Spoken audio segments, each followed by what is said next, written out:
Hello, everyone. I am Tacit, and welcome to the 1000 Valky opening. So, we've done this for quite a few things in the past, where we've done like an absurdly high number of them in one single sitting. I can't remember the most recent one we've done. We've done it for several things, like back when we did it for event keys, which is how we have so many event keys. Back when the Spoils of War was like one at a time. We ended up doing it for several other mechanics. We end up doing it for Treasure Hunt soon, whenever they finally do the rework. And right now we're just doing it for Valkies. So, the last time we've opened this many keys for one single thing, I think was, gosh, probably when the key system initially changed. From the, like, iron and magic keys to, like, the new key system. And before that was, like, the other old key system. So it's been a while since we've done something specifically like this for keys. However, we are going to be opening 1,000 Vault keys. Actually, I should probably put down somewhere where our starting number is. Let me actually go make a little thingy for it. I'm going to make it an invisible one. Let's see, just so I have a tab on what on earth it is. You know, I'm just going to make one real quick. Let's see, we'll just use this one. Alright, so this will be... Change this number. I want this to be our starting number, just so I can keep tabs on it, because I will completely forget if I don't. Also, we did get more codes from Kafka, so we're going to hand out a few codes this stream. It's definitely going to be a long stream, as any of you who have opened a lot of Vault keys probably know. It's definitely not a quick process to open 1,000 Vault keys. We're probably going to be here for 7 to 9 hours, give or take. Depends how efficiently we do it, or lack thereof. Will greatly determine how long this actually ends up taking. Is that our starting number? Yes. Okay. So, 4,857 is our starting number, which means our goal is to reach 3,857. And just to make it even, we might even go all the way down a little bit further. We'll see. It's just going to be weird having like a 7 at the end there. But yeah, 3,857 is our target. And we're going to keep track of a couple things. One being, obviously, how many Vault keys we have opened. But I'm also going to keep track of some of the bigger drops. So some of the biggest drops that are in Vault keys are Power Orbs, Tarot Cards, and the 250 gem drops. Obviously, there's plenty of other things like gem keys, event keys, 100 gem drops, other things, like if you need the gnomes or anything. However, I figured these were the 3 biggest to probably keep track of. So those are the main 3 that we're going to keep track of. Actually, you know what? It would make more sense if the things were actually on the bottom. So let me go change that real quick. 1 second. I'm going to move them over here. Move that one over there. That way all the loot is on one single area. And then the Vault key tracking is just in its own little zone over there. And there we go. And it'll also make it easier to update the number when we go and make this a full screen. So I can then... Wait, why is it not bringing up the tab? Let me bring up the tab. No, wait, why won't it bring up my, I want to have the tab so I can just auto change it. Wait, why is it not doing the thing? Did they change this? Wait, I think they might have changed, Oh, that's so strange. They changed how this works. Oh, no. Well, I guess I'll just have to do it manually. Oh, well, that shouldn't be too big a deal, though. But hopefully not. We'll just keep that tab thingy open. Well, we have Gems of War over here. It'll make it a little bit harder to see the interface, but luckily I don't really need to look at it much. Anyways, hello everyone! Hello Isabel, hello Ricardo, hello Bill, hello Sushi, hello everyone who said hello earlier, hello Tyrion. But anyways, yeah, we're going to be here all day. We'll hand out a couple codes, just kind of chill, and yeah, let's start getting into it. Let's see, let's go over to games. Click over to our good old Vault key stash. Also, one of the reasons why we're doing this now, we are getting 100% extra EXP bonus today. So we are going to be able to utilize that for 295% instead of our normal 195%.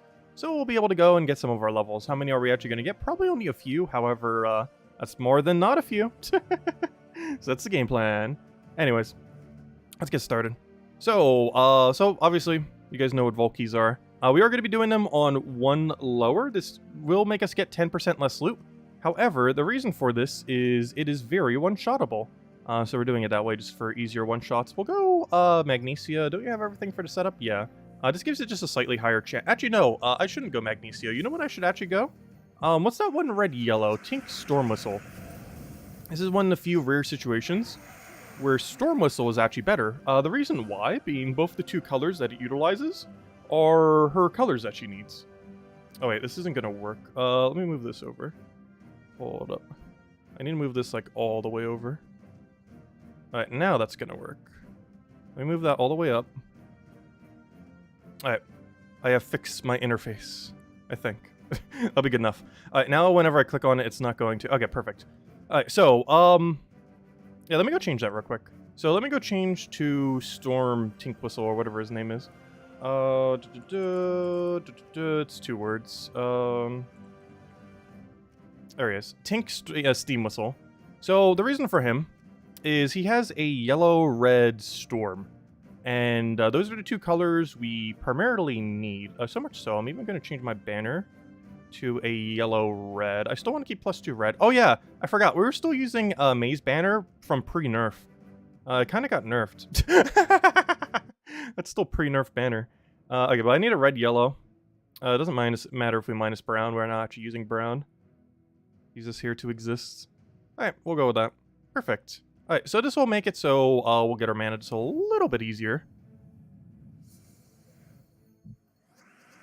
Do I have a water bottle? Yes, we have our water bottle. Though I might need to pick up more water, as that's the only one I have near me at the moment. And given how long the stream is, I will probably run out of water.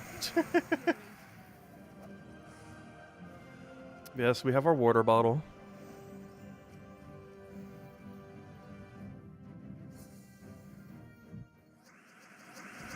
Also, one other thing.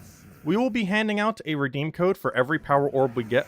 Up to 4? 3? 4? You know, I'll say up to 4. Because I don't think we're going to get 4 power orbs. But, yeah, we'll hand out a redeem code for every single power orb we get. Up to 4. With a minimum of 3 this stream. I think that's the game plan. Also, I'm not keeping track of all the other loots, even though we're going to be getting some gems here and there, some gem keys. I'm only going to be keeping track of power turrets and the big 250 gem drop. Even though we're getting plenty of other stuff that is also good, I just don't want to have to keep track of a billion different things. So we're just keeping track of the 3 most important. Speaking of which, power? Nope, no power. Every major orb is a 1% chance we get a power. Us running battles at 110%. Yeah, I know, a lot of people generally do run it this way. I don't, because I feel like I'm losing so much loot if I'm missing out on the 10%. However, the amount of speed increase from doing it 110 compared to 120 is extremely substantial. Of course, you could offset this by... you could end up offsetting it by eventually having a one-shot option, which is what my plan was. However, we are still a ways away before being able to one-shot, so I figured for this 1,000 opening, we will be doing it this way. However, if we ever do a 1,000 Volkey opening again, which we might, though no plans yet. But if we do happen to do one again... Oh, there's the big gem drop, the 22 gem key one. Not the big gem, but the big gem key. But anyways, if we do ever do this again, it'll be once you can one-shot at max level, this mode. We are still, I think, like 10 damage short or something similar in the current state of the game from being able to consistently do it. I believe Diamantia might end up having a team that can end up doing it, though I won't have that for several months. We're probably not getting that till like January, February, or March. Some people are already getting it, of course. But I don't want to play the RNG system, so we're holding off on it for a little bit. But I'm pretty sure there's a Diamantia team. Oh, 55 diamond drop. That will end up being able to do it. Also, I just realized it might be confusing seeing some of these drops because I'm so used to seeing them with 20% bonus. So now I'm going to be seeing them with 10% bonus, which means if we get a big gem drop, it's actually going to be a 275, not a 300. Which might throw me off for a second. Because we're missing out on that 10% loot from being able to kill it substantially quicker. But that's pretty much the entire stream plan. Just gonna do this one at a time until we hit 1,000. Might even do slightly more than 1,000, we'll see. And once we get to about 8 PM Eastern Standard Time, we'll do standard Gems of War stream by then. Which I think we might be done with all the Volkeys by then, it really depends. These are done at a rate, I would say, of about 2 to 3 per minute. It really depends how focused we are, and how quickly we are clicking, and how trolled we are by Leprechaun's cast. But, generally speaking... Hey, a tarot card! Okay, our first, good drop. I need to remember to update both numbers now. That's a 10, and the other one is a 1. However, let me update it. Yeah, I'm not keeping track of the exact turrets we get, but I am keeping track of the turret total. Turrets are, of course, a pretty useful drop. Mostly because they actually count for kingdom upgrades. If they didn't count for kingdom upgrades, they'd be as useless as the gnomes. However, they are actually more useful than the gnomes because every single tarot card is associated to a kingdom.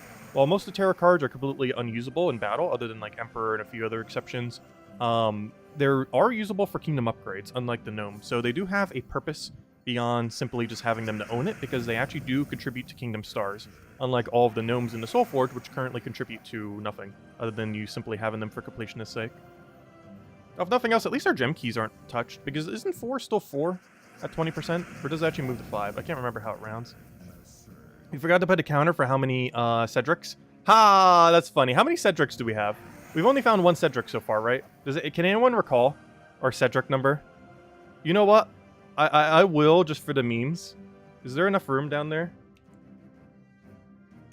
Let's see. Trolls. 1. Calling him a troll. There should be enough room, hopefully. Most of those numbers aren't going to get too high. But yeah, we found one troll so far. It's only been one, right? Can anyone confirm? We've only found one Cedric so far. If anyone could confirm on that, that'd be great. Thank you. But, yeah, there we go. The trolls will be how many Cedrics we get. Just for the fun of it. There's no real reason. But, to keep track of him. But just because he's such a horrible drop, we will keep track of how many Cedrics we get. I should probably name it Cedric so people actually know what it is. No, I'm gonna name it Trolls. Let's see. We're gonna keep it as Trolls. So hello, Clip Bomb. Hello, Tyrion. Minor Tradestone counter. Hey, there's another one. Another one for the troll pile. Because I'm actually curious how many Cedrics we got. I'm not sure why they made Cedrics drop so high. We're literally gonna max them out like 10 times over today. We're only 16 keys in and we already found 2. You have 891 Cedrics. That is pretty funny. But yeah, I believe he has like a 1 in 10 drop. So that number is going to be really high by the end of this. I didn't even stop keeping track of him, but just for the fun of it. Oh, up! Oh gosh, maybe we should not have a tracker for him. Because we're going to have to update him like every several battles. At least no one will be confused as to what Trolls means.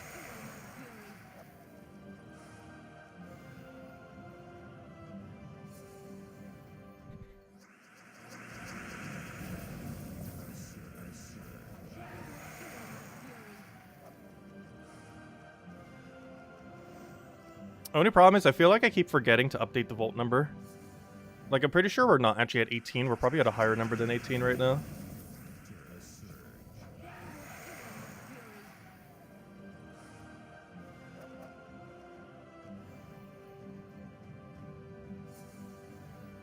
I need one of those things where you just click it and it moves the number. Pretty sure there's an app for that. Because I always update my numbers manually. And for the other 3, I would need to. Hey! Our first 250 gem drop. Nice.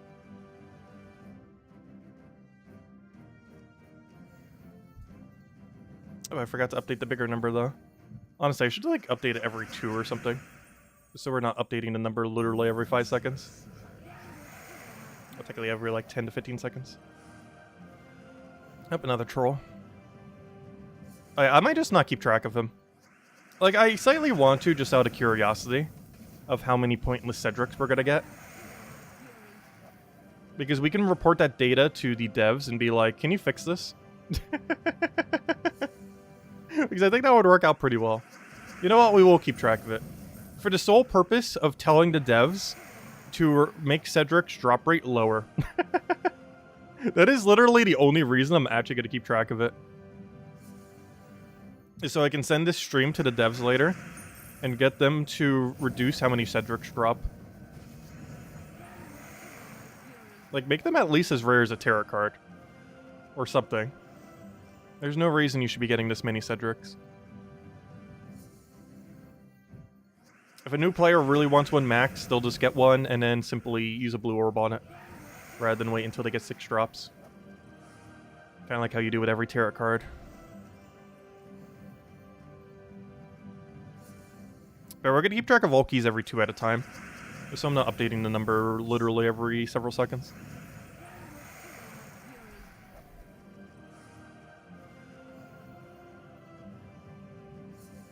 How long will it take to do 1,000 keys? About 7 to 9 hours, if I guesstimated correctly. We're basically here all day. We'll be here all day.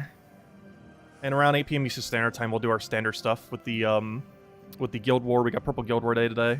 hence the purple shirt. We got, what events do we have going on? I guess the rest of raids, if we haven't already finished it. We're just kind of finishing up weekly events. But, yeah, we'll do the hey, our first purple. We still haven't gotten a blue yet. But, yeah, we'll basically just be doing standard stream around 8. It's not going to be a separate stream, it's just going to be one continuous stream. But, yeah, we're going to be here for about 8 to 9 hours. We're going to be here till either 9 p.m. or 10 p.m. Pretty much the same time we normally end our stream at night is how long we're going to be here for. Pretty much. That is the game plan.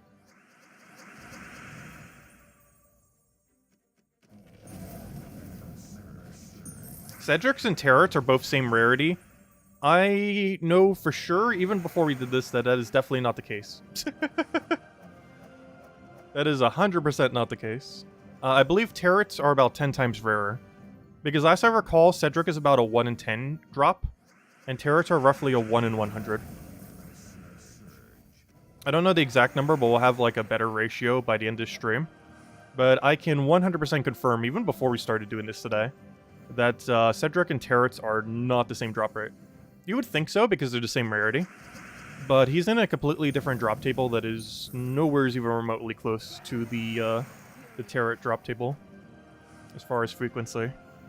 Because it is way more frequent. We're already at 5 compared to 1 Terret. Like, the ratio should almost be like 8 to, or 10 to 1. Like how many Cedrics we're going to get relative to Terrets. Ah, there we go, second Terret. Oh, we'll find out. We'll have data of 1,000 by the end of this, so we'll know a little bit better. But I know for sure Cedric is more common than Terrets by quite a margin. At least by a margin of 3, if not closer to 5 to 10. Though I say that, another Terret. I don't know, we'll see.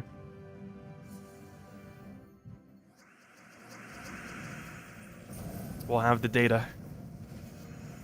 But from what I've observed in the past, it is definitely more common to get Cedric.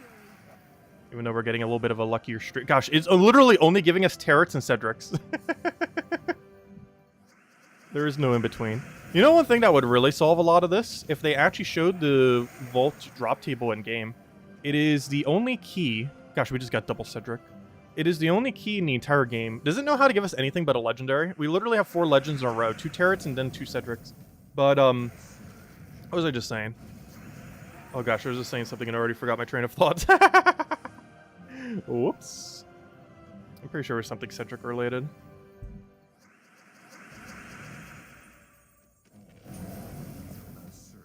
But yeah, we already have a max Cedric, by the way.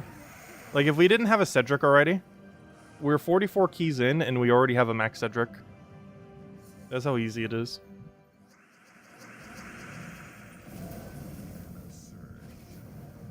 You were doing shiny hunting all night last night? Actually, I had an issue with one that I got the other night. Oh, one of the verse gnome guys. That's the one I actually need if he was the actual verse. But yeah, I was doing that last night as well.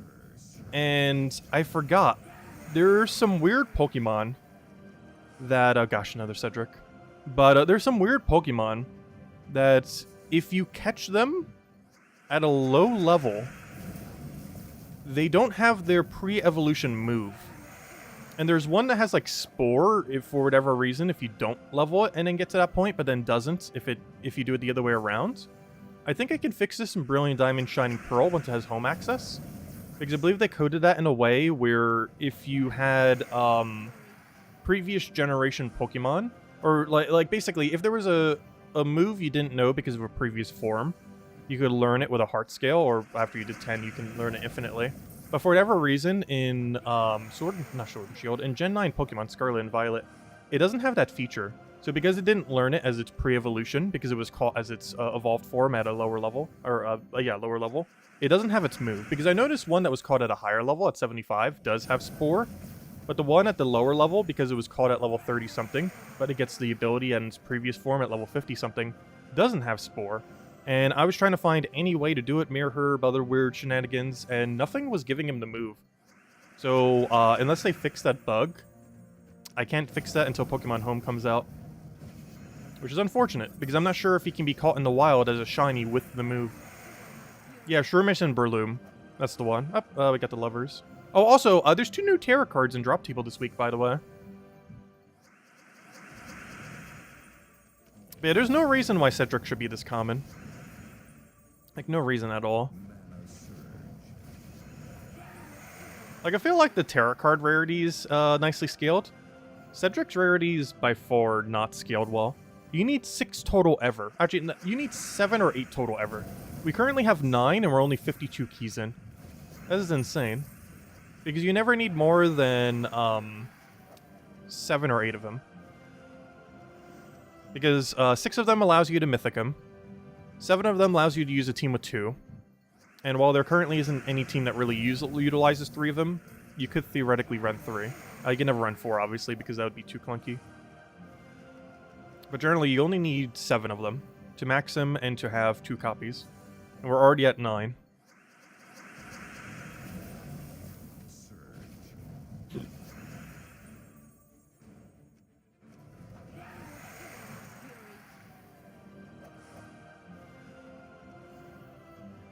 Also, hello, Winnie Zaki. Also, hello, Emanator. Hello, Logic Slayer. Hello, Tyrion. Hello, Rose. I said hello to. Welcome, welcome, welcome.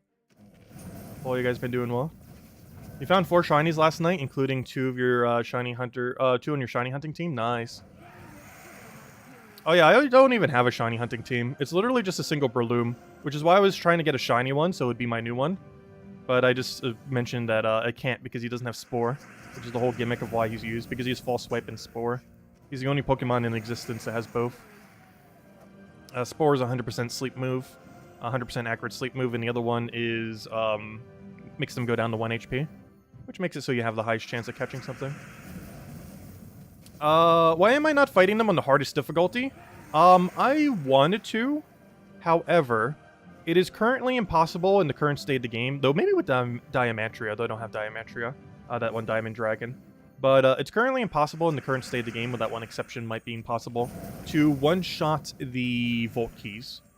And because of the amount of extra time it takes to not one-shot it, we're just doing it this way. Even though we're going to be losing 10% of our total loot, or it's technically slightly less than 10% due to how the numbers work, but even though we're losing almost 10% of our total loot, it's not really going to affect much, and it would almost double the amount of time it would take. Oh, a Magician. We go update our tarot card. Yeah, it looks like Cedrics are dropping about 2 times more frequently than tarot cards. But we'll have more data soon to see. Because I knew for sure Cedric was more common than Tarots, though it doesn't seem like it's that much more common. I was expecting a bigger margin.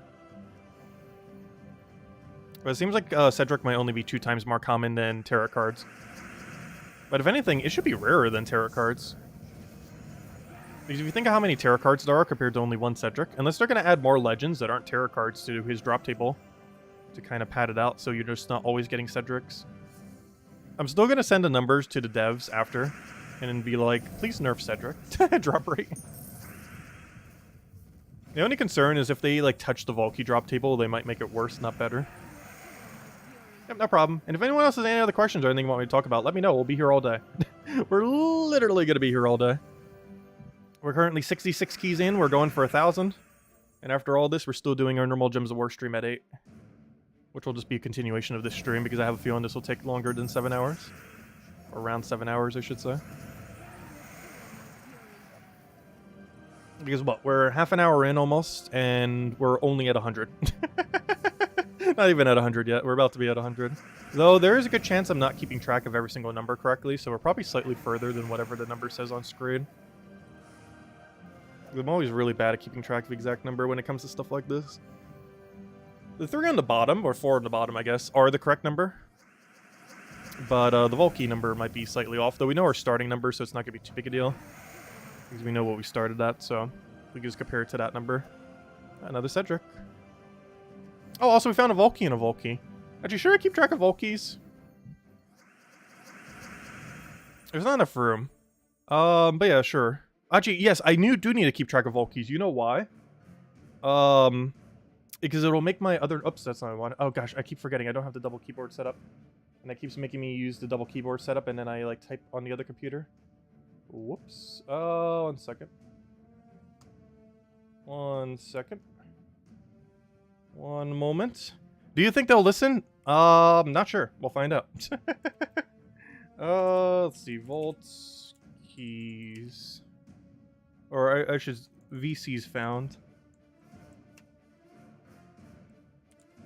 This is actually important because it's going to make my other number be off. So we actually do need to keep track of how many vault keys we find. I assume we're going to find 0 epic vault keys, so I'm not even going to have a tracker for it. The chance we find one is exceedingly rare, though not impossible. Oh, big gem drop. Oh, so no powers. It should be the rarest of anything.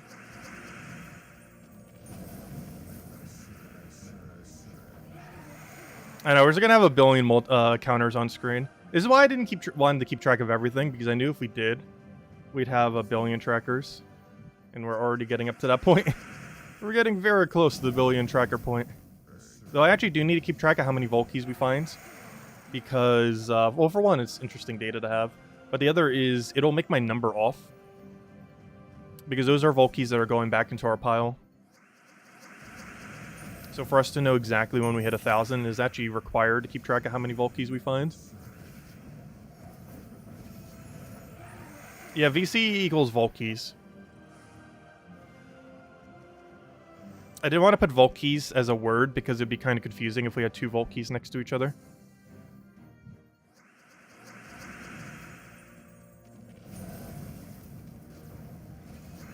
Because then we'd have a vault key tracker next to a vault keys found tracker. But yeah, based on our current number, it seems like Cedric might be 2 times rarer than Tarot Card, which is actually less common than I thought it was. I could have sworn it was like 5 to 10 times more common than Tarot Cards. Though it's starting to get up there. But from our current data, it seems like it's only 2 to 3 times more common. Which is less common than I thought it was, but still way too common. Did we just triple Cedric? I'm pretty sure we just triple Cedric did. I am pretty sure we just triple Cedric did. Cedric did. Gosh, that's so hard to say. Cedric did.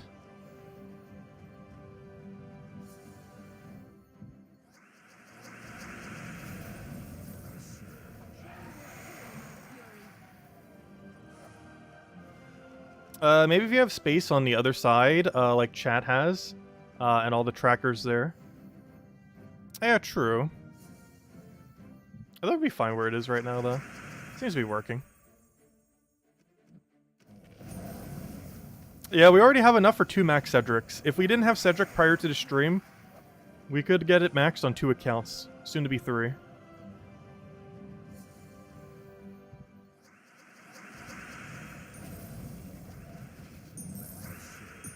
So hello, German Shepherd. Hello, Poing. Welcome, welcome. Hope all's been well.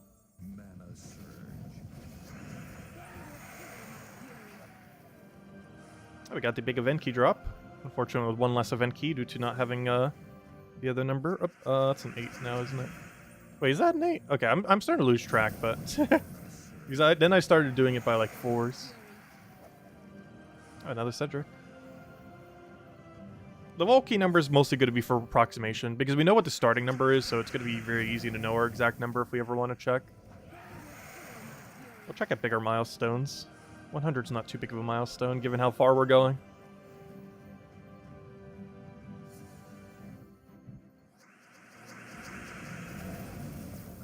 Yeah, we're going to be seeing a lot of Cedric drops.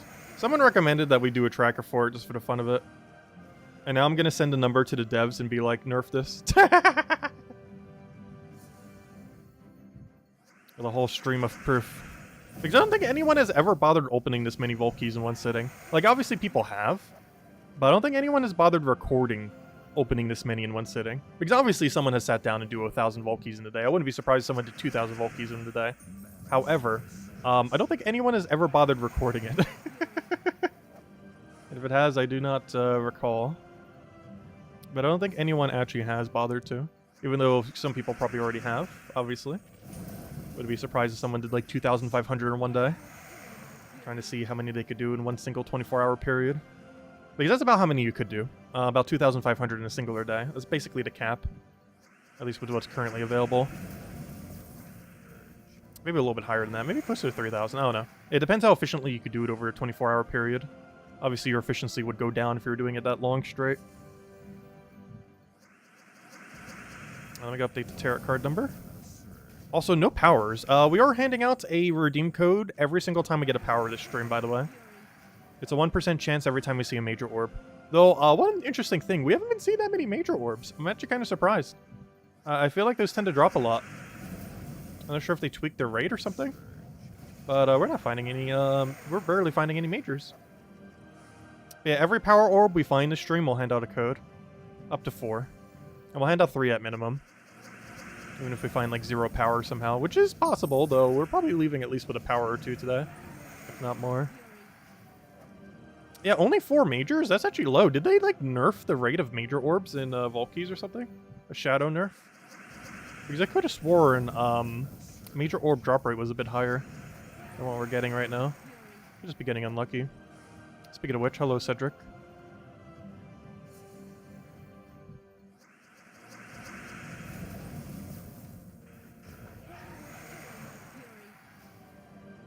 Oh, the 100 milestone! We're 1/10 the way there. Still got a ways to go.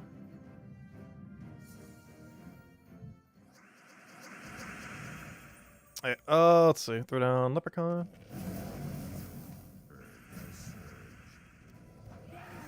Hey, I can't see the timer thingy anymore. Wait, 1 second. I can't see how long we've been streaming. Oh, that's not what I wanted. Whoa, what just happened? Whoa, whoa, whoa, whoa. Whoa, whoa. Alright, there we go. I'm just trying to move this over. How is it so hard to move this slightly? How is it so hard to move this slightly? It won't move! It won't let me move it. There we go. Anyways. Where were we? Let's try again.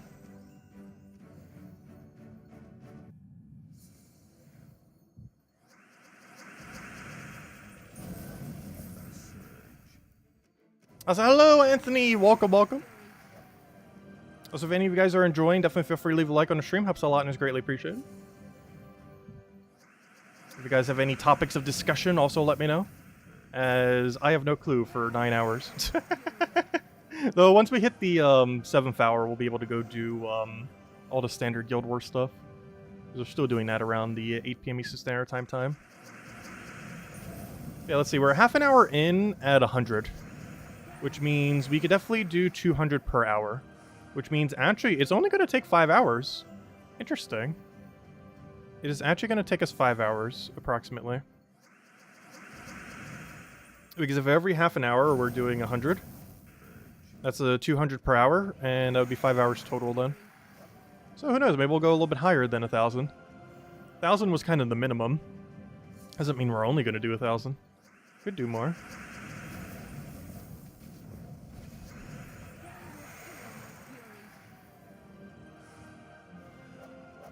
Up, major orb. Unfortunately not a power, but still a good one. You spend 400 Volkeys trying to get a major blue. Yeah, we still haven't gotten a major blue. We've gotten 2 major purples, though. Which is the other good one.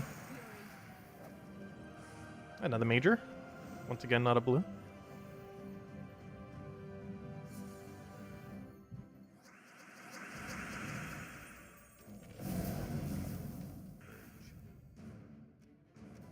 Interesting. That means we're killing them at about 3 per minute. Which I guess makes sense. They are going down pretty quick.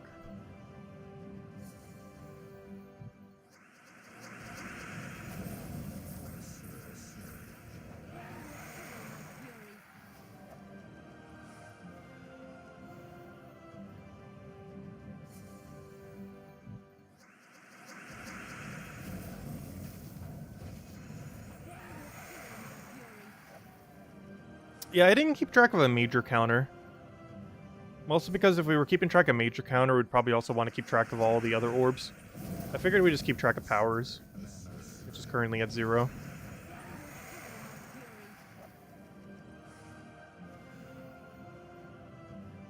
Also, hey, we're not under 20,000 gems anymore. We're probably getting a lot of gems. We started basically at 20,000 this stream. Not exactly at 20,000, but pretty much at 20,000. So anything beyond 20,000 is basically how many gems we've gotten today. There's a tribute as well. Yeah, you could basically say 20,000 was our starting number, especially with all the tributes we'll be taking throughout the stream. Because we're slightly under, but with tributes it'll be slightly over. So we basically started at 20,000, which means we've already gotten almost 1,000 gems from doing this. We're only like 100 something in. Anyways, let's keep going.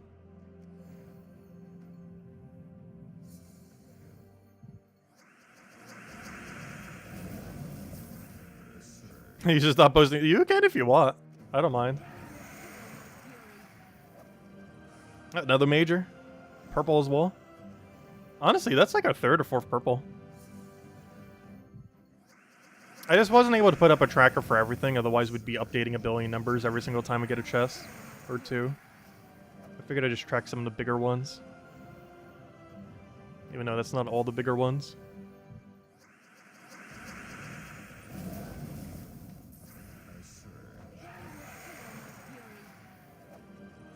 Yep, there's the ninth one. Alright, now this is the major orb rate I was thinking of. We were kind of going major orb drive for a little while. Well, that's the rate I'm used to. Like every few Volkies, boom, major orb. Oh, we got the 60 gem drop. Technically 55. Or diamond, I mean. I don't really care about diamonds as much, though.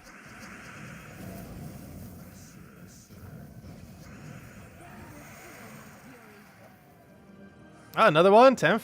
Now this is the major orb rate I'm used to.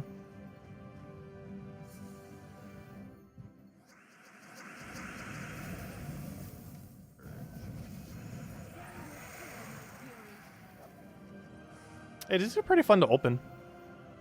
And if we ever do this again, we're going to be doing it where we'll be able to one-shot at max difficulty. Hopefully with the Demistroxia. Maybe we'll do it again in, like, April or May. Once we have enough damage on our Demistroxia to do this with it. Assuming it even can, initially. Or if not, we'll have slightly more magic by then, hopefully. Who knows, maybe we'll even add another magic kingdom. I highly doubt it, but you never know. Because we don't know when the new kingdom's coming out next year, assuming we're even getting a new kingdom next year. Oh, it's pretty likely we will.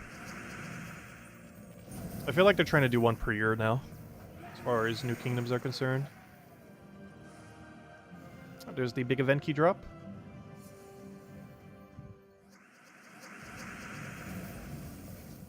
Oh! I know why you said Volt C being... Because it's Volt Keys. Why did I put down a C? That's funny.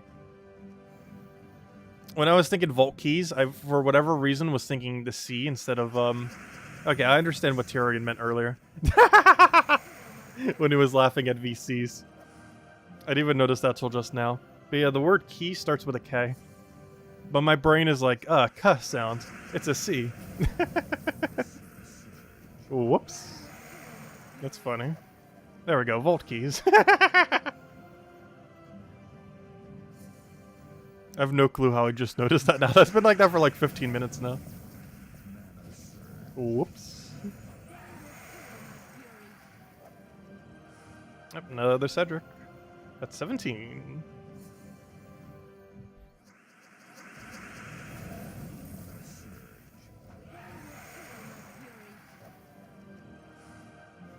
Come on, where's the power orb so we can go hand out a code? Though if we end up going really dry on powers, we will hand out codes for other things. Maybe when we start getting some 250 gem drops. You know what? We'll hand out the first code when we hit either a power orb or a 250 gem drop, the next one. How about that? So whichever one happens first, we'll hand out a code for our next one. Just because we haven't done one yet. I do plan to hand out like 3 to 4 today. There's another tarot card.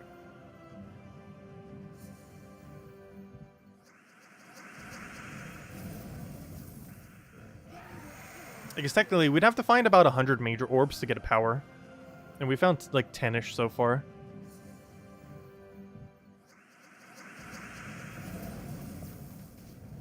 Which is actually way lower than the rate I thought it was. I thought major orbs were like 1 in 5. That means they're closer to 1 in 10. Maybe even slightly lower than that.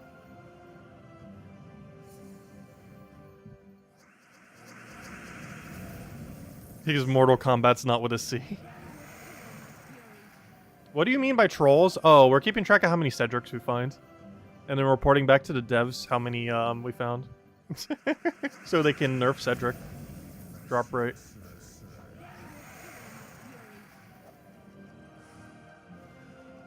But yeah, we found 17 Cedric so far. which is 10 more than you would ever need ever on a single account.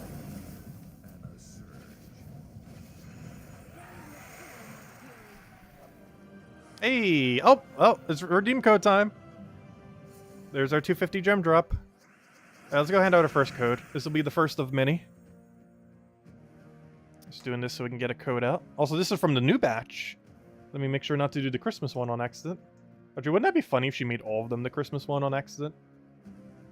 But there you guys go. There's the first redeem code of like 3 to 4 that we'll probably be handing out this stream.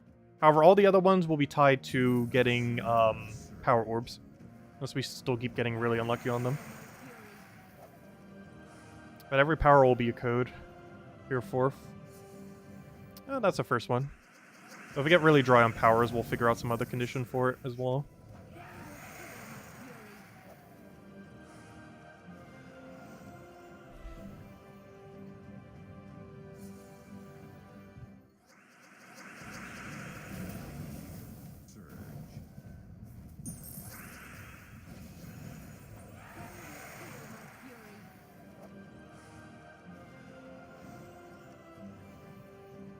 Yep, no problem.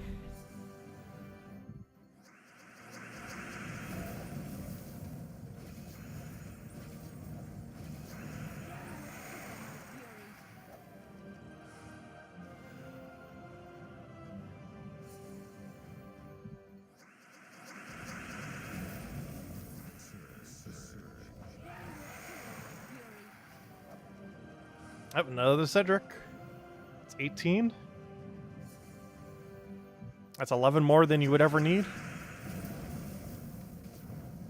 And we're not even 1/5 the way through. Yep, major purple. We're getting a lot of major purple. I don't mind. Major purple is pretty nice. Yeah, the rate at which we're getting them done, definitely a bit quicker than I was initially anticipating. Because I was anticipating like 120 to 180 per hour. So we are going to be a little bit closer to 180 per hour number. Like 180, 200. Did she give a spoiler what's in the Christmas code? Yes. I do know what's in the Christmas code. And it's actually kind of what I wanted in the Christmas code, even though I didn't specifically mention it to her. So that's pretty convenient.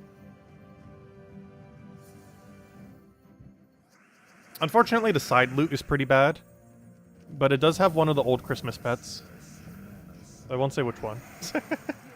But there is one of the old Christmas pets in it. As well as a few other loot, though the few other loot's pretty minuscule. It's mostly for the pet. Yeah, we'll probably have 3 codes on Christmas night. 2 normal ones and the special holiday one with the pet.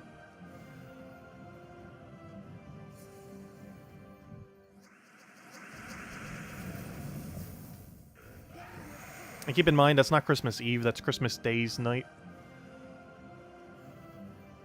Though we are still going to be streaming Christmas Eve, but that's not when we're handing out the code.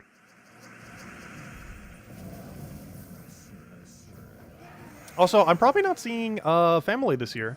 Well, I'm still seeing family, but I'm probably not going away to see family this year for New Year's. It mostly has to do with how the flight system is set up right now. Because for whatever reason, I have to fly to Florida in order to fly north. Which, for any of you know, Florida is like as south as you could pretty much go in America. Or at least on the East Coast anyways. It makes literally no sense. And I have to wait at the airport for like 11 hours. And every single flight's like that for my area. So hopefully that won't be the case year-round. But I know there is some weird things that go on with my airport. Where they just don't fly to some areas sometimes a year. So they have to send you to a different airport and be like, okay, you'll go from there. And normally this isn't too big a deal. Because they send you to the North Carolina airport, which is way closer and in the direction of where you need to go. But for whatever reason, this time of year, they're sending you to like literally the other side of the country just to send you over to the other side of the country. Which makes no sense at all.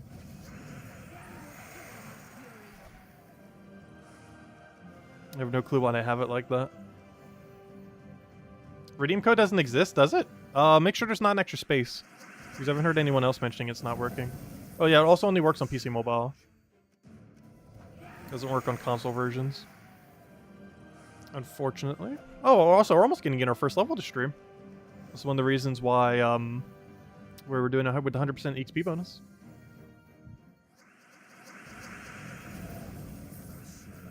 Oh, you have snow right now? Nice. Yeah, I got snowed in a couple of years ago when I went for New Year's to New Jersey. It was kind of funny because when I got snowed in, it was one of the only times in the last decade South Carolina got snow. And I wasn't even here for it because I was snowed in a different state. Just pretty funny. One time at my current area I live in gets snow, and I'm snowed in somewhere else.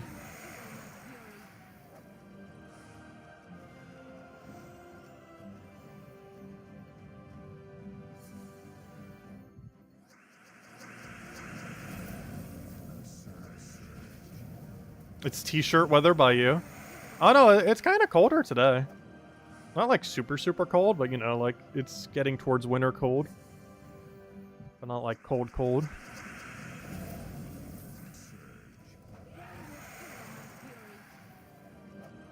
Oh, I got a gem drop. Nice. That's our 4th one. Also, I have it as 250 gems, even though it's a 275 gem drop. And normally with 20% it'd be a 300. The reason I have it as 250 is because that's its base value. And that's what I know it is. But with 10% it's 275, and with 20% it's 300. But its actual base value is a 250 gem drop. Even though we're going to see 275 every time we actually get it. Oh, we almost got the whole crew of turrets. I mean, not turrets, of the verse gnomes. Unfortunately, you don't actually get verses from it. That'd be cool if they came with their verse as well. Like, whenever you get them as a copy, you also get one copy of their verse. Unfortunately, that's not the case. There is no verses within the Valkyrie drop table. One other thing I kind of wish was in their drop table that isn't, I wish tokens were. Or even just the medals. Like, make them really rare, but make it so you can get, like, the higher medals, like Orpheus and above, from a Valkyrie. Make them, like, super, super rare, but still, like, add them in the drop table just so you get some passively from Valkyries.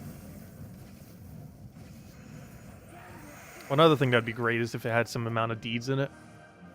Like an occasional very rare deed book or something. Or the occasional, gosh, what's the other one called? The Imperial Deed. The deed books are definitely more needed these days. Come on, where are all the powers at? Still 0 power. We know it's the rarest thing in the drop table. Doesn't mean we can't get it as a drop, though.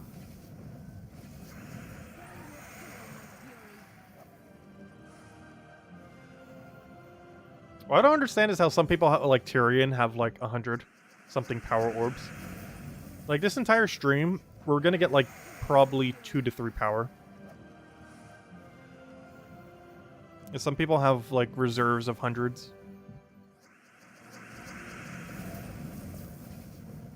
That's not counting all the materials, so if we actually crafted them into it, we'd probably get like 10 power. But if you count like the actual power orbs we physically get, we're only gonna get like 2 to 3 to stream. Maybe 4 if we get lucky. And there is a possibility we leave with 1 or 0 if it gets truly unlucky.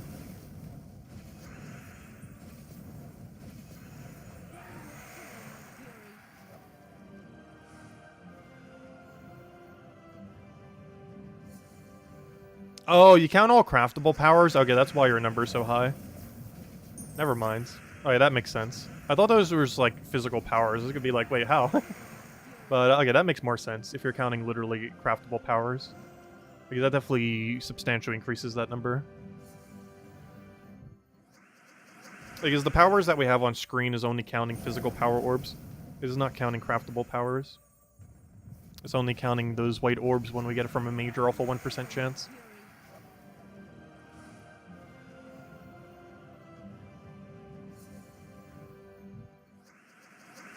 Which we have done a couple times already from Volkies.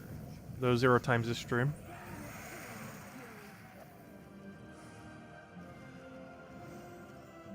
But yeah, it looks like we're going to get about 200 Volkies per hour.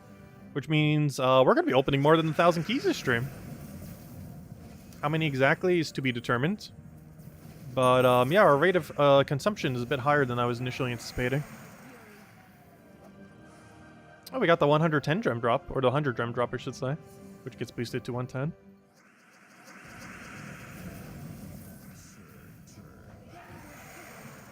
That or we could start doing the 20% method, which is going to make it go slower.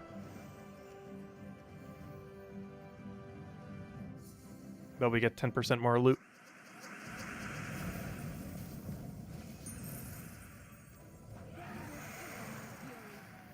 Yeah, there's no reason to... Hey, we got a level. There's no reason to craft them into power. We'll take our purple again.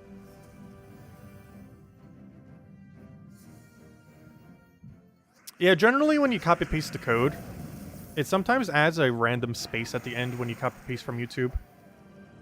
This normally isn't too big a deal, but when you're typing it into that code section, it counts as invalid because there's a space there. Whereas if you're putting it somewhere else, like let's say into like the game to copy-paste the thing, I believe with the extra space at the end it doesn't care about, so it actually does do it validly. But it doesn't for the codes, but it does for the in-game thingy, where you like copy-paste the team code and then you put it in. Because I believe an extra space in that doesn't matter as long as it's at the end, which is where the extra space normally is. But it does matter for the redeem code section, because it considers it an incorrect code if there's a space there.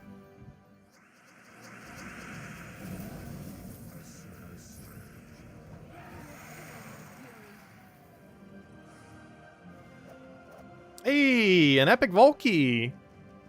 Now that's a drop.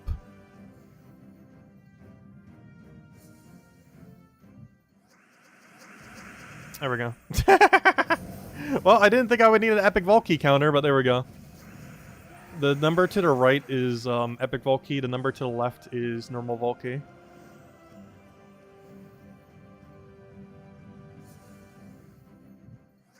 But yeah, that's pretty rare.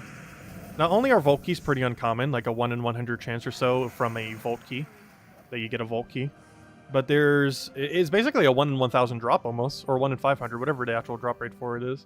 Because every time you get a Vault Key drop, there's a 10% chance it's an epic Vault Key, which means that might be the only epic Vault Key we get this entire stream. It's decently rare. Especially to get it that early on our second Vault Key drop. Or, you know, of the keys that were Vault Keys, the second drop. But during Vault events, they still have those reduced rates. So you don't get, like, an extra benefits when you're doing it during a Vault event. Otherwise, you'd have literally infinite Vault Keys, which is why they don't have it like that. Kind of like how they had infinite verses for that one day. Yeah, while it is very rare, you do find Vault Keys and Vault Keys. It just has a different drop table than the normal Gnome drop table. Otherwise, you'd get way too many Vault Keys.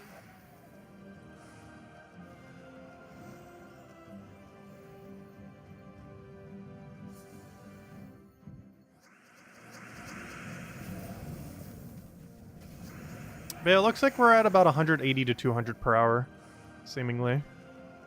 Will be our rate of consumption.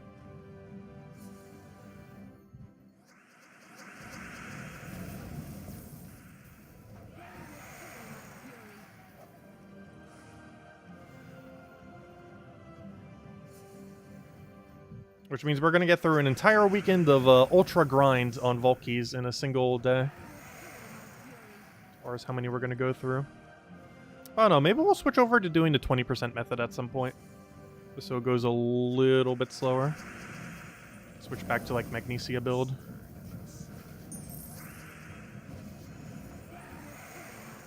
Actually, maybe we will at the end of the hour just to see how long it takes in comparison. So at the end of this hour, when we hit about 200, we'll switch over to doing it the other method and see about how many we get in an hour. Just kind of for comparison's sake.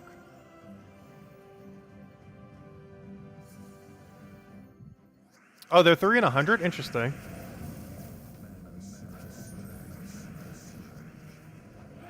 Yeah, that makes sense, because that's about how many we have. Oh, not really, actually. Because we're almost at 200 and only found 2. So we're getting unlucky if that's the case of its actual drop. Oh, hello, W124. Welcome, welcome. Hope all has been well. Oh, yeah, we might see some new people compared to normal since we're streaming so earlier in the day. Almost forgot about that. Hey, another turret. That is our 8th turret, so I believe we've already seen the sun. Also, 2 new tarot cards were added this week, by the way. If you didn't already get them in the past through paid methods or however they were blocked. But, Is this still, does it still show it here? Oh, it doesn't show it here anymore. But on Monday, it showed the 2 new tarot cards that came into the drop table. Unfortunately, it doesn't show it there anymore. I can't remember what 2 it was off the top of my head, though I mentioned it on the Monday video. So you could check that. Because I actually completely forget which 2 they are off the top of my head. But 2 of the tarot cards that weren't in the drop table previously. I think it was Courage and one other one. I can't remember what the other one was. Was it the Lovers? No, the Lovers were already in drop table. But whatever the other one was, it was Courage and something else. Are in the drop table as of this week. So if you haven't already gotten them, you can finally get them for the first time.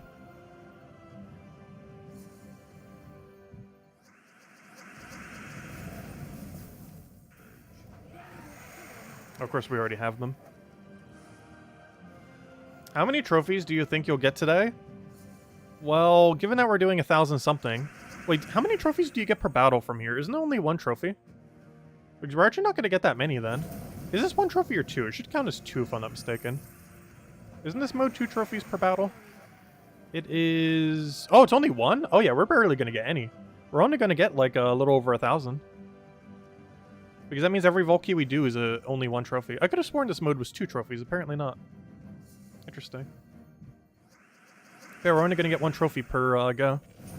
Meaning this is very bad rate for trophies. Because you could do the same team for 2 trophies per battle in Explore.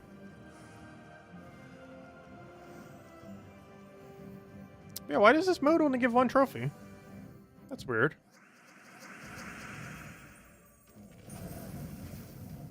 Yeah, we're gonna have like 0 trophies by the end of this.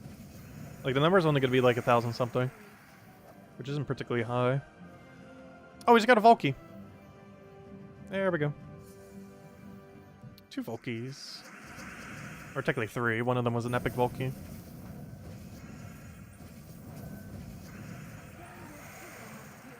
You think level 80 might be 2 trophies? True, that could be the case. We are going to switch over to that in a moment. Once we finish out this hour. I take a quick bathroom break. I might take a quick bathroom break as soon as we hit 200. Because assumably that's the number we'll be able to hit per hour when doing it on the quicker method. Is about 200 per hour. However, I'm going to go take a quick bathroom break as soon as we finish out to 200 right now. And then we're going to go do the max method. And just compare it for an hour and see like how many we get done. Because based on how much time I allocated, we might just do the 20% method for the rest of the time. We'll do it for an hour and see what the rate comes out to. But if we're doing at least 120 per hour, hopefully a little bit more than that, we might switch over to the other method for the 10% extra loot. The rate at which we'll get through the keys will be a bit slower, but the amount of loot we're going to be getting is a little bit higher from each one. And that little bit of extra loot per hour might actually be pretty substantial, because the amount of extra gems we would have already gotten this hour is in the hundreds of extra if we would have done the other method. I just need 4 more. Isn't Strength the other tarot card they recently added? Oh yeah, Strength and Courage. That might be correct, yeah. I know Courage was one. Yeah, Strength might have been the other one. I always confuse them because they seem kind of similar. But, or at least in naming convention. But, yeah, I think it was Strength and Courage. That sounds right. I know for sure Courage was one.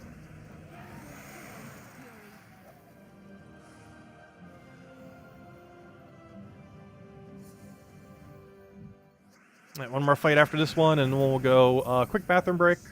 Maybe we'll even pick up another water just so we stay hydrated. And then we're going to go try the 20% method. Alright, that should be the last one we need for 200. There we go, 200. Oh, that's not the right number. 1,200, could you imagine? Though by the end of the stream, we might be that high, we'll see. We're definitely aiming for 1,000, that's for sure. Let's see what we get from here. Of course, a Cedric. Gosh, 24 Cedrics. That's insane. Anyways, I'll be back in like a minute or two. I'm going to grab a water real quick, go to the bathroom, and then we're going to start doing the 20% method where we run the other team. And I want to see about how many we can do in an hour. Okay, I'll be right back.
Alright, we're back with hydration.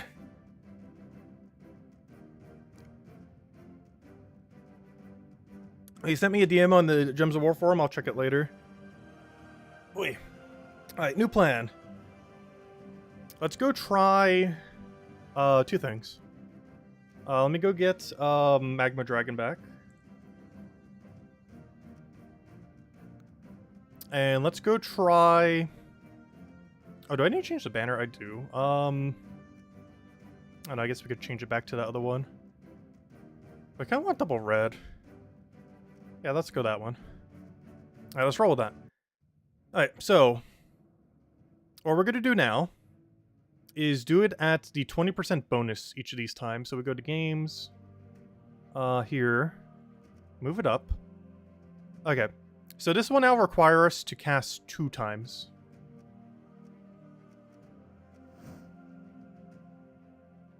However, we get 10% more loot. And 10% might not sound like a lot, but that would have been like an extra 300 gem value over the last hour. So it's actually quite a bit of loot. So we're going to try it and see about how many we get in an hour. And to see comparatively. Because it's going to take us longer to win. Because we can't simply just hit Phoenicia. We have to cast a little bit more, as she'll be about 20-ish damage short each time. Oh, an Orb of Power! Well, that was quick. Well, here's a second redeem code. Our first Orb of Power. Yeah, every Orb of Power we find, up to a certain limit, just so we don't hand out infinite of them, we'll hand out a code. So, assumably every single time. But it really depends how it goes. If we find too many, I'll have to not do it every single time. But for realistically how many we're going to find, we're going to do it every single time. But there we go. Power Orb. Okay, let's update our number. We finally found one. I wonder which one we'll find more of. Epic Vault Key or Powers? In theory, I'm actually not sure which one would be higher. Because they're both very exceedingly rare. Actually, that Epic Vault Key that we got earlier should have been when we handed out the first code. I already handed one out a little bit earlier, so I couldn't.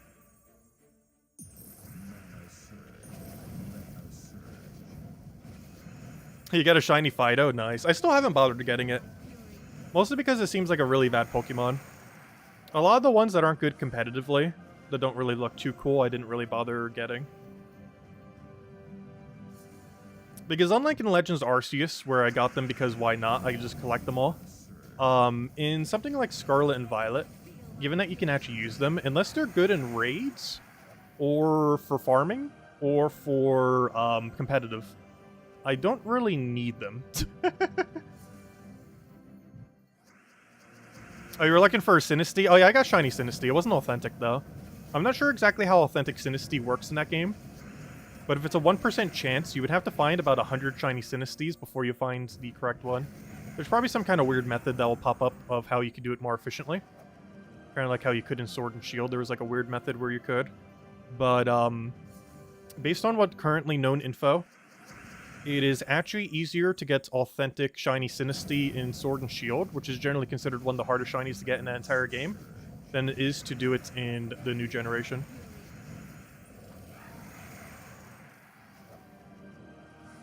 Getting shiny Sinistea is quicker in a new gen, but getting it authentic while it being shiny is actually harder with currently known info.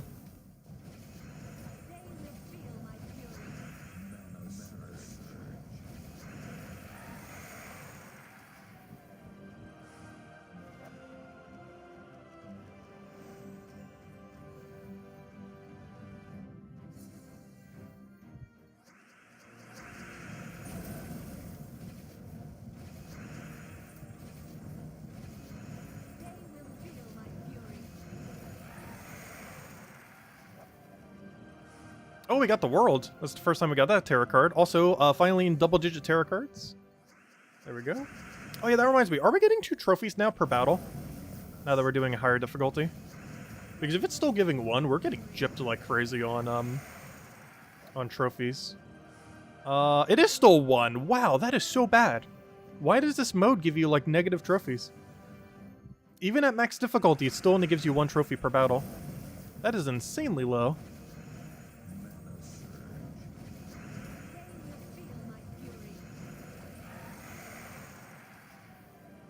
Why is it so low?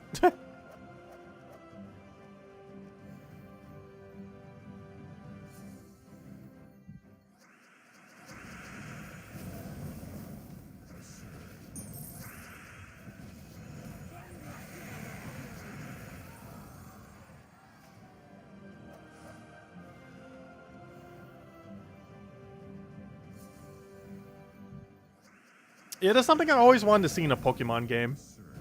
Was like some kind of trainer having shiny Pokemon. Because I don't think they've ever done that before.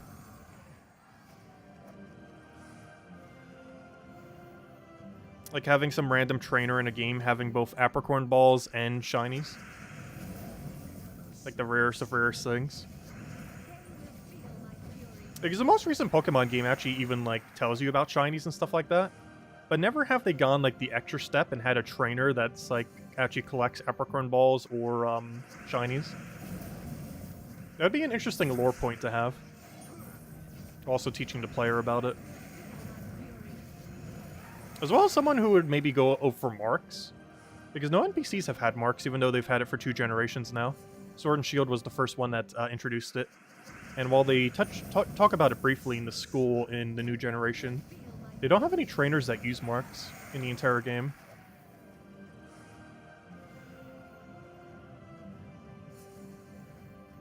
Which are basically just like extra titles. Kind of like how you'd have in pretty much every RPG. Even Gems of War has them. Where you can have a special title when you're in global chat. That appears next to your name. But in Pokemon, it's applied to the Pokemon itself, not to any other thing.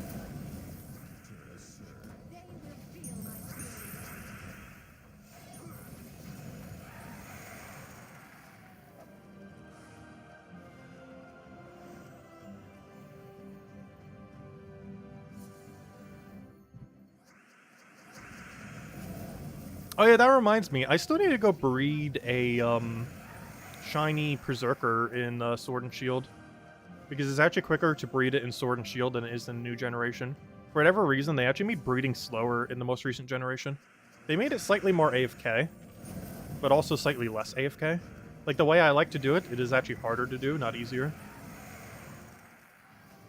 Because you can't one-hand it anymore. Like, it actually requires 2 hands on the controller to properly do it, unless you, like, rebind a billion keys. Which I might try doing later. Because you have to rebind, like, 5 different keys to do it with 1 hand. Whereas Sword and Shield, you didn't have to rebind anything to do it.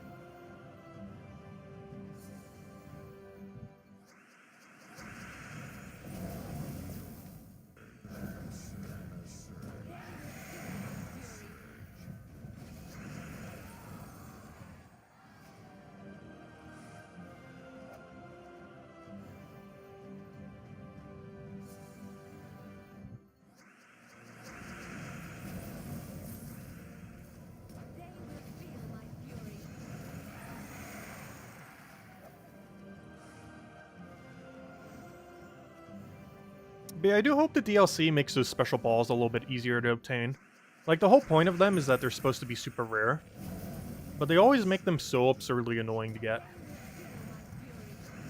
Like, they're harder to get than shinies now.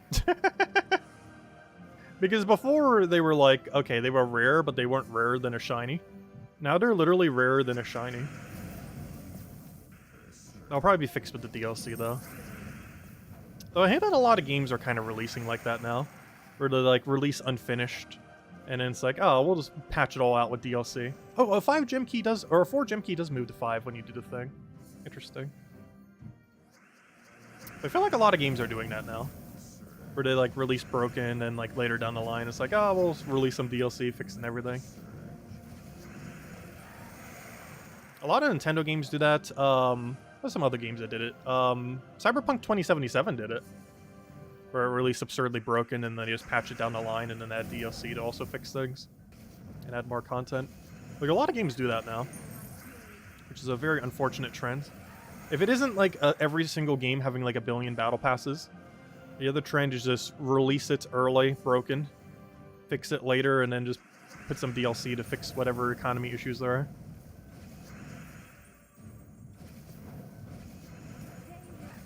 How was that not enough damage? Oh, I didn't do the magnesia. Oops. Oh no. I think that's still enough to kill, right? Yeah, it is. Perfect.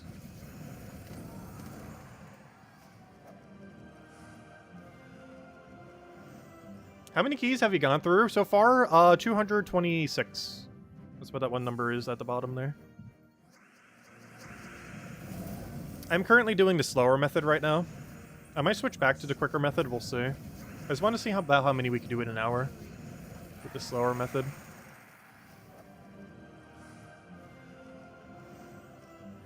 It's slower, but we're getting 10% more loot on every drop. Which for some drops it makes no difference, but for others it makes a huge difference. Like 100 gems becomes 110, 4 gem keys become 5 gem keys. The 250 drop, which would be 275, becomes 300. However, the rate at which we complete them is substantially slower. Like probably 120 per hour or less, before we were doing 200 per hour. So I'm not sure which one we'll exactly do. Actually, we could go poll it after this too. Actually, maybe we'll start polling it right now. And then end the poll at the end of this hour. But, yeah, let me make the poll right now. Let's see. Add a poll. Start a poll.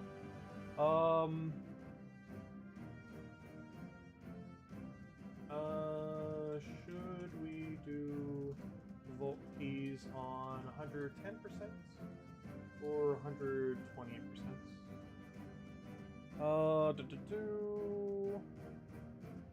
For 10%, that's not a 0. 110%. For 20%.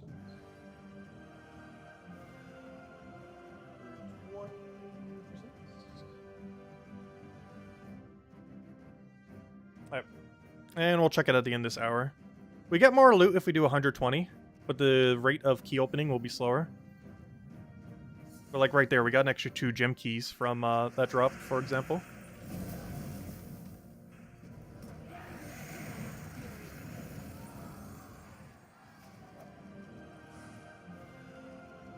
Whatever it is at the end of this hour is what we'll do for the rest of the stream then.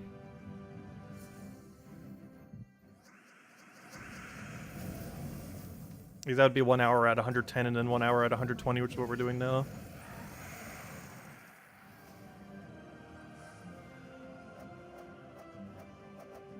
Up another extra 2 gem keys. Oh no, you just get so much more loot when you do it at 120. Like, the rate is slower. But the amount of extra loot you get is actually kind of insane. Like, 10% doesn't sound like much, but it adds up really quick when you're getting things like gems, gem keys, event keys. Obviously, some of them it doesn't affect at all, but the things that it does affect, like there's an extra event key, there's an extra event key. Gets a lot of value from.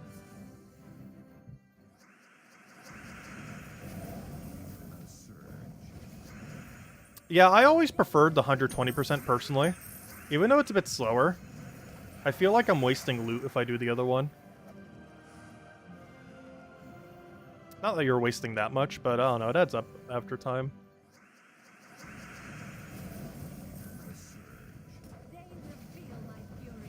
Also, doing it like this will also make our number of vault keys opened a better ratio. Because relative to how much time I plan to farm today, it'll get us to 1,000 around the exact time we want to be. Which is by about 8 PM or so. Because if we go for another 6 hours, that is... that should put us at about 180... Or sorry, 850 gem keys.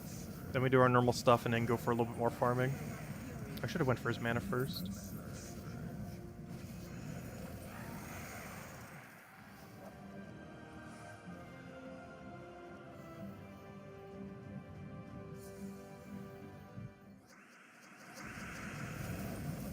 Who knows, we might go back to the other one a little bit, but we'll see.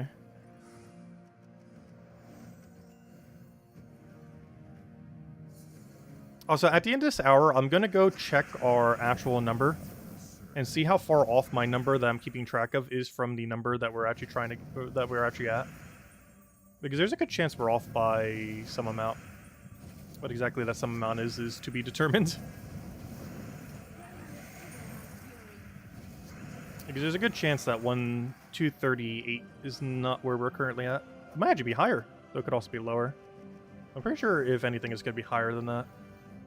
I feel like it's more likely I'll forget to add some than to over add.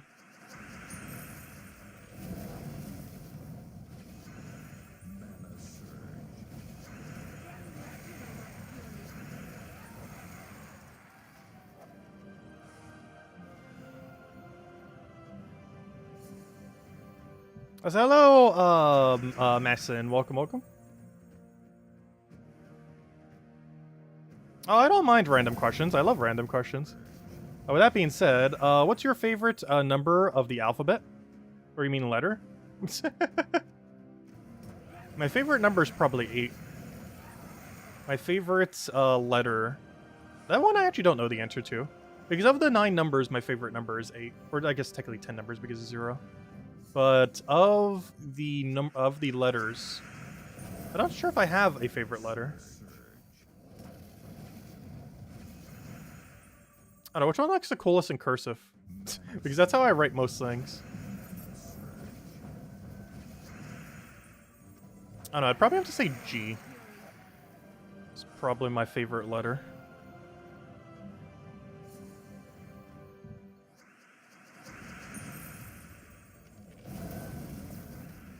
Because it's actually written quite a bit differently in both capital and lowercase. Both in print and in cursive. Let's see, what do we want here? Take that one. If you can get full mana again, that'd be great. Thank you. It's the only problem with doing it at 20%. I do not want to die sometimes. Also because they don't want to give us the mana. Like, we have all the damage, we just don't have the mana sometimes. Like, right there we have all the mana. That doesn't always happen, unfortunately. Favorite donut? Oh gosh, there's too many good favorite donuts. Oh gosh, another Cedric. No. It's our 25th troll. But, I don't know, Boston Cream's like a classic. Those icinged ones are really good. However, if I had to go absolute... Well, I don't know. It depends if you're looking on, like, taste or how many I could consume. As to if they're good or not. Or, like, the speed at which I could consume them. Because if we're going for overall taste, it either has to be, like, a glazed jelly donut, a sugared jelly donut, or those powdered white donuts that have the chocolate cream inside, which are really, really good. But, like, ones like those, the powdered with the chocolate cream inside, even though that's, like, probably one of my absolute favorite, I can't consume a lot of them. Like, we're talking, like, absolute, like, speed of consumption rate, as well as numerical number of consumption rate. Just glazed donut, glazed jelly donuts, or Boston Creams are probably the ones I could eat the most of. But as far as overall taste, probably the white powdered chocolate ones are my favorite. The one with, like, that chocolate mousse cream or whatever you'd really call that in it. Only when it's filled, like, really well, though. A lot of places skimp out on the filling. That's been a lot of donut types. Talking to you, Dunkin' Donuts. Like, Dunkin' Donuts put so little cream, I'm not sure if anything is even filled in their donuts anymore. They're like hollow shells.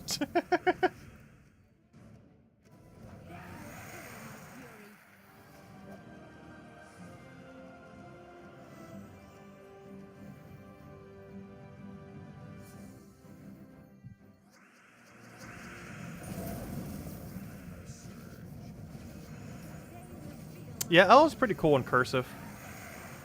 The main thing I hate about L is I actually write my L's and T's very similar in cursive. Like, if it wasn't for the little dash line of a T, the way I write it really quickly, sometimes, makes them look very similar. I do the same thing with S. I make my G's way too thick and I make my S way too thin. And my S, T's, and L's actually look really similar. Even though when written properly, they should look drastically different. But the way that I tend to write cursive makes them look pretty similar. Like, different enough that you could definitely distinguish the three. But close enough that if you didn't know my style, you could definitely confuse the three of them for the same letter. But after you see my rating for more than, like, a minute, like, you'd get the difference between the three. But if you're looking at, like, standard cursive and then looking at my cursive, it might take, like, several moments to realize the difference.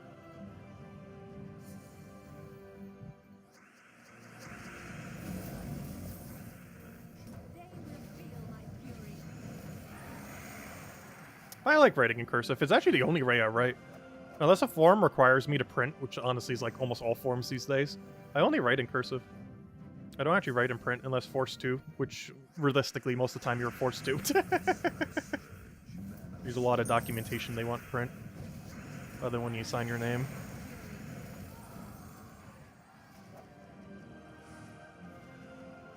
But if I'm just like writing down a note or something similar, I always write in cursive.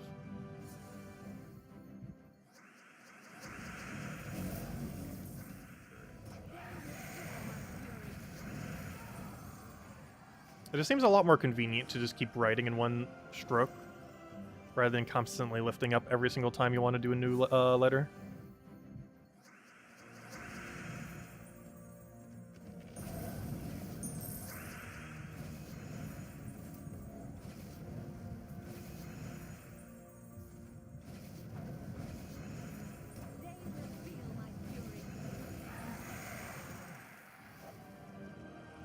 Hey, Cedric.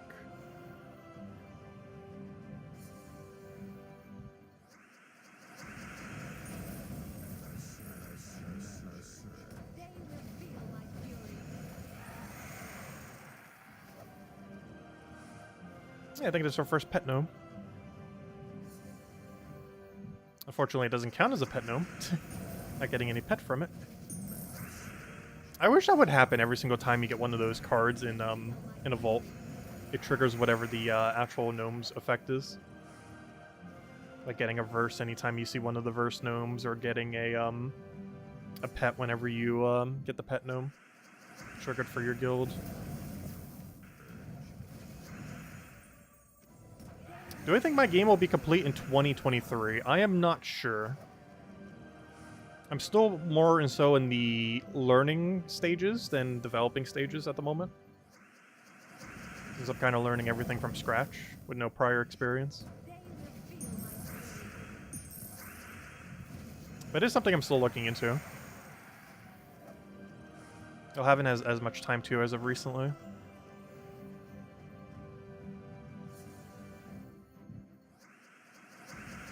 But there's a good chance it will not be done next year, but there is a good chance it would be done by 2024.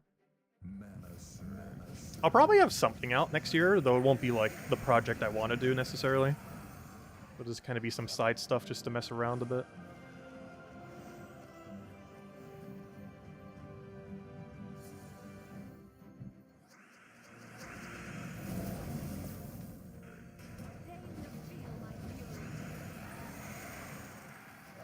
Yeah, on my birthday, I actually played a game that one of my friends is making, oddly enough. Because he went for school for it, and he was already good at drawing. It was that one game, Don't Underestimate Me. Not sure when it's getting released, though I think there's a free beta for it right now still on Steam. Oh, so that reminds me, I never did give him feedback on it. We did like a whole stream for it on my birthday on November 4th. Well, not the only thing we did, obviously we did a bunch of other stuff that day. But it was one of the things we did. But I never did give him feedback on it, even though I've talked to him since then. You found a shiny Sinisty? Nice. It's really hard to see. I was just killing every last one of them. Until one of them was pink. They're so small.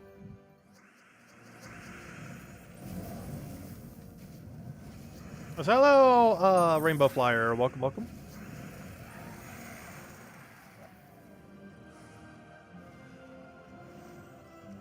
Guild Wars is kicking her butt. Yeah, that's how Guild War goes sometimes. Honestly, we've had a really bad win rate this week for Guild War. We'll see how we do tonight. Because we are going to be doing that at the standard 8 PM Eastern Standard Time, which is in, what, 5.5 hours from now? Yeah, it looks like this method is about 120 per hour, which is about where I thought it would be. So we're doing like 80 less per hour, but we're getting so much loot from everything. More than we were. Oh, Isabel, what did you end up mentioning?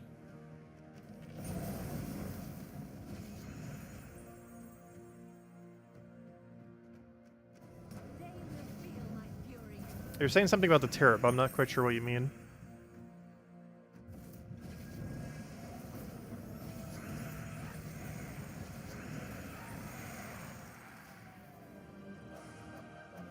Yeah, Guild Wars is really hard.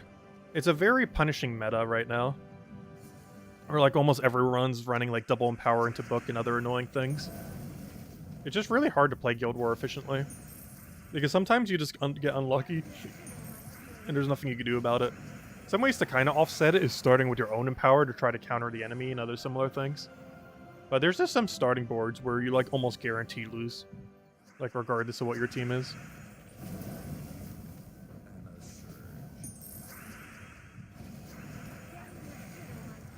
It's definitely the hardest mode within Gems of War. It doesn't even pay out that well either. So hello, Crisp. Welcome, welcome. Hope all's been well.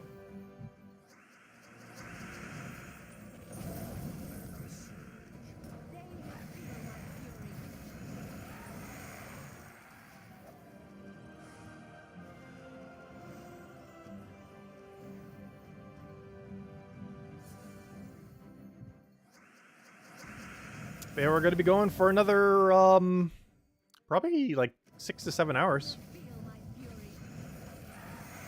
Even a bit longer. Because based on the poll, if we're going to be doing the 20% method the whole time, we're going to be doing about 120 per hour. And at a rate of about 120 per hour, that might be a little bit closer to 150, but around that rate, we would be able to get it done by about 9:30 or so. At that rate of completion.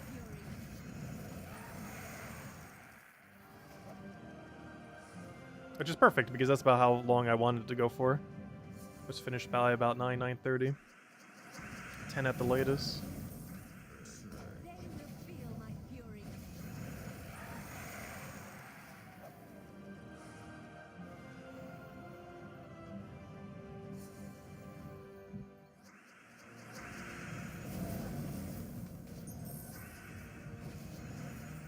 I just finished work, nice. Also, how is there 21? Wow, we actually got one shot. Wow. There was so much red on the board, we actually one-shotted with Phoenicia. That is very rare to happen. Because I was looking at our number, 21? That's a really high number to have for reds on the board. I think that's one of the only few times I've actually one-shotted with Phoenicia on max difficulty. It's possible, though it's very rare. You have to have a lot of red on the board, and we just had a lot of red on the board. Conveniently. That's very rare to occur. It has happened once in like 270 battles now. But ever so occasionally, there's enough red on the board that Phoenicia actually can one-shot. We're talking like a less than 1 in 100 chance that there's that much red on the board. It's definitely not consistent, that's for sure. Though in all fairness, not actually, because we've only been doing it for 30 minutes. Which means we found it within 70. So maybe it's about a 1 in 100 chance. But still, that's very rare. That we'd actually get that good of a board with Phoenicia.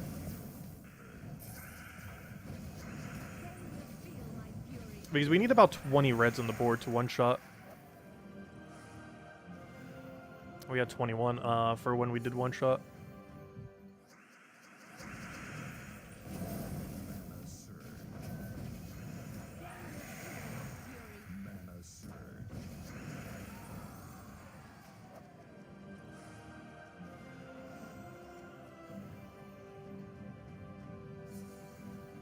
Why did we go back to max difficulty?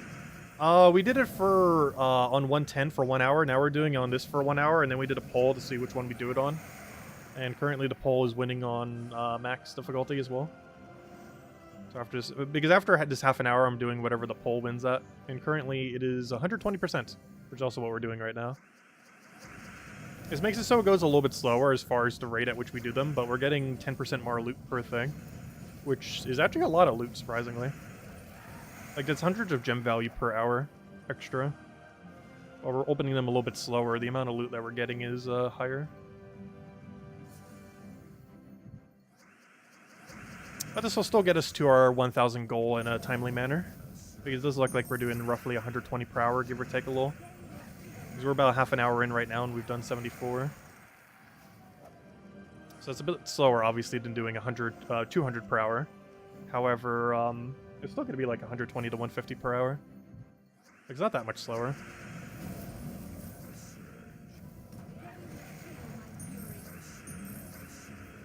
We're still easily going to reach our goal.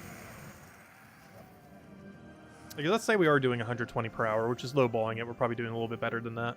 But let's say it is 120 per hour. We're going to be at like 350 by the end of this hour. At 120, we would need to do, what is that then? Math in head while doing other things. It's like 6... Yeah, it'd be about 6 hours then. Which means that would bring us to 9 o'clock. So, perfect. Well, technically 9:30 because some of that time will be Guild War and other stuff. That's pretty much the exact time I want to finish, so it'll work out exactly so.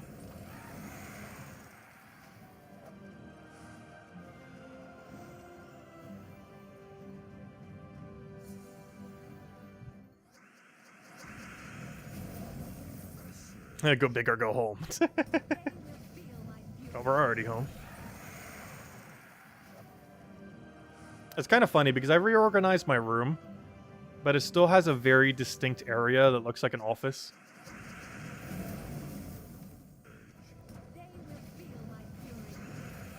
Is I basically have a divider, which is that green screen behind me, that basically establishes the zones in the room.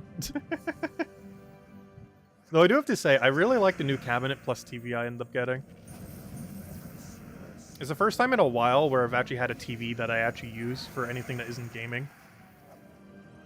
Which is the first time in about a decade I've had a TV. And I've definitely been enjoying it. I kind of forgot what it's like to have a TV. Because basically since high school I haven't had a TV. Because during college I just didn't have the time. Or the want to really have one. And then after college, or you know, when I came here I just didn't have one. And just didn't really feel like I needed one. And now finally we have a TV again. We've always had a TV in this room because we needed it for the console, but I never used it like as a TV. It was always just simply a screen that I played consoles on. But the other TV I'm actually using as a TV. It's positioned perfectly where I could just lay in bed and see the big screen. And it's all of its 4K glory. Which I've gotten really cheap now, 4K TVs. Gotten like dirt cheap. Like I remember when they were like 1,000 something. Now you can pick one up for like 100 to 300. Also, one thing that I'm not used to in a TV, the most recent TV I got has internal Wi-Fi or whatever you'd call that, where the TV itself can pick up on your internet connection. And while this is probably a very standard feature that people have expected from TVs for years now, I've never had a TV that had it. It's the first one. So it's like a new feature to me, even though it's probably been standard for at least like 5 years now, if not longer. It's the first TV I ever had that has like its own internal way to connect to the internet.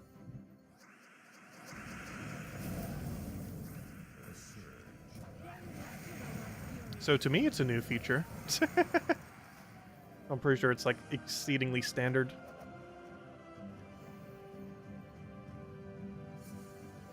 What do I watch on TV? Not much. Mostly just caught a few movies that I haven't seen. As well as occasionally look at the news. And other than that, I've been using it for YouTube a lot. It's a lot more convenient to watch YouTube on. Because I actually do watch a pretty decent amount of YouTube. Oddly enough, I don't really watch people's live streams. I sometimes catch, like, recordings of people's live streams. But oddly enough, I'm not really the kind of person that catches people's live streams live. Like, normally when I watch live streams, it'll be, like, after the fact. Mostly because I'm really bad at, like, getting to someone's live stream at the correct time. So even though I live stream myself, and I do actually watch live streams, I don't actually generally watch them live. Which I'm pretty sure some of you guys probably watch them after the fact. Who knows, someone right here after the fact might be watching this in the background music for an entire day. Or background sound, I guess, not really music. I do have the sound on, though it's very low.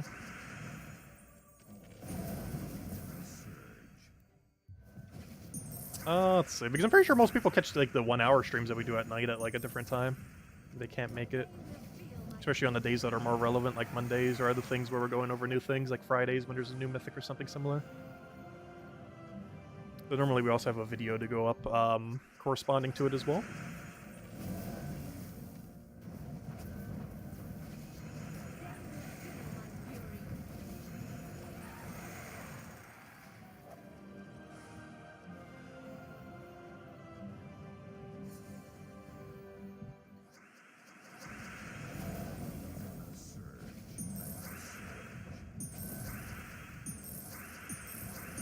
Please end your turn sometime this year.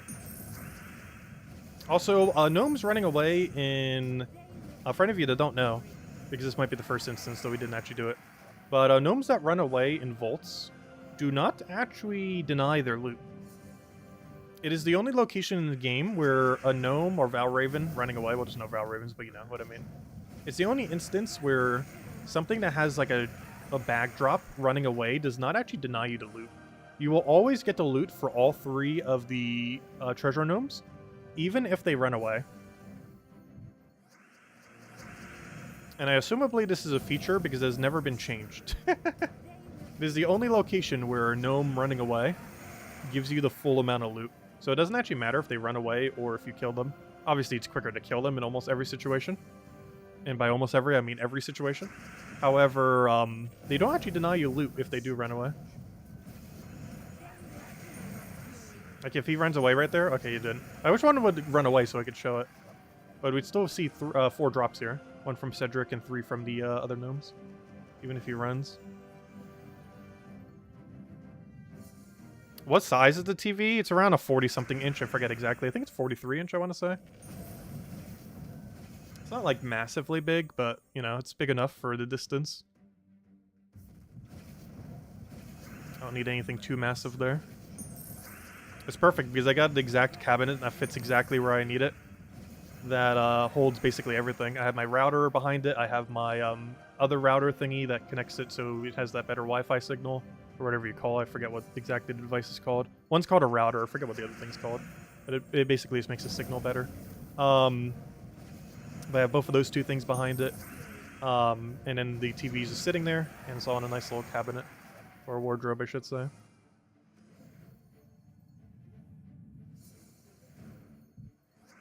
Yeah, it works out perfectly. Looks really nice there, too. I still haven't put anything into drawers yet, mostly because I'm organizing everything else still. As a project for later, I still need to mess around with. Honestly, I need to go through like all my drawers and like move what goes where. Like some of those drawers are in complete disarray. A lot of it has a lot of junk I just need to throw away too.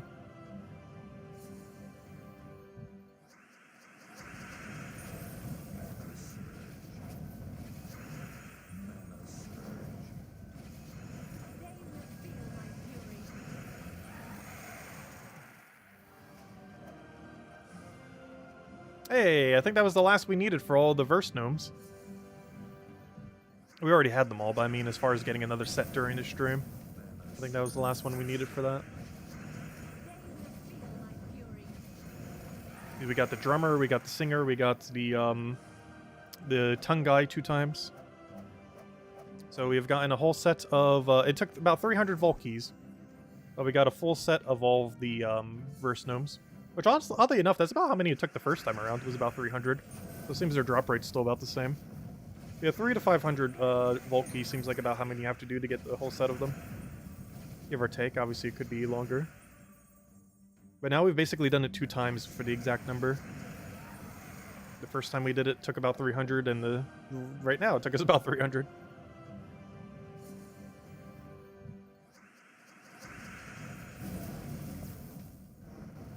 They're not really important to get, but they are something you might want to get for completionist's sake. They're not tied to any kind of kingdom upgrades. Unlike the tarot cards that are actually relevant for kingdom upgrades.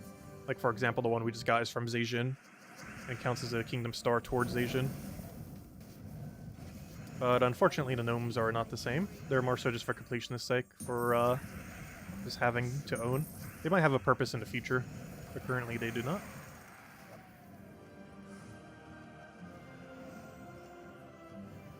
That's one nice thing about Gems of War. Most things within the game are relevant even if it's useless, because they're associated to kingdom upgrades, which is a great tie-in to make sure every single resource within the game is relevant. The system that they have for it's actually kind of decent. Yep, there's our 28th Cedric. Gosh, there's so many Cedrics. Yeah, that's what I thought. Cedric drops are definitely higher than tarot cards. It's by less of a margin than I thought. I thought it was like 3 to 10 times more common. But they were at least 2 times more common. A Cedric compared to a tarot card. Because we're getting pretty consistent data that's showing it's 2 times more common. Which is less common than I thought it was, but still way more common in turrets by at least double. Or exactly double.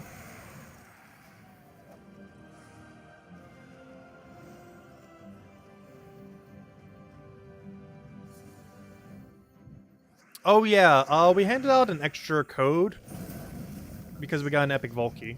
Well, technically we did it a little bit before then. Though theoretically it was also because of the epic Vault key.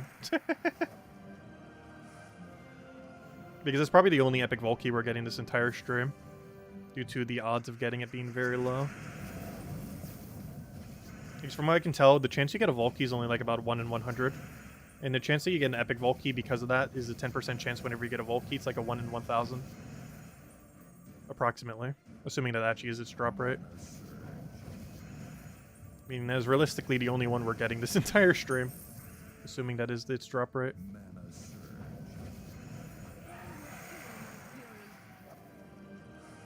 Your OCD can't take it? Can't take what?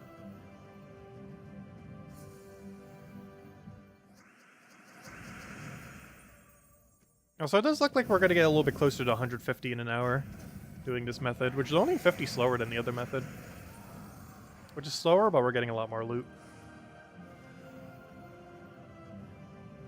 Which honestly, I'm kind of happy with that. That means we're winning 2.5 per minute. Compared to 3 per minute. Honestly, it's not that much slower. It's almost like the difference of using double Iron Hawk and triple Iron Hawk. Like, they're both so similar that you might as well just do whatever. You spelled turrets with a 2 R's. It's supposed to be 1 R. Wait, did I do turrets with 2 R's? Wait. Oops. There we go. Turret. Yeah, it is 1 R, isn't it? Actually, I spelled it with an E earlier. As in T-A-R-R-E-T-S. So apparently I double misspelled it. Because I did notice earlier when I spelled it with an E that was wrong. But I didn't notice that the double R was also wrong. I think the funniest one is that I spelled Vault Key's abbreviation as VC instead of VK. Because C and K sound so similar. Or, you know, pronunciation-wise. They both have that cuss sound.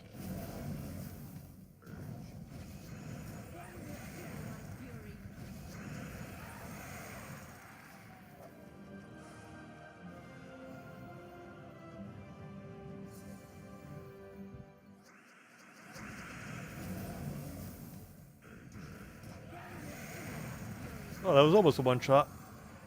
Especially combined with that burn damage. 4 more reds would have done it.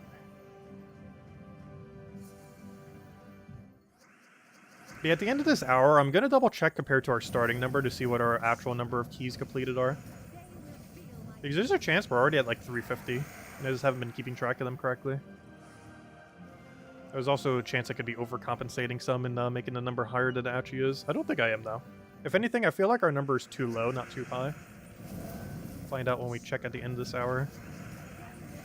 Because there's a chance we're actually going to be at like 350 by the end of this hour, even if my number says like 340.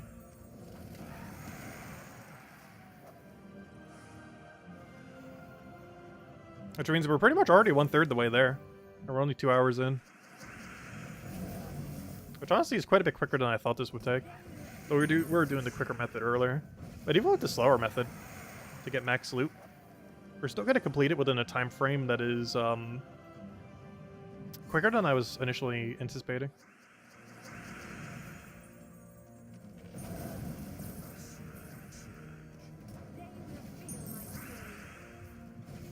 Oh, hello, Barbara. Tarot is pronounced tarot, is it? Oh, tarot cards. I always thought it was called tarot. That's tarot cards. I guess that makes sense. I always thought that was spelt differently, though. I guess it just sounds different. Because as a word, I've heard it before, but you generally don't see it written.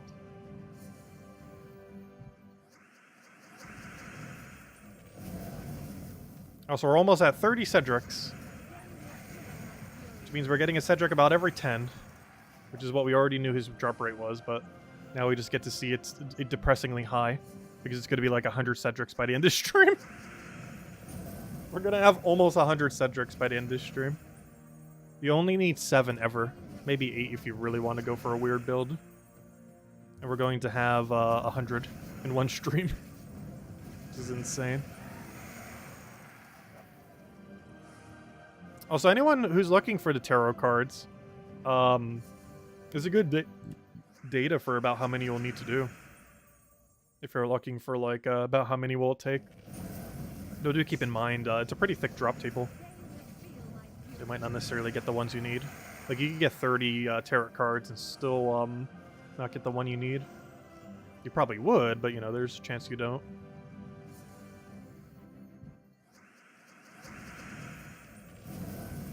But all the Volkies that we're opening during the stream is farmable within 1 weekend of a Vault event if you grind it enough. 1,000 Volkies, even if you have 0 Paloozas, is doable within a single Vault event weekend. You'd have to grind a lot, but it is doable in a single weekend. If you have like 30 plus hours available. It'll take a while. But if you already have some reserve, it takes less time than that, of course. But even if you're starting completely from scratch, you can get 1,000 Volkies in a single weekend. We did the most recent time we went for 1,000. We started with almost, I think we had like 3 reserve Paloozas, which means the rest we farmed during the event. All the dozens of them.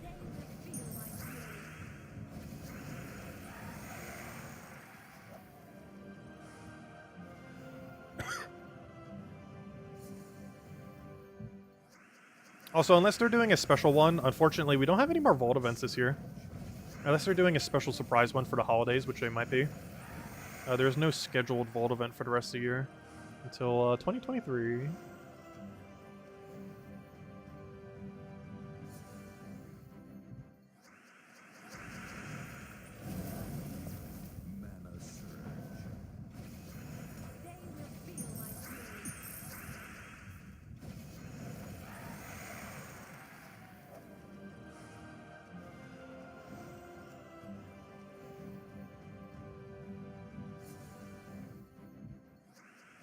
Happens with you a lot with words you only read, yeah. It's kind of weird how that is. Because you can know a word how it is, like, by sounds. But, like, not know it through text or vice versa. Because you only see it in, like, one particular situation. Like, I had a friend that had no clue how to spell achievements. Because they've heard the word a lot. But they don't really do much gaming, so they haven't actually visually seen the word a lot.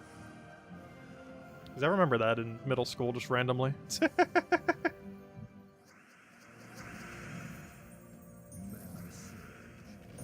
I guess to me, it's like such a common word, because, you know, in gaming you see it a lot. But if you don't do much gaming, you probably hear the word a lot, but don't really see the word visually, like, almost ever.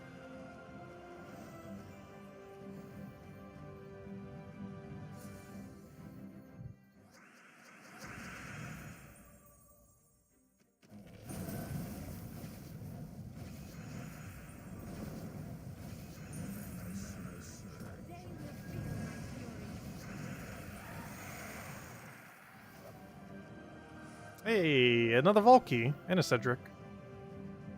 One is better than the other. And oddly enough, it's the Volkey.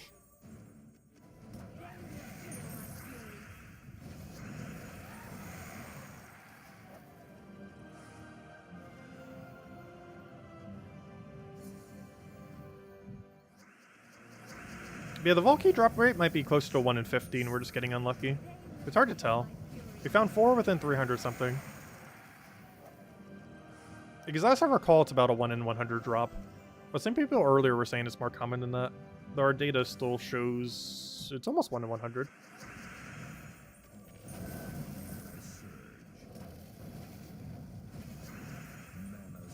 One thing's for sure, tarot cards are definitely like half as rare as, or twice as rare, I should say, I guess, as a Cedric.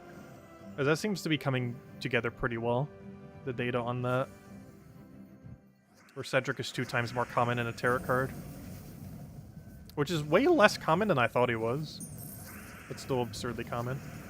Because I thought he was like a margin of like 3 to 10 times more common. But apparently it's just double.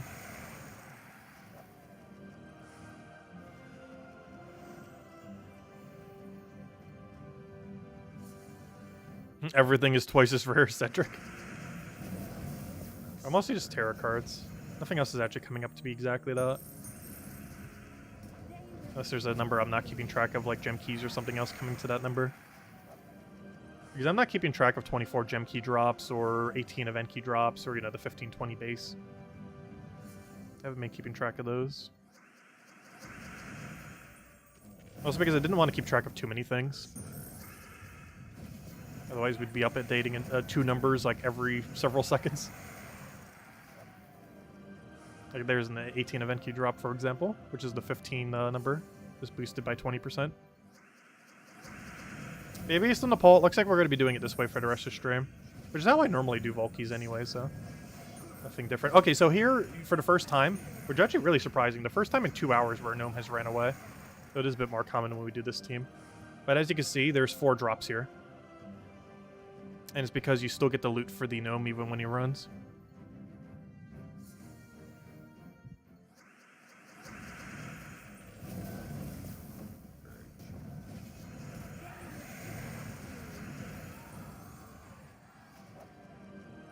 Oh, speaking of event key drop, gosh, there it is again.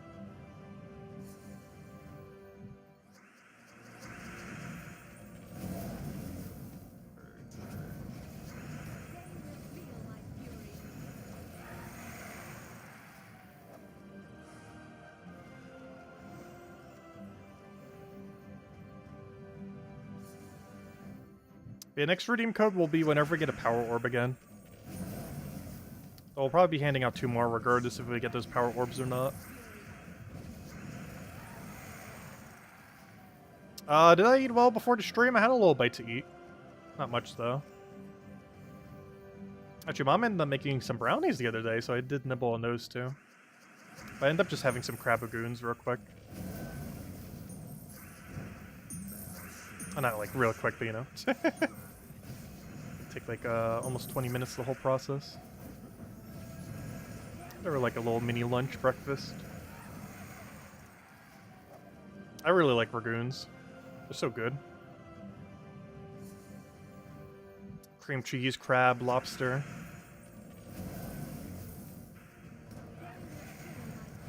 Which reminds me, I have not been at an all-you-can-eat Chinese place for almost 4 years now that I think about it.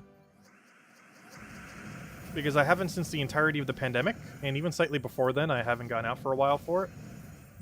So, it has been a decent chunk of time since I've been in an all-you-can-eat Chinese place.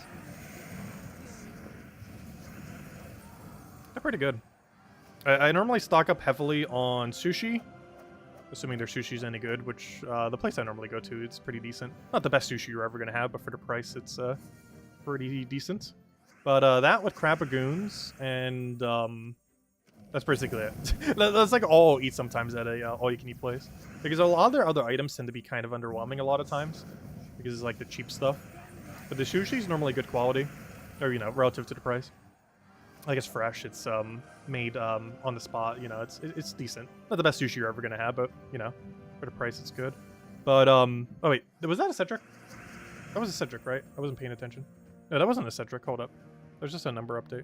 But anyways, yeah, that's like all I'll eat sometimes. Just stock up on a bunch of sushi and have the little cream cheese or crab or lobster ragoon or whatever they put in it. Normally they do like a cream cheese with like some celery. And, like some like imitation crab to make it like, oh, it's crab in there, even though... so they can say it's crab ragoon even though it's just the imitation stuff. Luckily I do actually like imitation crab, oddly enough. One nice thing about imitation crab is...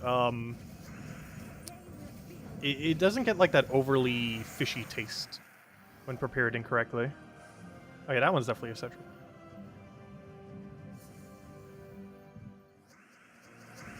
Like, there's no way you can really mess up imitation crab. Whereas there are a lot of ways you could mess up actual crab.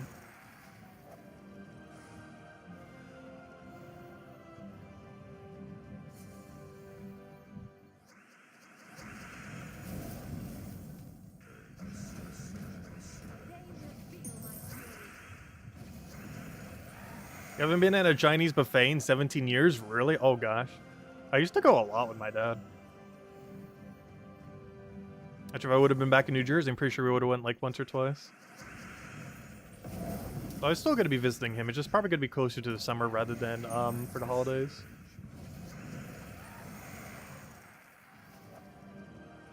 Yeah, another tarot card. Brings us to 15.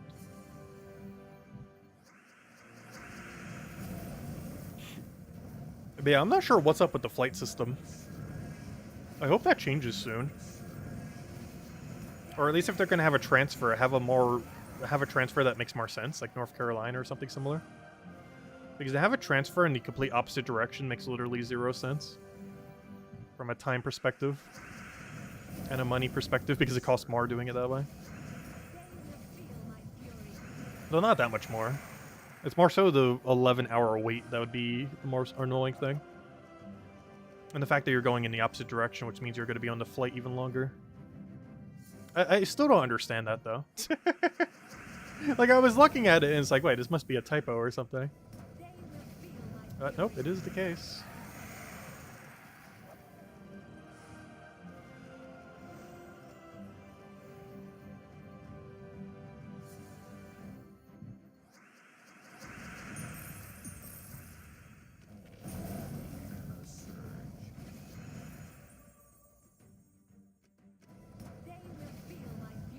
Actually, one thing I probably should have looked up, which I didn't, is I wonder if it's, because I do have some friends in Chicago.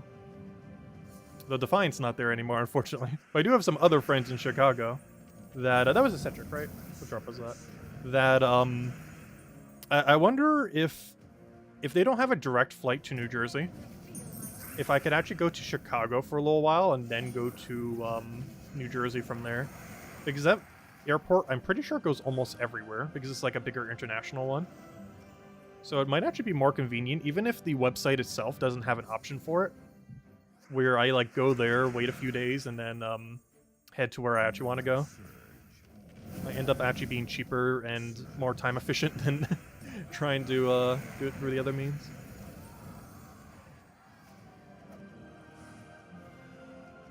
Why is there a redirect? I have no clue. There's just sometimes a year where my airport just doesn't go to places. And it doesn't make any sense. It seems really random, too. This is the first time ever where they didn't have a direct flight to New Jersey, though.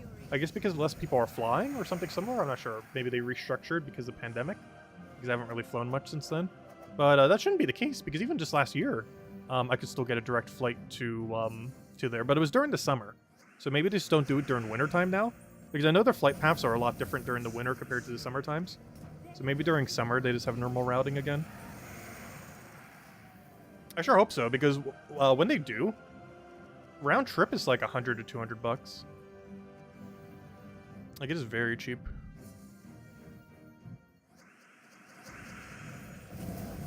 I would consider that cheap. I don't know, is that really cheap? I would consider that pretty cheap for a round trip flight.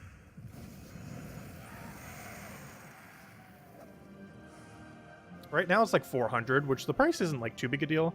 It's more so just the how it's routed that's like absurdly annoying, because it will consume like a whole additional 2 days with how it's routed. And there's no options that isn't like that, even through other airlines, because normally I fly through Spirit because it's cheaper. But even other airlines that were taken off from my location don't have a straight path. At least not this time of year.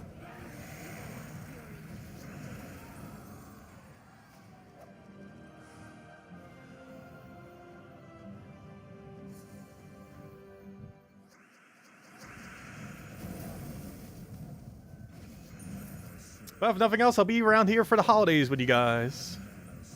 I'll still be celebrating it here, but you know, we'll still be able to cover all of our normal content.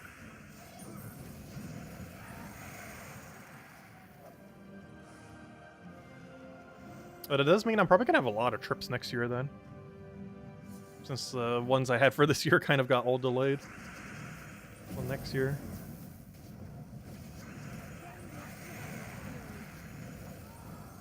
Because I probably have a friend coming over early next year. Oh, I just got rid of the whole number. I think that was 58, right? And I'm going to be seeing family then, since that got delayed. And who knows, maybe a third trip will pop up somehow. Probably not. I can't think of a third thing that could. That's my mom's side. The family's having a family reunion again. We did that 2 summers ago. Not the most recent summer, but the summer before then. If I'm not mistaken.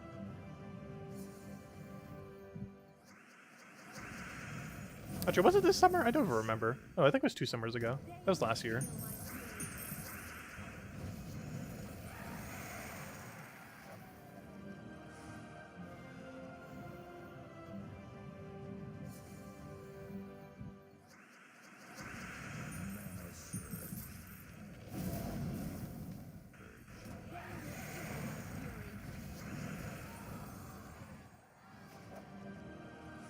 Hey, Treasure Gnome. Oddly enough, I think this is the first time we got him as a drop this stream. Those gnomes are really annoying to get a copy of each of them. Like, it's still doable in the current state of the game. But, I need to make sure we save some Vault keys, because you know what we'll have to do the other 1,000 Vault key opening for? Because two things are going to happen around the same time. They're going to be updating the drop table for how Dragonite works, but around the same time they're going to be adding a Dragonite gnome. And when they add a Dragonite gnome, you know what we're going to have to do?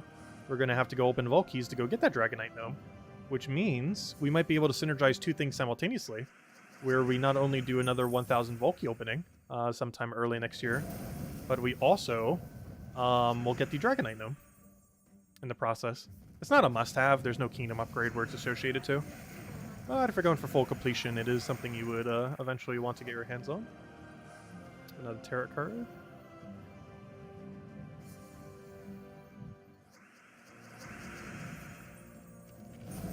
Alright, looks like we're at the 1 hour mark. So let me go update our number and see how far off we actually are. Which means we did about 160 this hour then. Not bad. This is Valraven. Oh, there's a tribute.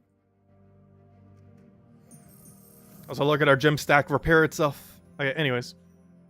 We're going to be at like 30,000 gems by the end of the stream at this rate. Anyways, what was I about to go do? Oh yeah, I was going to go check my current Volkey number. So we're at 4491. We have to keep in mind we got 3 additional keys. So let's do some math real quick. What was our starting number? Our starting number was... I can't see. Our starting number was 4857. So let me just bring out a calculator real quick, as I'm not going to bother doing this in my head.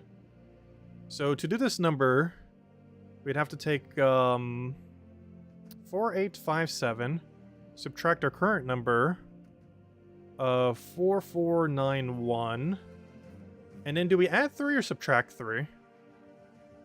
Because we got 3 additional keys. Which means we'd have to add 3... Wait, is it add or subtract? Because we got 3 more, which means that number is now 3 higher. Which means if that one's lower, then yeah, we'd have to add 3 then, right? I'm pretty sure we'd have to add 3. I'm not sure why my brain is confused as if we should add or minus 3. Well, let's just add it. So that brings us to 369 is our current number, which means I was only 5 off. Which honestly isn't that bad. But yeah, I was 5 off on our count. Because our actual number is that. Unless I was supposed to subtract 3, in which case we were even closer. But I'm actually confused. I'm pretty sure we have to add 3. I'm not sure why my brain can't figure that out at the moment. Because we got 3 additional keys, which means our key total is now 3 higher than it would have been.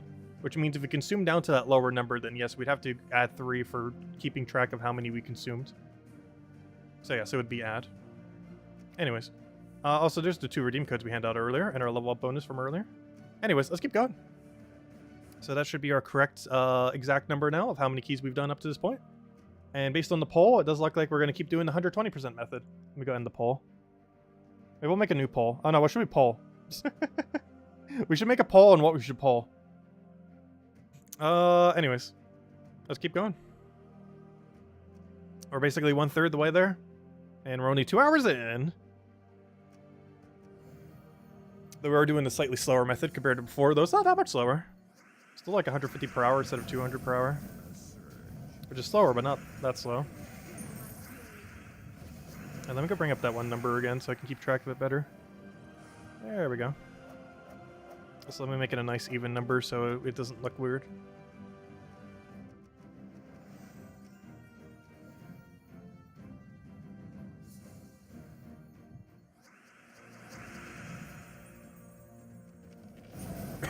Also, hello, Neil. Welcome. Also, hello, Giuseppe. Welcome as well. Can you show a couple of Zolgoth fast teams for Explore 12? Well, the most standard one is to just run Slayer Hero class with either Flamer or really any weapon that doesn't really block that can mana accumulate. That is then followed by Thrall, Zolgoth, Leprechaun. That tends to be the main and only structure you really need for the most part, unless you're going with like other skull spammers to like mess around with, like Lord of Slaughter or something similar. If you don't have Flamer Fur, you can run with pretty much any mana accumulating weapon that doesn't block that doesn't really block anything. The first thing that comes to mind is Mountain Crusher, because it'll also give you barrier. Oh, then again, you won't be using a barrier class, but you can still use Flamer Fur. I mean, you can still use Mountain Crusher, I mean. Also, the closest equivalence is you get from doing Urskia Kingdom, Urskia Crown. Urskia Crown is basically just slightly weaker Flamer Fur, but it still creates red. So if you're looking for something that does almost the same thing, you could use Urskia Crown instead of Flamer Fur, as it serves a pretty similar purpose.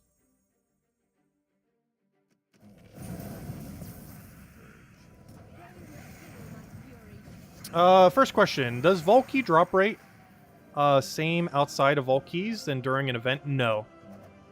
It is always consistent what the drop rates, to my understanding. The way that Vault Keys work, as far as dropping from Vault Keys, Vault Keys within Vault Keys, is they are always the same extremely reduced rate, regardless of if there's a Vault event or not. Meaning it doesn't matter when you open your Vault Keys then. And it is substantially lower rate than what you would normally find outside of Vaults. And the main reason for this is just to make sure you don't get infinite Vault Keys while doing Vault Keys. But no, the drop rate of Vault Keys inside of Vaults are way lower than the drop rate of Vault Keys outside of Vaults. Like, if we just found, like, a bunch of random gnomes in the wild when it's not a Vault event, the number we'd have to kill to be able to get a Vault Key is way lower than the number we'd have to kill in a Vault to get a Vault Key. And they mostly did that just to make sure you wouldn't get, like, so many of them. Obviously, you still get some, but it is a substantially reduced rate. There's basically 3 different rates for how you get Vault Keys in the game. The lowest chance is in a Vault Key itself, has the lowest drop rate for getting a Vault Key, but still possible. The next is if you just find a wild gnome when it's not a Vault event. Those have an in-between drop rate. What the exact drop rate is, I have no clue. But they have an in-between drop rate between what's available in Vaults and what's available during Vault events. And the absolute highest rate is whatever they end up doing during a Vault event. Specifically the ones that are found from Paloozas or, just in the wild. If you're just doing burst farming. Because, of course, during a Vault event when you're running a Palooza, you get like 20 of them within 15 minutes. 20 Vault Keys, that is. Oh, what card did we just get? Oh, it was a Cedric. I knew we got a drop, but yeah, of course it was Cedric. Why would it be anything else?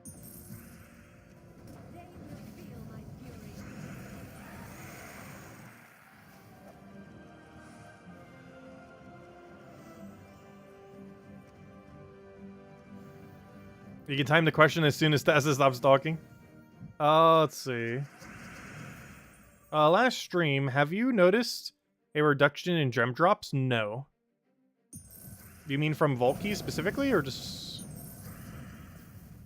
in general? Because honestly, from Vaults right now, oh no, it seems like the normal rate. I normally don't open this much in one sitting. But the amount of gems we're getting still seems like pretty standard amount of gems.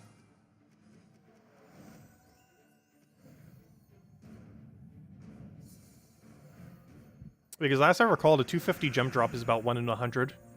That's about where we're at. I haven't been keeping track of the 100 gem drop, or the little smaller ones. But the 250 seems to be exactly where it's normally at.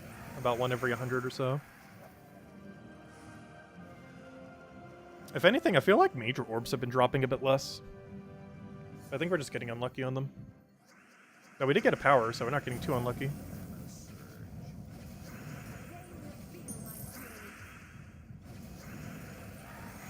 Hello, Cookie. Welcome, welcome. Oh yeah, we're still going. We're going like all day. The stream's not ending until like our normal stream time tonight. Because we're opening Volkies all the way till 8. Then we're doing our normal stuff like Guild Wars and all that. And then we're, and then if we haven't already finished 1,000 keys, we're going to finish 1,000 keys after we do everything for our dailies later tonight. I think we will end up having the 1,000 keys by then. So once we hit 8 p.m. Eastern Standard Time, we'll probably just do our normal stuff. It's not going to be a separate stream. It's just going to be one long continuous stream. So once we hit 8, it's still going to keep going. We're just going to switch over to what we normally do at 8. Rather than vault key grinding.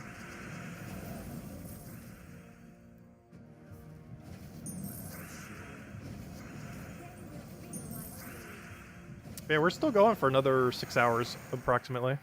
Like 5.5 to 6 hours is how much longer we're going. We'll be here a while. We're only 2 hours in. Be here all day.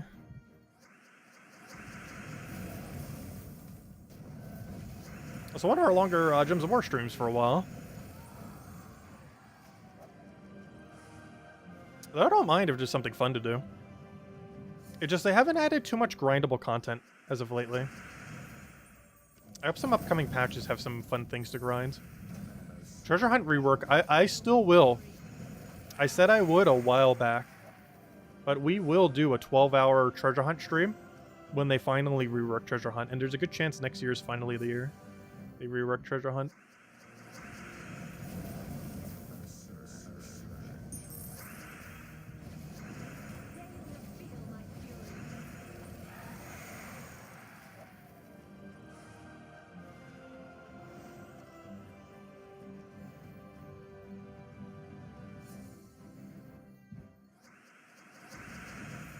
What is your favorite kind of cheese? Oh, smoked Gouda. I really like smoked Gouda. Though as far as form factor, I really like dips. I got really addicted to Domino's 5 cheese dip that they currently have. So much so, I almost want to order it right now. Maybe tomorrow, we'll see. But, like artichoke dips, I'm a really big sucker for too. Like any of those kind of like ultra cheesy, melty dips. Nacho cheese also kind of good, but they don't have the same experience as like the really melty ones. But as far as like actual cheese type, smoked Gouda is probably my favorite. Not my favorite form factor, but my favorite taste of cheese is a good smoked Gouda. Though it has to be the correct type of smoked Gouda. There's like different types, and I'm not really sure how to describe the correct type. Like, you'll know when you taste it what the correct type is.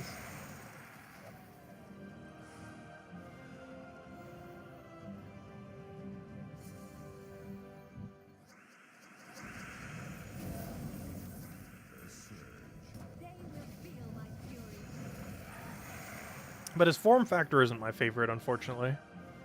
But its taste is. Like, form factor wise, I like the really like oozy kind of melted cheeses that are almost like a fondue, almost, but not quite, or even just fondue also works. Because form factor wise, that's my favorite overall cheese. But actual taste is definitely Gouda, smoked Gouda. I haven't had a lot of the finer cheeses though, so I wouldn't really know. Like, smoked Gouda generally isn't considered a particularly fine cheese. Like, it's definitely up there in, like, the cheese tier list of, like... It's definitely not a low-end cheese. But it's not, like, a super high-end cheese, either. It's like a mid-tier cheese. A lot of high-end cheeses I've just never had, because they're too expensive relative to, bothering to try to taste them.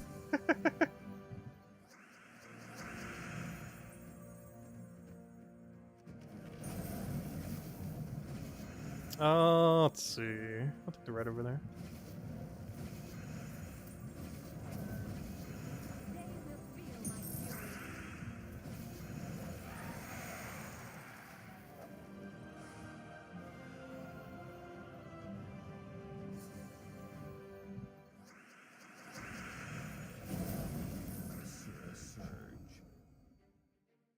Well, out of the low-tier cheeses, oh, definitely any kind of nacho cheese is my favorite low-tier cheese. That are like American singles.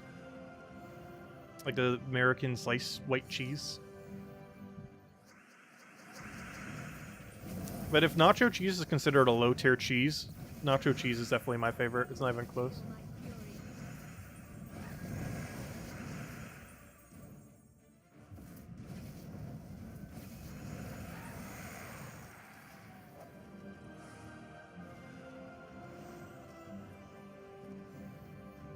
Did we just get another Cedric? I feel like I'm seeing him so often, I'm forgetting if I'm seeing him or not. No, that was just an orb.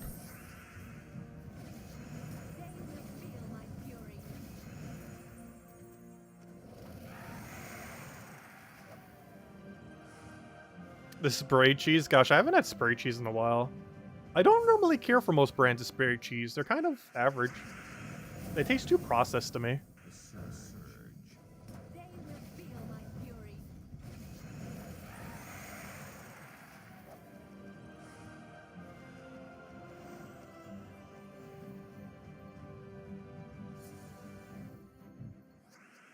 Oh, that's not the right number. That should be an 8.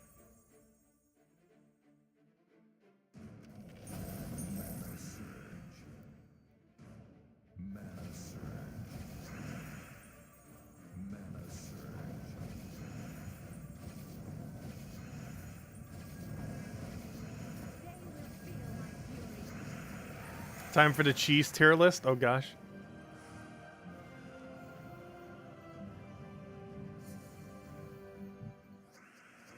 I'm definitely a big fan of cheese. It's one of the only few dairy products I would say I don't hate. Because I'm not big on milk. I'm not big of anything that uses too much dairy in it. I do like eggs. I don't know, is egg considered dairy, kind of? Like a different form of dairy. Like, most milk-based products I don't tend to like as much. Like, yogurts are kind of average, though I do eat them on occasion. Like, cheese is one of the only things in that category where it's like, oh yeah, that works. It's like one of the only few form factors of milk that I tend to like most of the time.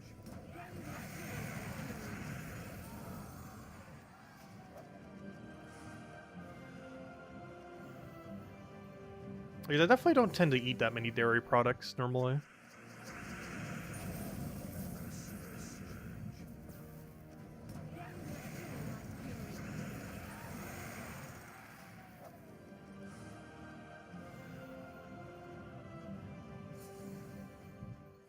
Alright, we're getting close to the halfway point.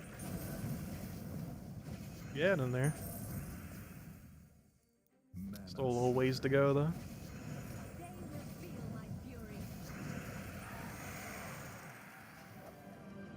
But it looks like our time to completion will be pretty much exactly where we wanted to be, which is going to be great. Because we'll probably finish 1,000 by like 7:30. Then we'll kind of look over the data. Start doing our normal stuff at 8. And then, go from there. Though I'm not sure if we're going all the way till 9 if we do it that way. Having already streamed for so long. We're still going to do all of our normal stuff. We just won't probably do any side grinds. Since this kind of already was our side grind for multiple hours straight. Like 7 hours straight. 6, 7, whatever it comes out to.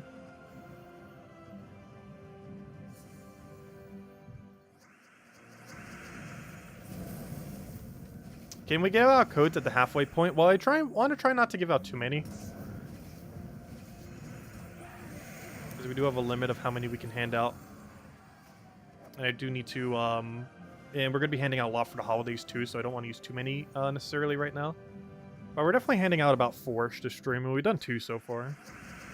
And I might hand out a 5th, because I do guarantee want to hand one out around the time we do our 8 p.m. Eastern Standard Time stream. For our normal stream, for anyone who just catches it around that time. Pretty sure most people will pop in before then. But for anyone that does come here like exactly at that time every single night, I still want to have a code around that time. So we're probably handing out like 4 or 5 this stream. The next one will be whenever we get a power orb. Which could be a few minutes or a few hours, or even 0. We've only found 1 so far. I'll also do one if we find another epic Volkey. As honestly, that's similarly rare as a power.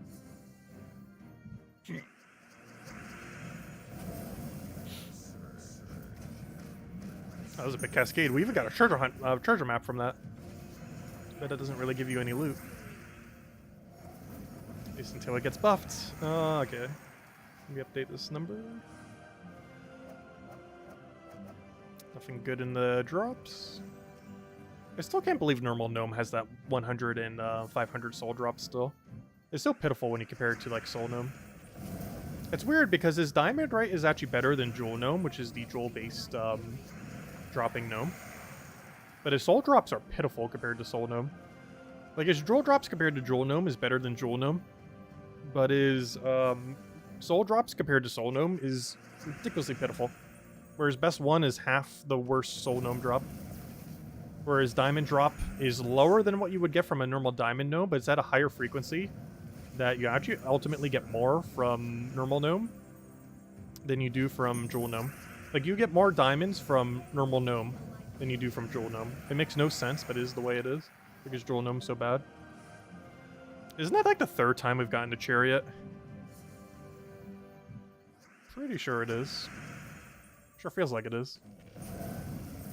Well, I guess after 20 tarot cards, we would end up getting quite a few of them over again, as would kind of be expected after that many drops. Because there's less than 20 tarot cards right now.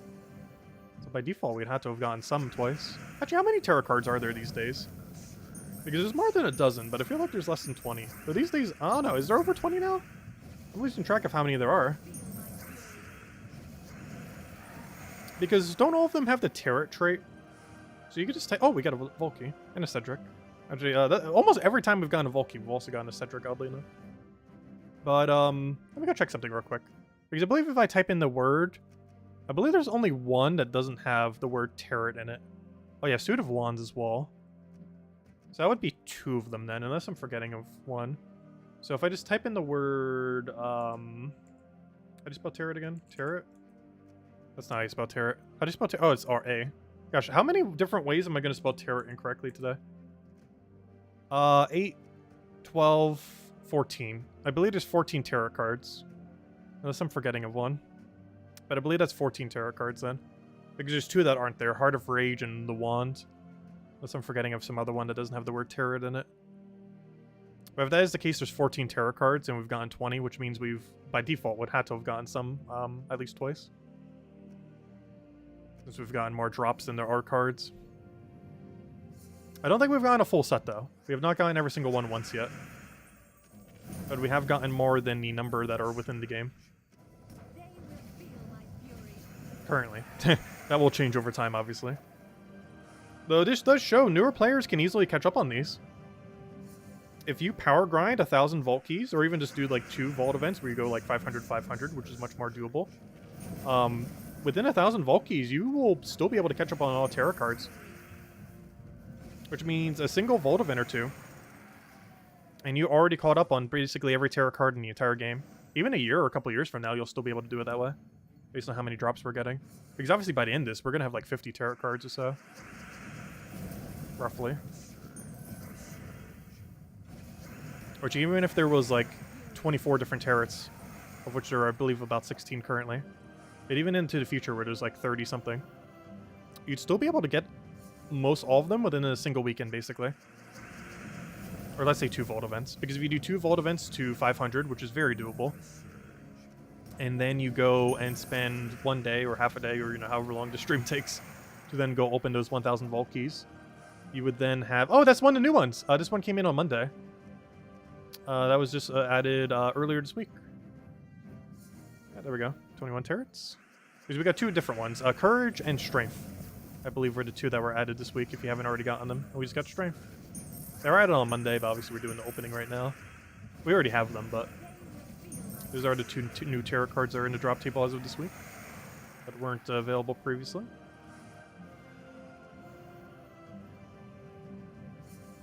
But yeah, it's very doable to catch up on these. Honestly, I feel like a lot of things in Gems of War are pretty easy to catch up on. It might seem really intimidating at first. But most things aren't that hard to catch up on. Especially if you're doing it over the course of a year. To carrot cards. Well, am I saying them that incorrectly?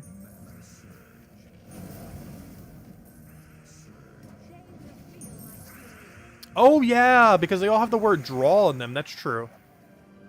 That is true. Every single one of their abilities has the word draw in it. Because even this says draw, right? Yes. Oh, interesting. There is one that doesn't, though. Heart of Rage. I'm pretty sure it does not have the word draw. Heart of Rage. Yeah, it has Raging Heart. So let me type in draw and then add 1. So there's 8... Okay, so the number I said was correct then.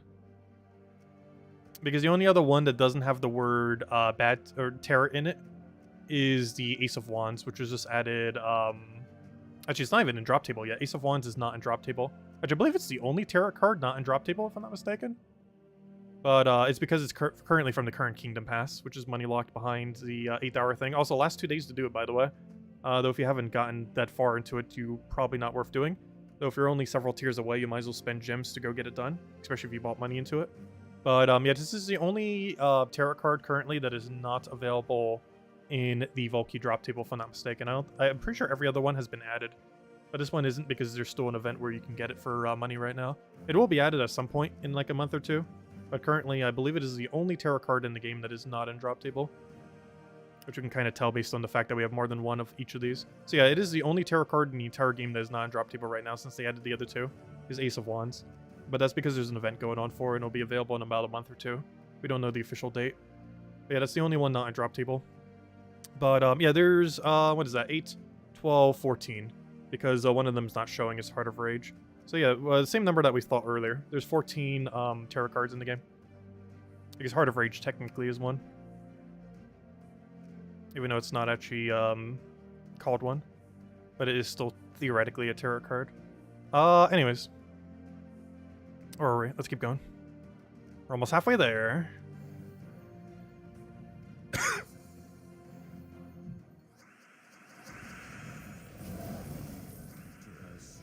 Yeah, as of this week, yeah, every single tarot card's now available, except for Ace of Wands. But every other one that isn't that is available in drop table. And we could very easily tell because we have more than one copy of all of them except for Ace of Wands. And the only reason that one isn't is because there's currently an ongoing event for it, and they're normally added about a month or two after the fact. Or whenever they feel like doing it, though normally it's about a month or two after the fact. Assuming they do it on time. There's normally a notification in-game. Like, for example, Courage and Strength, when they were added this week, had a notification on Monday that showed it. We mentioned on the Monday video as well. So normally they do tell you about that. Most troops, they don't tell you when they get added back into the drop table. But for tarot cards, they do, oddly enough. It's one of the few things that when they get added to your drop table, the game actually lets you know. And for most other things, it's about 4 to 6 weeks after the fact.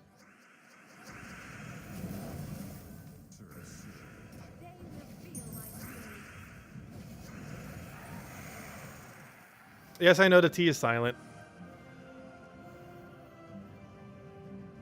It's tarot cards. I like calling them tarot cards, though.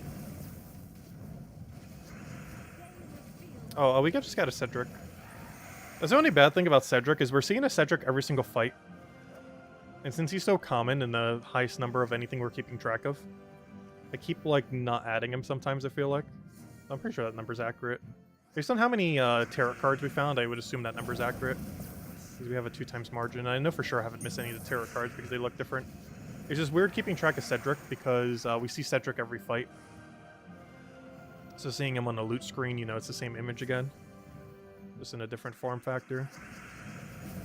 If anything else, when we see him as a drop, he has like an orange border, whereas when we see him in a battle, he has a little mythic border.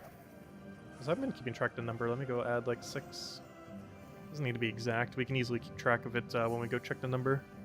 Though we were only 5 off earlier, so whatever we were doing, it was kind of correct. Because I only had it 5 too low when I did the number earlier. I feel like this will be off by like double digit, like by almost like a dozen this time around when we check it again.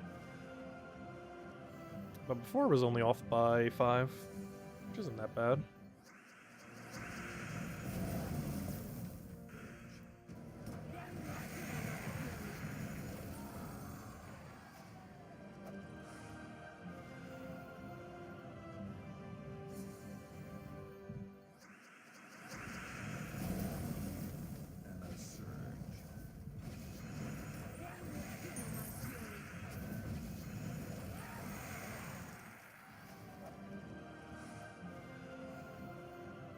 Alright, there we are, 400. We're getting close to the halfway point. Still a ways to go, though.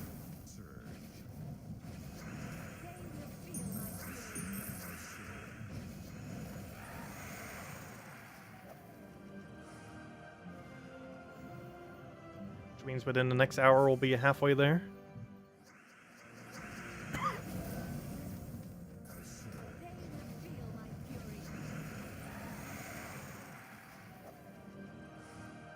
Which means at this rate, we have to do this for about another 4.5 hours, which that works out perfectly. I think that's exactly when the normal 8 p.m. Eastern Standard Time stream is. I kept saying carrot cards.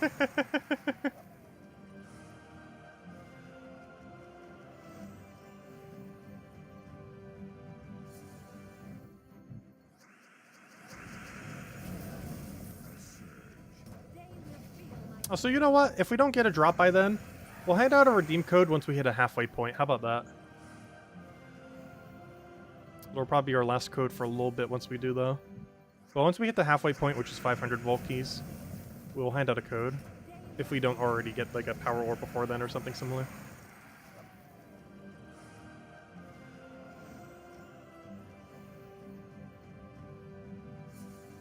Because that'll probably be 5 codes this stream, then.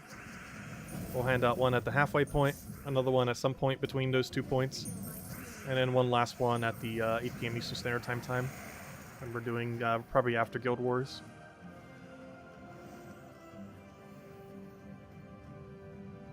I don't know, carrot cake, I don't know. Carrot cake I'm actually not that big of a fan of.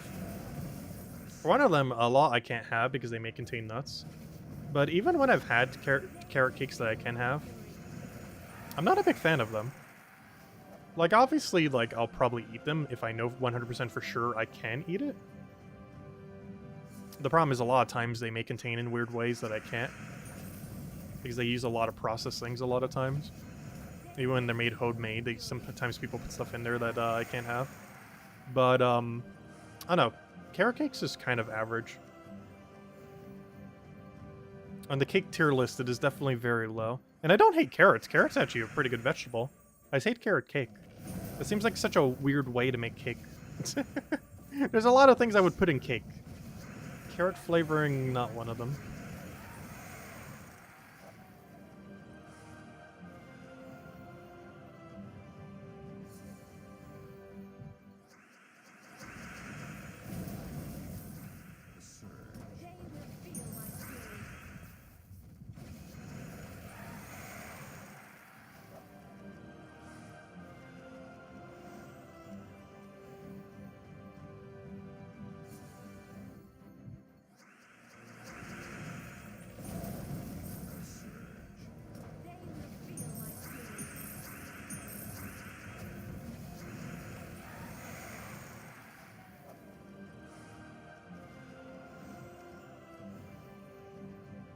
Good morning, Easy Breezy. Welcome, welcome. Hope all's been well. You slept in, nice. I do that quite often as well. But maybe not till 3. It could be different time zone. But honestly, I've been waking up pretty early recently. Not today, because I wanted to rest up for this stream. But, I've been waking up at like 6 or 7 a lot of days. Not today, because I ended up waking up at like 11 or something. Because I wanted to be nice and rested for this stream. But, I've been waking up around 6 or 7 lately. Just out of habit. I feel like I do a lot in December. It's mostly because of the day-night cycle, because it gets dark so early. That my brain is like, oh, it's time to start going in rest mode. And then by the time it wakes up, it's like, oh, yeah, because, it gets dark so early now, because like 5 p.m., 5:30. Like, it's already starting to get, like, slightly dark. It's only 3:35 right now.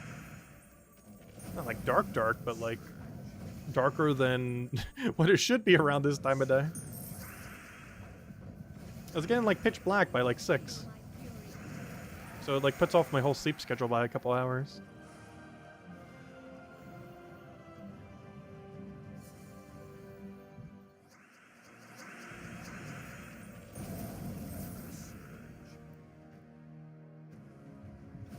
Oh wait, I didn't cast Leprechaun yet. There we go. I could just click that. Could have done that the previous turn.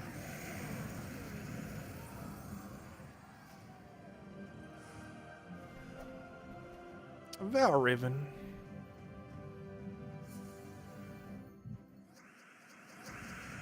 We're almost halfway there. So close yet so far. I'll hand out a redeem code once we do. Unless we find something juicy previously. I guess we'll hand it out then. Oh, not quite so far.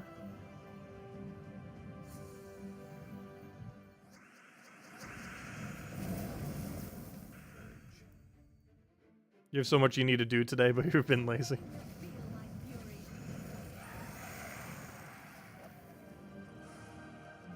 I don't know, my schedule's kind of free now. For most rest of this month. Other than just some holiday stuff coming up.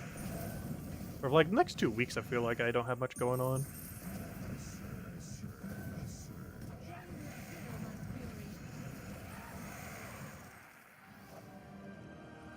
Oh, we got another tarot card.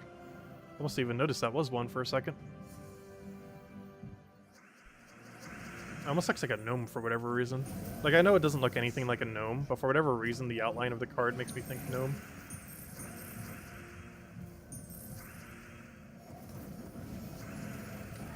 Because a lot of the gnomes have like that thinner design.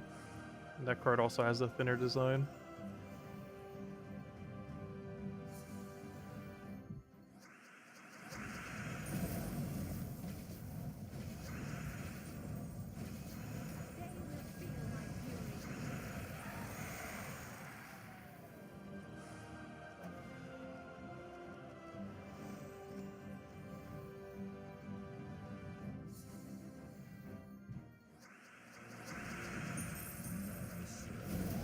I was gonna say he better get full mana.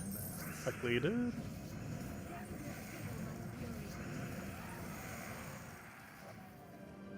Ooh, major orb? Ah, blue.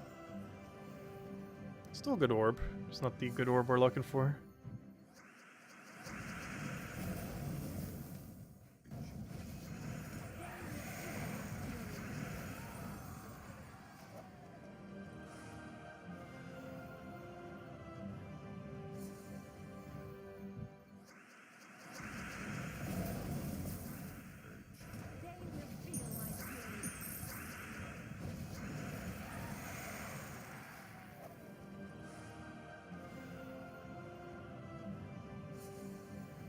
You did complete 2 achievements in the Pokemon game, though? Nice, which 2? You bought all the clothes and Sword and Shield and Shining Pearl. Nice. Have you done it in the new game yet?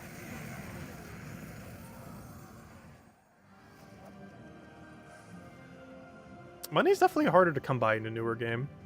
There are a few cheesy strategies for it. Actually, I'm doing one of them right now. You can literally ace spam the ace tournament. And you get money the entire time. And I currently have it running because all you have to do is literally spam A button. So I just have a controller that has one of those turbo buttons spamming the A button right now. Which I could show it real quick. Wait. Let me go get the interface working. It shouldn't have any sound, hopefully. I'll mute it if it does. Where is it? It's literally running right now. It's hooked up to this TV, so we should be able to see it. Oh, wait, I need to click save on this. Where is it? 1 second. 1 second, I will show it. It's literally just running in the background. That's using the Switch, not any processing from my actual computer, so it's not slowing down anything. Where's my little mini interface for it? I know I made one. I had like a really small one. Where is it? 1 second. There it is. Let's see. Deactivate, activate. Alright, make a little visual for it. Move it so we can actually see it. Yeah, there it is. It's literally just running, getting gold right now. It's currently taking on the Ace Tournament thingy. And it's just one-shotting everything. And all you have to do is click spam A. And it just like one-shots like near everything and farms gold. The more important thing, it farms those rare apricorn balls. You can actually run it with a thing that gives you more gold, but I'm running it with something that gives you less gold but more wins. And the reason for that is I want those rare apricorn balls so I can catch shinies in them. But yeah, that's literally running in the background right now on my Switch. Because all you have to do is click A. Like, it doesn't have any other input. You literally just spam A forever. You just get infinite money and a bunch of other loot. Most notably the apricorn balls, which are those really rare balls that are basically like shiny balls in Pokemon. Where they have shiny Pokemon, but they also have shiny balls. And that's currently the only way to really mass farm them. At least without time travel anyways.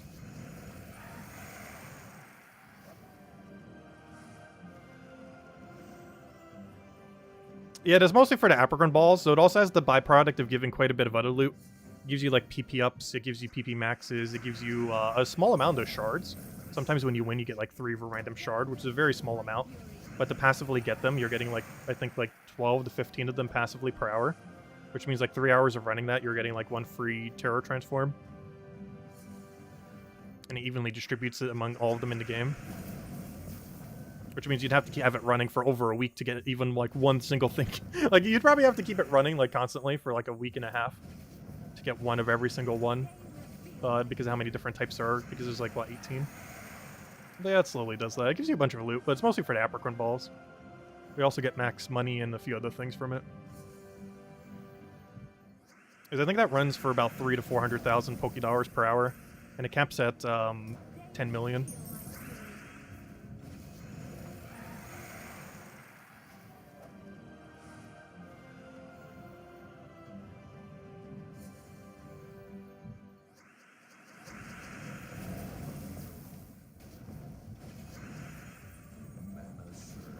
Also, keep in mind, you cannot do something like that for Gems of War.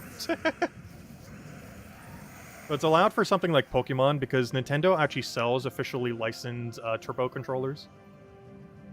It's also not using a macro, you're literally just spamming the A button. But do keep in mind, don't do something like that for Gems of War, because it does have different policies on it.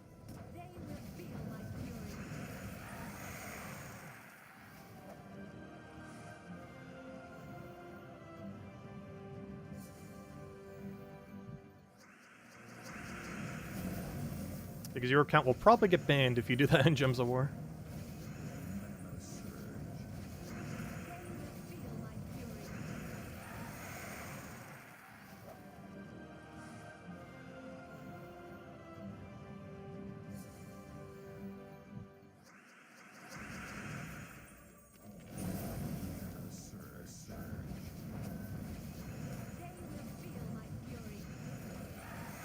What's the one to get better loot instead of money? You use choice specs. It mostly just allows it to one-shot things more consistently. It also makes sure it never loses. I don't think there's a single battle it can lose to with choice specs. Whereas if you run the money one, there are some battles where if you get crit, you'll die. Like if you get like double critted or something similar. But with choice specs, I haven't seen it ever fail. Even if you keep it running for like half a day or an entire day. There's a few other options other than Flutter Mane, but from what I've tested, Flutter Mane's the most consistent.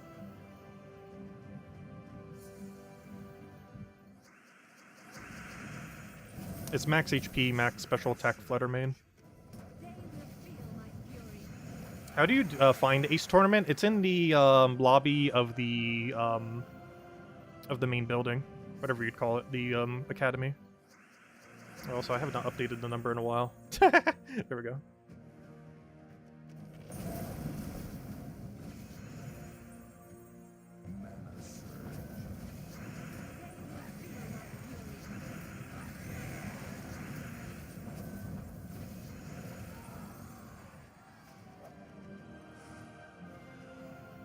Do you have an entire shiny Flutter Mane for trade? I do have some spares. I could probably give you an Isabelle one. You'll have to train it yourself, though. You mostly just have to pill it up and just give it some XP candy. Well, I could probably pill it. These are kind of easy to come by. But I'm low on XP candy, so you'd have to level it. I could do most of the other stuff for it. But I do technically have some spares. I want to go hunt more of them. Supposedly the glitch still works. Though when I last tried it, I guess I just got unlucky because I wasn't finding any. Because I want to try to find a shiny one with 0 attack. I haven't found one yet. Because I have one with 0 attack, but it's not in a shiny form. Hey! Redeem code time! We found our second power! Nice. There it is. The glorious power orb. One of the rarest drops we could find other than Epic Volkey, which oddly enough we've only found one of. Which oddly enough, Epic Volkey might literally be a rarer drop than Power Orb. But which is kind of insane to think about. But based on its drop rate, it kind of is. Anyways, let's go ahead and add that code. So this is our midway code, by the way, for hitting the halfway point as well, technically. So this is both celebrating halfway point and Power Orb. And we'll probably have 2 more this stream. One more at some point, and the other one at around the 8 p.m. Eastern Standard Time. But there you guys go, and that'll be 5 codes total then. But there's the third. And we'll have the other one eventually. I'm not sure what the other one will be based on. Probably when we get another power. Whenever that happens to happen. There we go. Let's keep going.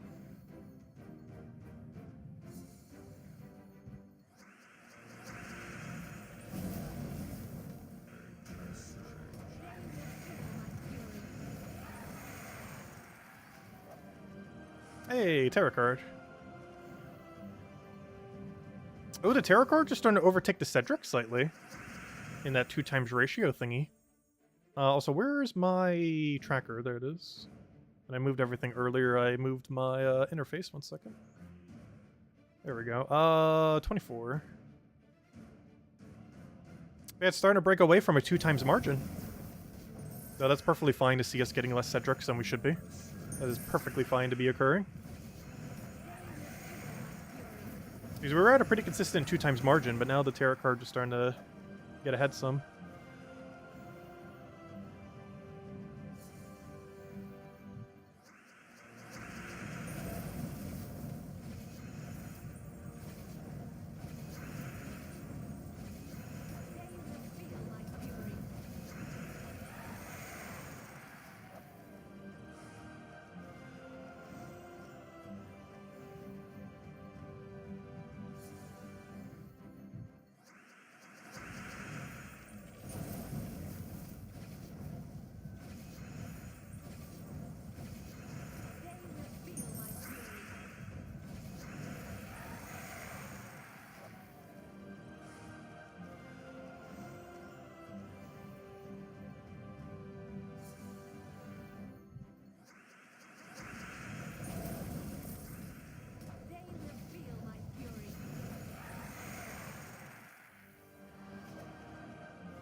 I need to update the number. I keep forgetting to update the normal number.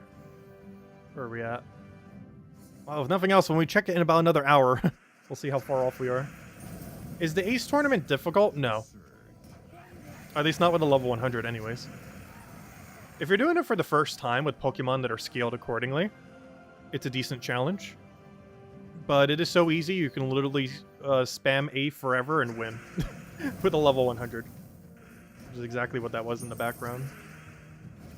But if you're fighting it with like under-leveled stuff or like at-level stuff, it can be decently challenging. But if you have a level 100, you can pretty much just wipe the whole thing.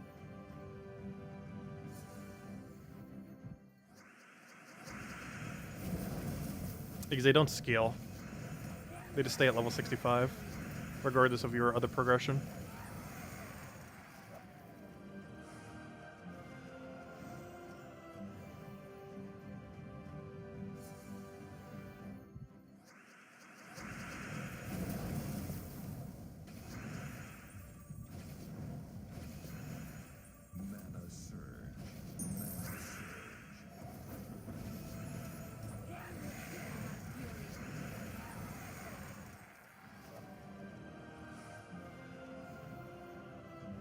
I have no problem for the code, everyone. Enjoy. And we'll have another 2 throughout the stream. One more at an unknown time, and the other one around the 8 p.m. Eastern Standard Time. At this point is like probably 4.5 hours from now. Because we'll probably do it after Guild Wars, and we're doing Guild Wars around 8 at our normal time. Also, it will be one continuous stream. We're not dividing into a different stream. Just one very long stream. It's going pretty much all day.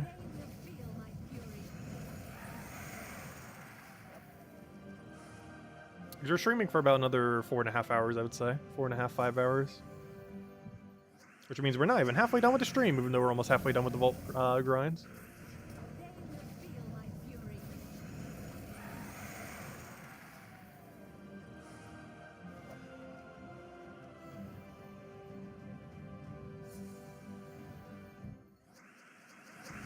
Though we did do the quicker method initially.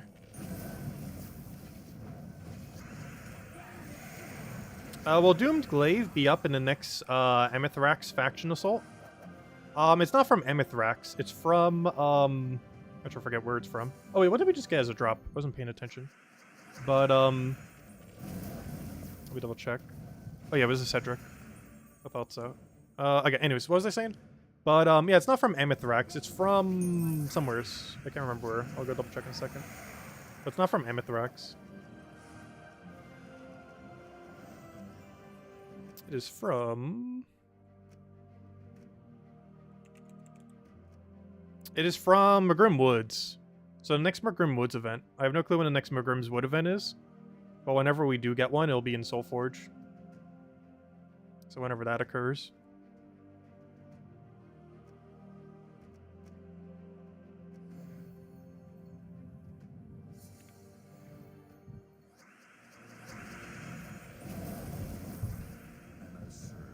Oi. Oi, oi, oi. Oh, stretch. Let's keep going. Just need some water.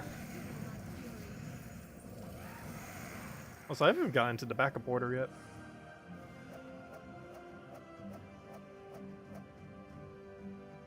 Yeah, 120 gem drop. Even though I'm not keeping track of them, they are still very good. Same as like the big gem key and event key drops. I just don't have a tracker for them just so we don't have a billion of them. But they are one of the drops we're looking for.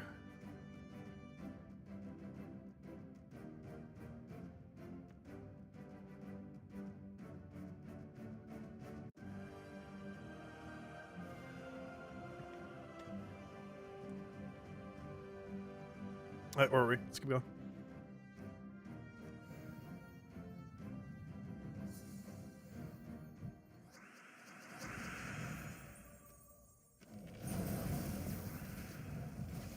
Oh, that's not what I wanted. Though, actually, it was the correct mana, wasn't it? I accidentally swiped the correct mana.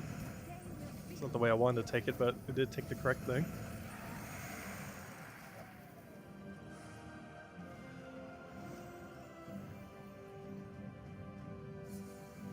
4 for 4.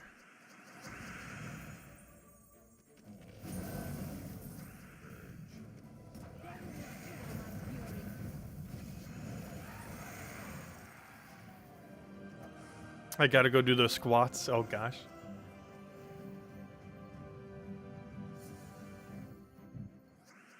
Yeah, Ring Fit Adventure. Honestly, I have done more squats in that game than I've done my entire life.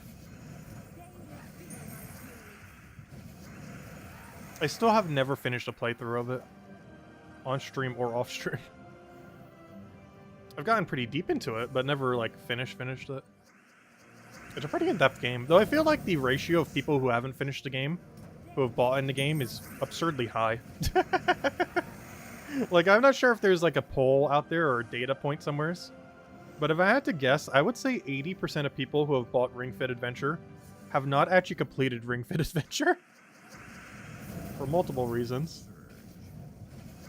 But the main one being, well, other than the fact that some people might pick it up for a New Year's resolution and put it back down after, like, under a month. But the other reason is, it's a lot more intense than you would think from a video game. Like, if you're going in for a casual experience, while it is geared towards a casual experience, it is still very intense physical activity. Even on the lowest difficulty settings. Because the lower difficulty settings don't necessarily make the exercising easier. It just makes more so the combat easier. Which means you have to do slightly less of the exercise, but you're still doing a lot of the exercise.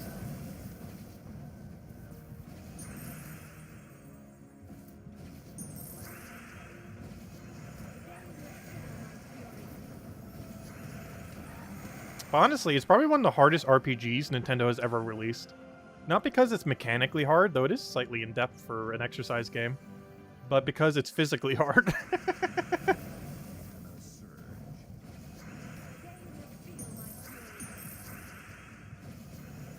There's also a surprising lot amount of content for it. Like, it starts you off very slow and then, like, buries you in a bunch of different mechanics. I'll catch you later, Clip Bomb. Have a good day. I think one of the funniest things in that game is the skill tree. Because initially you go into it thinking like, oh, there's not going to be a skill tree. Then you finally get a skill tree, and it's like, okay, yeah, that makes sense. It's a pretty small skill tree. That's kind of what I would expect from an exercising game. Then it gets bigger, and it's like, oh, okay, cool. And then it gets bigger again, and it's like, oh, okay, that's a pretty big skill tree. Then it gets bigger again. And I'm not sure if it gets bigger after that, but gosh, I almost want to assume it does. So it just keeps getting bigger. And the pathing that you take on the skill tree actually matters too, because it determines what kind of exercises you'll do, what kind of extra power you have, stuff like that. And you don't have the resources to go in every direction. You probably would eventually, once you play the game enough. But initially, as you're progressing through the game, you don't have enough to go in every direction. So you have to prioritize what you want, like what exercises you want, what types of movement, what kind of powers to specific movements.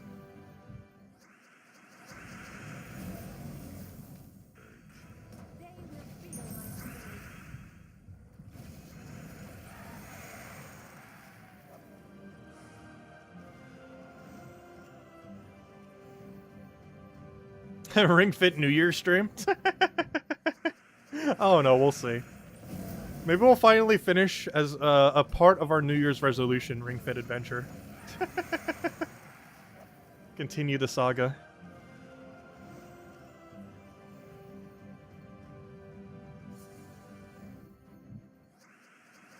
The game is pretty long though. Like, we could do 20 streams for it and probably still not finish it. Mostly because, realistically, we could only stream it for like an hour to 3 hours every time we do. But it's a decently long game. Mostly because it's not something you can, like, binge in a single weekend. Like, you can't just simply play it for, like, 40 hours in a weekend and then be done. For one, I think it's longer than that, duration-wise. But also because you will not physically be able to.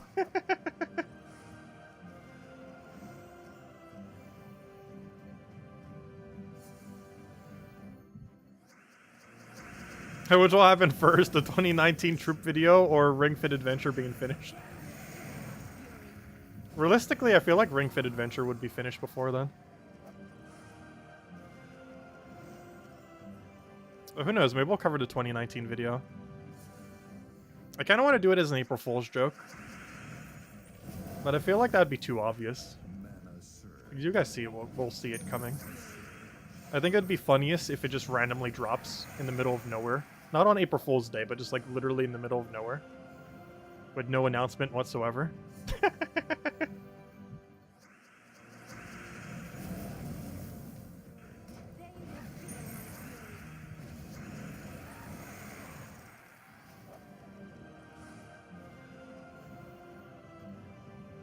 There's another Cedric.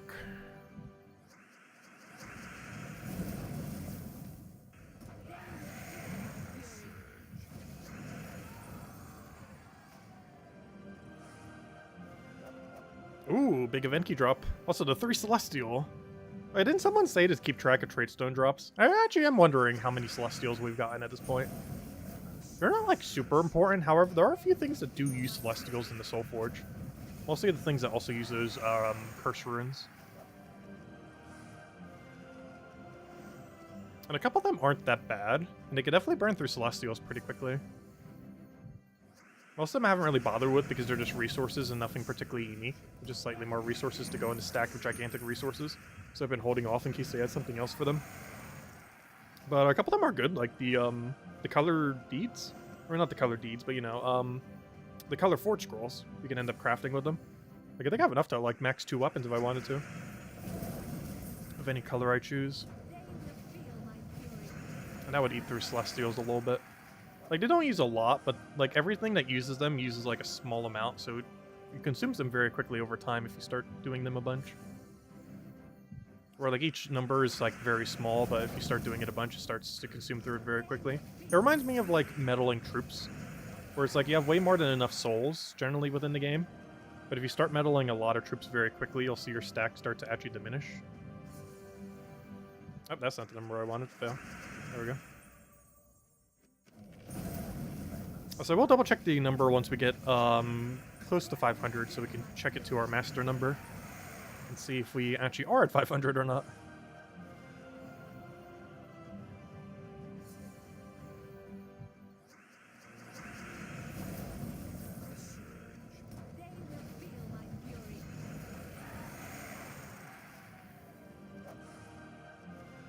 I always find it funny with longer streams when the like count exceeds the number of viewers that we have. Because generally on a normal stream that will never happen. But on any stream that goes on for a while, that pretty much always happens. Where the likes overtake the viewer count. These are people coming in and going. Obviously, most people aren't watching the entire time. Though thank everyone who is staying and watching. But, you know, the average person obviously isn't going to be watching the entire, like, 7-8 hour time. Unless they have it on in the background watching after the fact, or doing that now as you're watching it.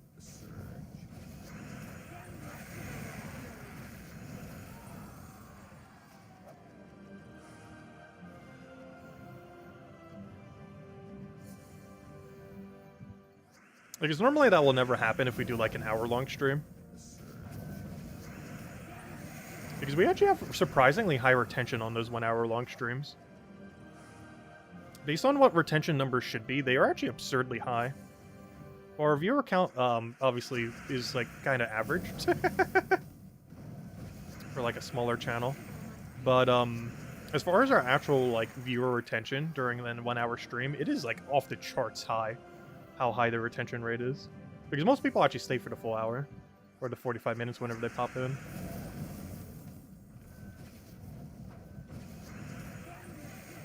Because it's like almost triple what I think an average retention should be. Based on like average data.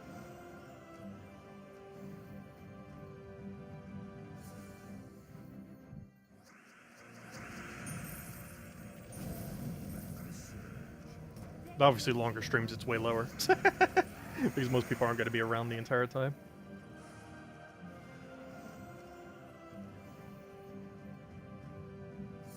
You got nothing better to do? Well, thanks for stopping by.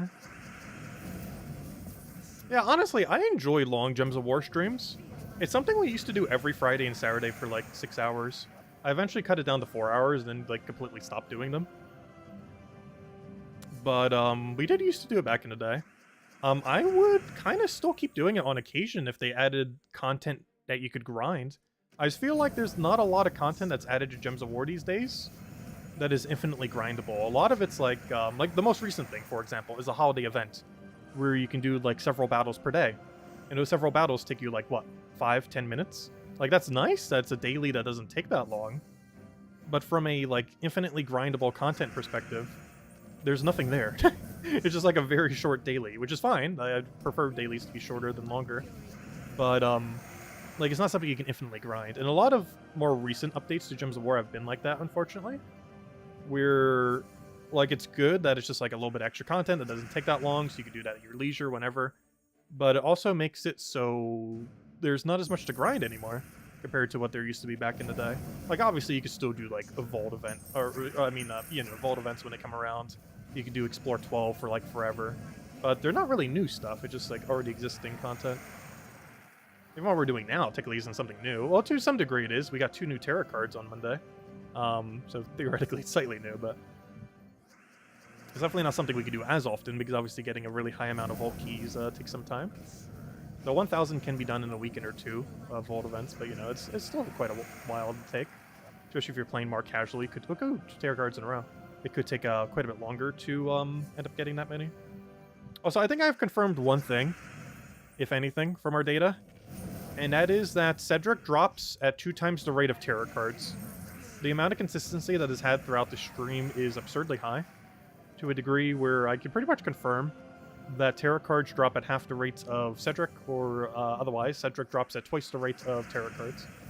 Which is a closer margin than I thought it was, though I did already know way in advance that Cedric drops more commonly than Terra cards. But apparently it's exactly by a 2 times margin. Oh!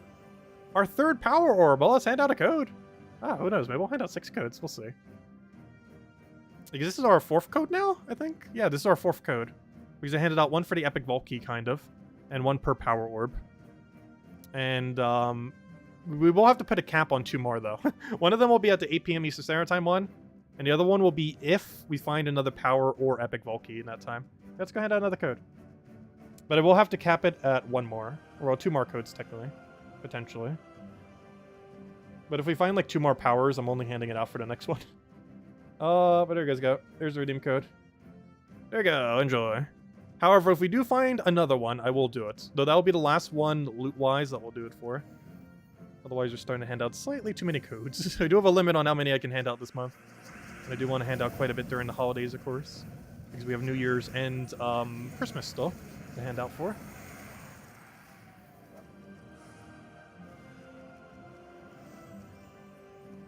And I do have a special code to hand out on Christmas night as well. Not Christmas Eve, but Christmas Day's night. The 8 p.m. Eastern Standard Time on Christmas Day. We'll have a special one of the old Christmas pets in it. The rest of the loot in it's not too special, but it does have one of the old Christmas pets. I won't say which one. I'll leave it as a surprise for then. It is one of the past Christmas pets.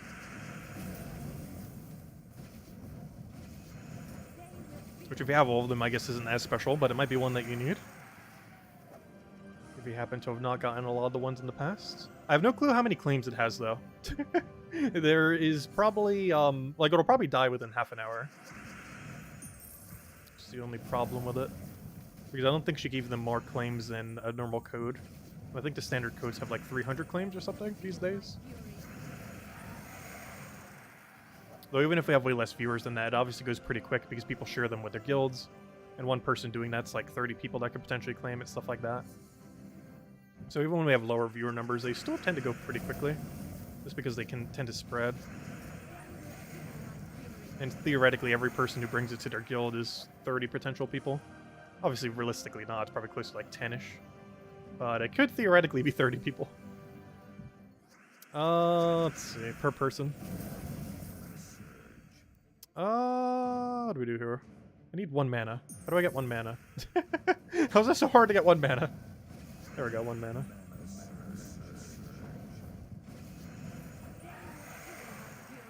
Oh, depending on what pet it is, you might cry because you're on console. That is unfortunate. It's PC mobile only. Though they're probably going to have some returning pets this year. I don't think we currently have one scheduled. Though the last one we didn't have scheduled for Saturday and it still happened. I think they did that for Halloween, where we got one of the old Halloween pets on a random Saturday that wasn't actually scheduled on the spoiler area, but we still ended up getting an extra one. I wish they would do that more often. They tend to do that at least once per holiday, sometimes twice, but sometimes they do it 0 times. Like I think for Easter, we didn't get any of the old Easter pets this year. Even though for most holidays, we normally get at least one of them, if not multiple. Like, normally what happens is, on an average holiday, they'll try selling one of the old pets, and they'll give you one for free on one of the Saturdays, plus they'll give the new yearly one, obviously. But that tends to happen most holidays, but sometimes they don't always do it exactly in that structure. But the average holiday, there will be 1 new pet always, there'll be 1 pet available for money, and there'll be 1 pet available for free on, like, a Saturday event, randomly. That tends to be how most holidays go. Or one of them's for the new holiday of the year, one of them's from one of the past holiday years, and another one's from a different past holiday year, but it's for money rather than free. They're purely cosmetic, so not having them's not that big a deal, though.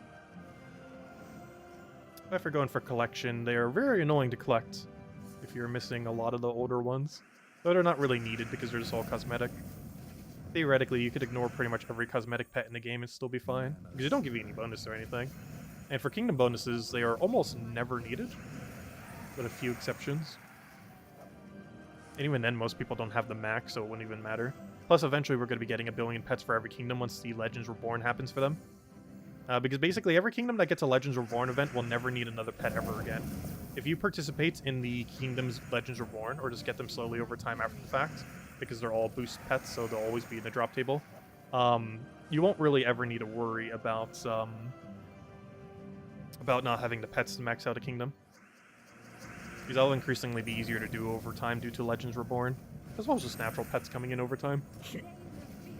But Legends Reborn basically made it so cosmetic pets are pretty much going to be useless from a kingdom upgrading perspective. Just because anything that ever gets hit by a Legends Reborn event will never need another pet ever again in the history of its kingdom's existence.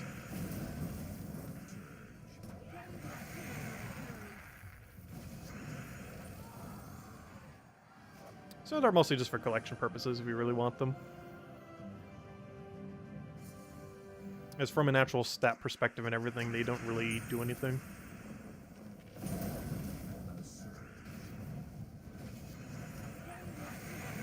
Though I do like that Gems of War allows you to get most of its older content. One thing I really hate about the average free-to-play game these days is that they have like a whole FOMO system where like if you don't get it during the event or from the season pass or, you know, anything like that, you'll like never be able to get it again. And I really hate that system in literally every game that's implemented in, because I like to collect everything normally in any game I play. And systems like that make it absurdly near impossibly hard, especially if you come in not on launch day, to actually go and ever obtain everything. Because some stuff are just lost forever if you don't obtain it when it first comes out. But in Gems of War, pretty much everything, with very few exceptions, mostly pets, are obtainable at a later point. Actually, pretty much only pets. Though they did money lock some weapons, unfortunately, that used to be free. But pets are pretty much the only one that is like super annoying to get everything in Gems of War. If you're like a brand new player just coming in. But luckily, all the ones that are annoying to get are cosmetic only. So you're not missing out on much necessarily. Just the visual of having the pet on your shoulder. Plus you can only have one at a time, so. I tend to just put whatever the most recent pet is on my shoulder. But I think we currently have the Android bot on it right now. Yeah, we do have the Android bot. But normally I just put whatever... Hey, we got the 300 gem drop. Nice. Which, honestly, I feel like the 300 gem drop is definitely 1 in 100. Because we're, like, exactly at odds for 1 in 100 on this thing right now. Sure feels like it. Because we're at, like, what, about a 486 or so? Maybe even 500, because I've probably been keeping track of the number incorrectly.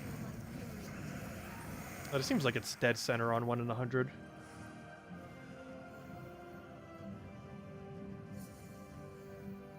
It's about as dead center as the 2 times margin on turrets compared to trolls. I mean, turrets compared to Cedrics, I mean.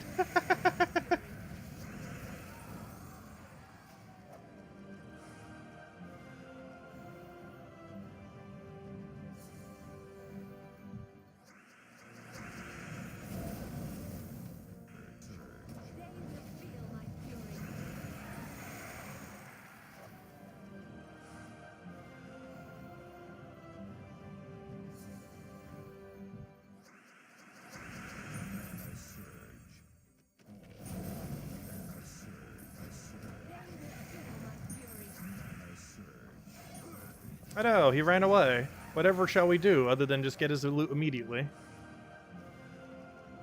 Another blue, nice. I still find it funny. This is the only mode where, we mentioned this earlier, but gnomes running away still gives you the full amount of loot.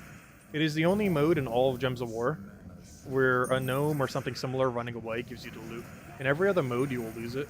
But for whatever reason, it's coded in this mode to always give it to you. Probably to make sure you get the full value of vault keys, back when vault keys used to be a lot rarer.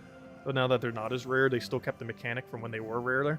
Because before, like, during a vault weekend, you'd be lucky if you got like 12 to 20. If you got 20 in a vault weekend, that means you like power grinded it forever. Nowadays, like, you can do a couple hundred without barely trying.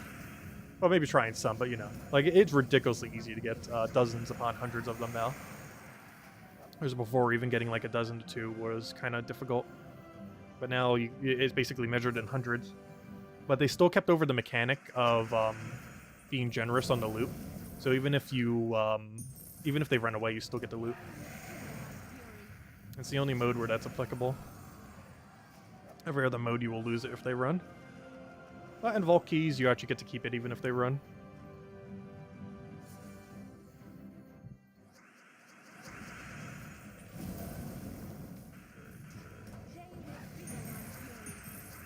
You have no problem for the code. We'll have another 1 or 2 to stream. We'll have 1 more if we get another power or epic vault key. And the other one will be at the standard 8 p.m. Eastern Standard Time. Alright, once we hit about 500, I want to go compare our number to the actual number that we're at. Because the number on screen that's about to say 500 is not the actual number that we are currently at. It's just the current number that I have set up. Oh, it's Cedric. Because that's more so our approximation number. Our actual number is to be determined after we do a few more. Once we do 4 more of these, we'll go check what our actual number is, which is likely higher than that, though there's a chance it's slower, depending on if I overcompensated some of the numbers. Hey, Savage Lips. Which means we'll officially be at the halfway point then. Which means we still got a ways to go. So that means in 3.5 hours we would have gotten halfway.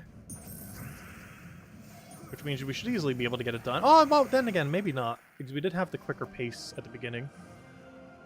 I think it might still be possible, though. That's another Cedric. Because that quicker pace only covered for, like, maybe 50 to 80 extra. Because that means in 3.5 hours we'd have to go get another 500. Which is definitely doable. Because we got this far in 3.5. We could do it again in 3.5. Though we did have the slightly quicker rate at the beginning.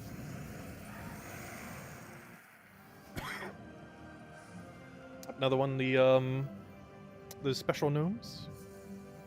Oh, that's not a 500. There we go, 500. Alright, let's go see what our actual number is as soon as we finish this battle. If I had to guess, it's probably like a 512. We'll see in a second. Yeah, let's go bring up the calculator. Any good drops? Nope. Ah, it could be an orb in there. Nope. Well, it is an orb, just not the orb. Okay, tributes ready? So look at our gems. We got about 4,000 gems this stream from, though technically slightly more, from doing these vaults. That's actually pretty nice. 4,000 within 500 keys? That's not bad at all. We're almost getting 1,000 per 100 keys. Not quite. Like 125 or so. We're basically getting 1,000 gems. That's not bad at all. Anyways, let me go check our actual number. So our vault keys currently say 4299. Our starting number was something. I just realized I still have my browser open. Let me go shut that down. There we go. I'm pretty sure that wasn't lagging us at all, but no, it is closed. Alright, what was I doing? I was doing this inventory. Alright, so there's my number. There's our calculator. Our starting number was that. So let me take 4857. And then subtract from that our current number, which is 4299. Then add 3. Oh gosh, my number is way off. Okay, we were actually at a really good position. Also, wow, I was getting distracted when I was talking earlier. We're actually at 561.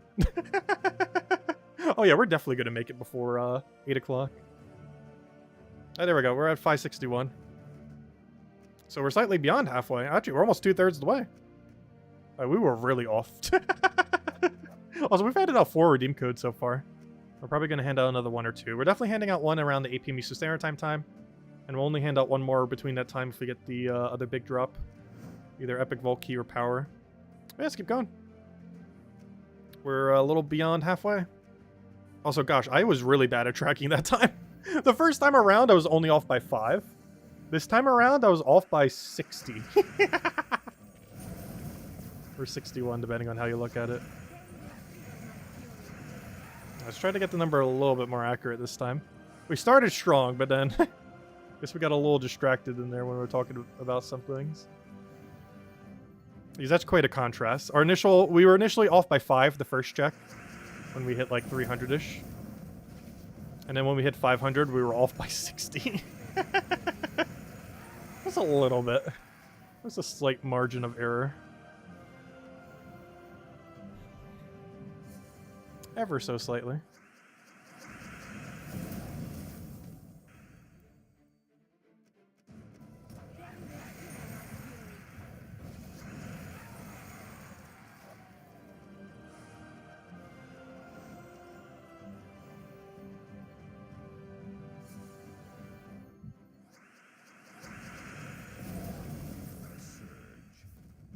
I do really wish the game showed all the drop rates for vault keys in game. It's kind of weird, because by law, for all the loot drop tables, they have to have the drop table, which they do for all of the keys, except for vault keys. I guess because technically they're accumulated in a way that isn't considered a loot box, because you have to do a fight for it and then go through it. So it's more so like loot from a thing. So it's not considered a loot box because you have to do a fight, which is like one of the dumbest things for something that's not considered a loot box. Because you have to do a fight before you open it, it is legally not considered a loot box, even though it's still a key. So they don't actually have to legally have the data for what vault keys drop, but it'd still be nice if they, you know, they added it. So we actually know what we're getting. Like, we kind of know what we're getting already, but it'd be nice if the game said it.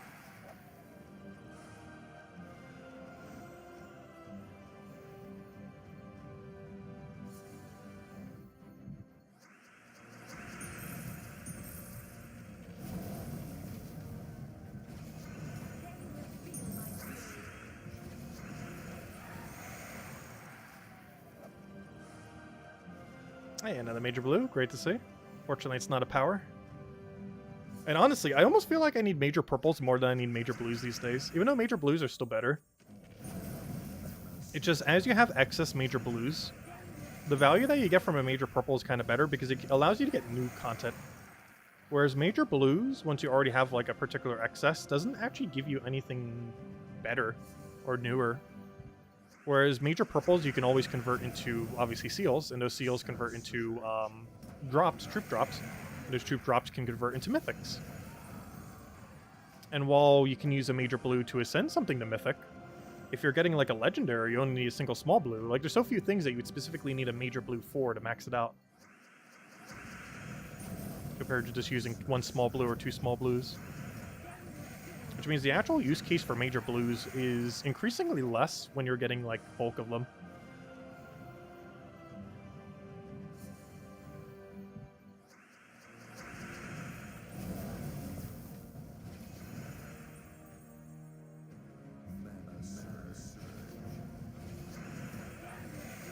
Yeah, the main thing I want to see for Volts, I'm not sure they're ever going to add, though, is, well, for one, reduce the number of Cedrics.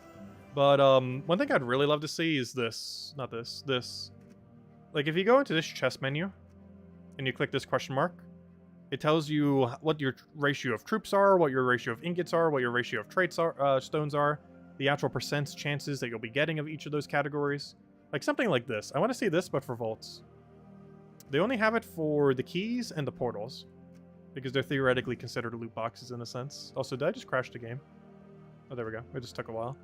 They also have it for the portals, because these are also technically considered loot boxes, since you're just directly converting loot into a random roll. But because there's a battle in between this, it's not considered a loot box, even though it's a pretty similar system. Gosh, why does it take us so long? Maybe I should restart the game. But, let's see, where were we?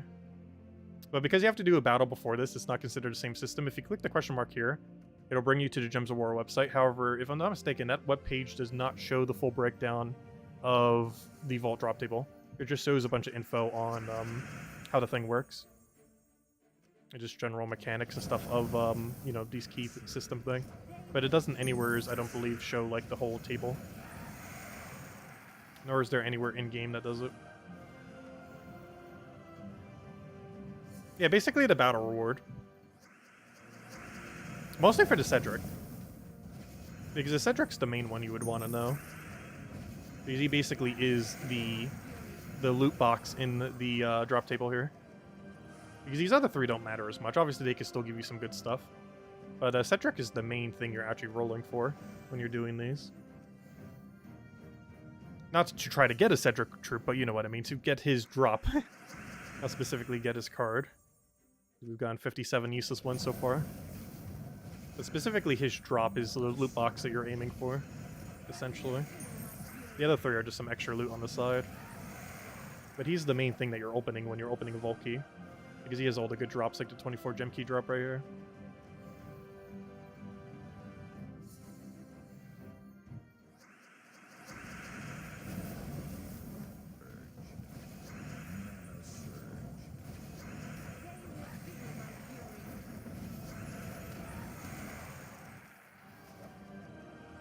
Oh gosh, speaking of Cedric.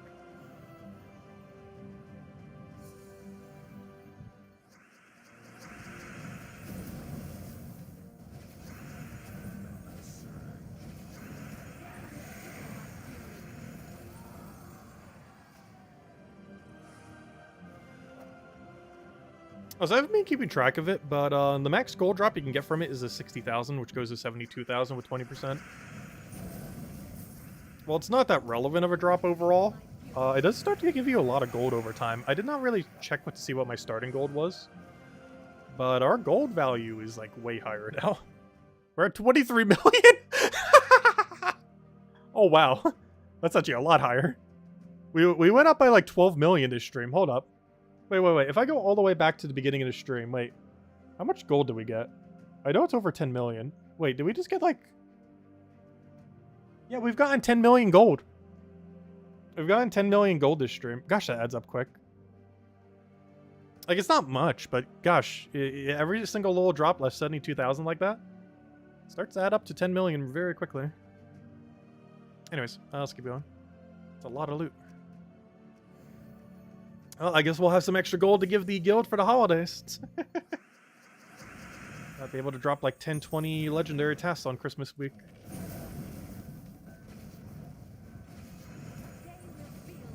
This is probably what I'm going to save it for. Unless I'm going to use it for the underworld, but we'll do it as like a little Christmas gift probably. Obviously it only affects our guild though. Speaking of which, we do have one spot open by the way. We could do 2 million plus gold on the PC mobile version of Gems of War. Do all the weekly events, all that good stuff. Just standard guild events, all that. We don't really have much of a requirement. It's basically just 2 million gold and do guild events. And guild events you can do pretty bare minimum, just like tier 2, tier 3. Hey, Epic Volkey! Okay, I'm not going to hand out a code yet. We just handed out the other one so recently. But gosh, honestly, our Epic Volkey drop rate, kind of insane. So there we go. 2 Epic Volkeys. I do have to wait a little while before I give out the other code, though. But yeah, we'll hand out 2 more. One in a bit and the other one at our standard time. We'll do it based on when we get the next power.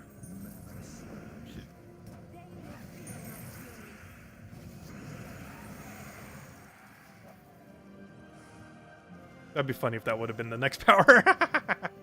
There was a chance.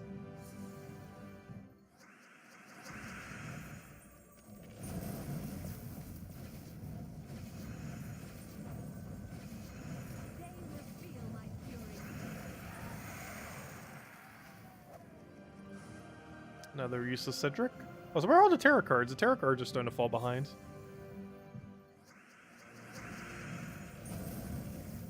They keep shifting back and forth, which one's like further behind.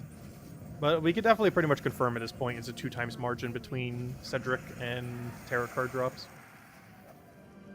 Which actually means tarot cards are a lot more common than I initially anticipated. I always thought tarot cards were about 1 in 50 or 1 in 100. They are actually closer to 1 in 20. Or 1 in 30, actually. Well, 1 in... Yeah, like 1 in 25. They're about a 1 in 25, right? Because, let's say, about 600. 600 into that would be 12. Wait, no. Wait, hold up. Yeah, they're closer to 1 in 20 then. Yeah, not quite. But it's somewhere's like a 1 in 20, 1 in 25. It's like somewhere's around there. Which I used to think they were like a 1 in 50 or a 1 in 100. But they're actually closer to 1 in 20 or 1 in 25.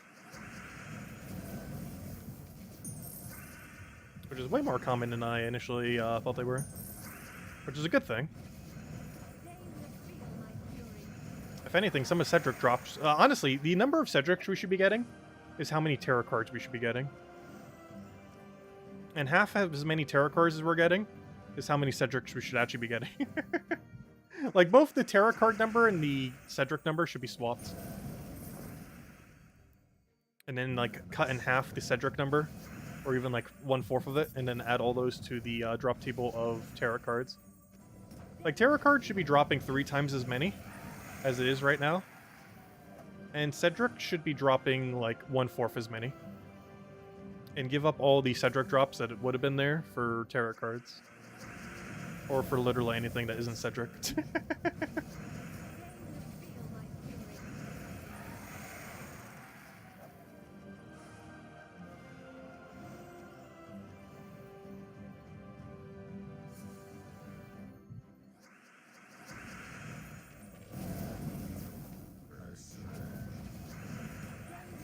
Also, it is already starting to get slightly dark out. It's not even 5 o'clock yet.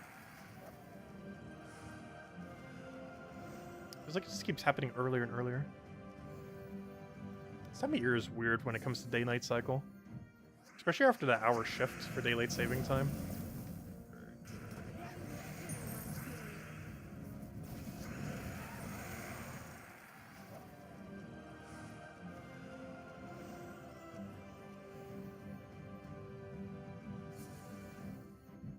If anyone's still has any other questions or anything you want me to go over, do let me know. As we're still going to be here a while. Still here another 4 hours or so. Actually, we're technically not even halfway done with the stream. Even though we're more than halfway done with the Volkies. Because the plan was to go till about 8:30. We're in 3.5 hours from now we do our standard stuff we normally do. Just without the extra grind at the end.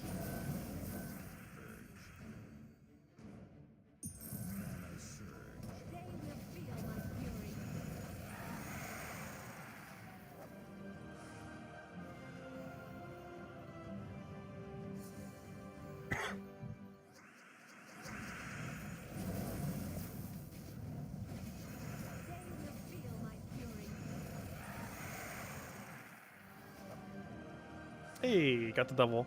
It's so weird. You actually need to get like 5 or 6 copies of the devil in order to craft the weapon.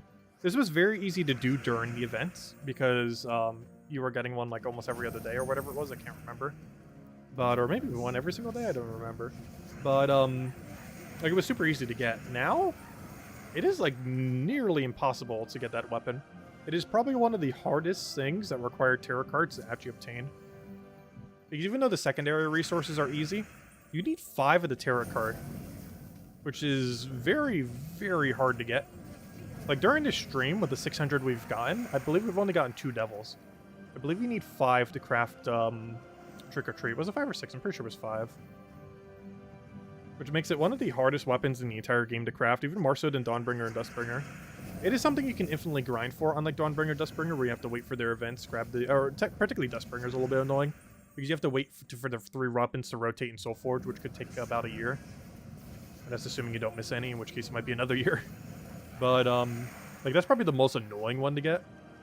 But as far as one that requires the most amount of grind, it is actually Trick or Treat weapon, oddly enough, if you didn't get it during the event last year. Last year's October. Because getting 5 devils is not an easy process. Like, there's a chance after 1,000 Volkies we do not have 5 devils. We probably would have gotten 3 to 5. Oh, but then again, that would be 5 then, wouldn't it?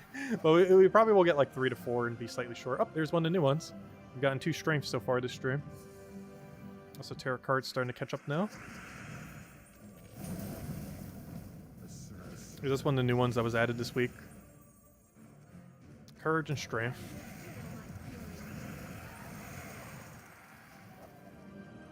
Which is actually a pretty convenient week for us to decide to do this then. Because every tarot card except the one currently available for money is available in the drop table right now. Only the wand is not in drop table. But that's because it's still available from its event. It probably won't be until early next year. Oh, you know what other tarot card isn't available? Though it's not even available through any means currently. The one that's in the current season pass. Though literally no one even has it right now, so... it's super not available in drop table. It's not even available through money yet. Because we have to wait till the second to last campaign week. Well, technically third to last if you have the extended pass. But that one's also not in drop table. So basically the 2 money locked ones right now are not in drop table, but they will be in probably a month or 2. Because the wand isn't, and whatever the other one called isn't. The Empress. Oh yeah, I remember now. It's called the Empress. Because we got the Emperor a while back, and we're getting the Empress, which honestly looks pretty good. Empress looks like it could be among one of the better tarot cards in the entire game. Because unlike the Emperor, which gives slightly reduced number, it looks like it has the full magic as its number that it does. Which honestly is kind of strong. And I'm referring to this one. Because this one is not in drop table. It's actually impossible to even own it right now. But the Empress. It gives its full magic +1 to all skills of the last ally. This makes it among one of the best magic boosters in the entire game. Being able to extra turn a 40-something magic boost to your last slot while having green spam. And there's a lot of very good ways to green spam, like Truffle Beatrix, stuff like that. Forest Troll on your team. Those kind of gimmicks. But yeah, it's probably going to be the strongest tarot card in the entire game. They basically made it twice as strong as Emperor and gave it a better color with it being green instead of blue. It does only apply to last slot, but you could easily just, you know, put something good in the last slot. It'll be a little bit harder to give that thing mana, but, you know, you can easily mana accumulate down to it.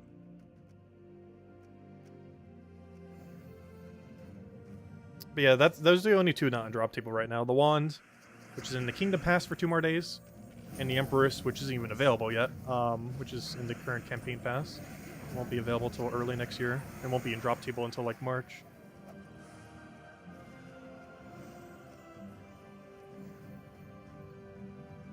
It's definitely one to keep an eye on if you're a free-to-play player, though. Because Empress might actually be a Terra card that will actually be used in teams. Unlike pretty much every other Terra card that is just a gimmick that probably isn't worth using in almost every situation. While the Empress is quite a gimmick, it is a gimmick worth using. As it's actually very, very strong.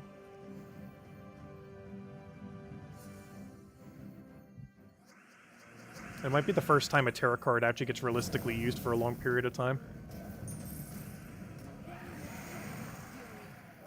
There's pretty much anything that needs green mana that has a good... well, they're not even necessarily needing green mana. If they use brown as well, it could work, because a lot of the ways that you would feed it would give green and brown. Honestly, brown might even work better. Because green feeds into the extra turn thingy, and then brown feeds into whatever troop you're trying to feed into. So yeah, actually a brown troop would actually work even better then. So anything that uses brown mana that is really good with magic, probably going to get like an insane buff when Empress gets added to the game. It's probably not going to be worth using compared to just quicker teams that are just immediately good to go. But it'll definitely get used to some degree. Like magic buffing some kind of brown troop while having like a Truffle, Farce, Troll, Mana Loop kind of thing. Where your team is basically Farce, Troll, Truffle, or Beatrix, probably Truffle. Followed by Empress, and then whatever you want to feed magic to in the last slot. Hello, Modmark! Welcome, welcome. Like, a team like that's going to be really strong. Is it going to be better than stuff that already exists? Probably not, but it's a gimmick worth using, if nothing else. It definitely has a lot of potential. It's also probably the first time I'm ever going to be making a teams build video for a Terra card. As it's actually relevant enough to do so. Unlike pretty much every other Terra card in the entire game.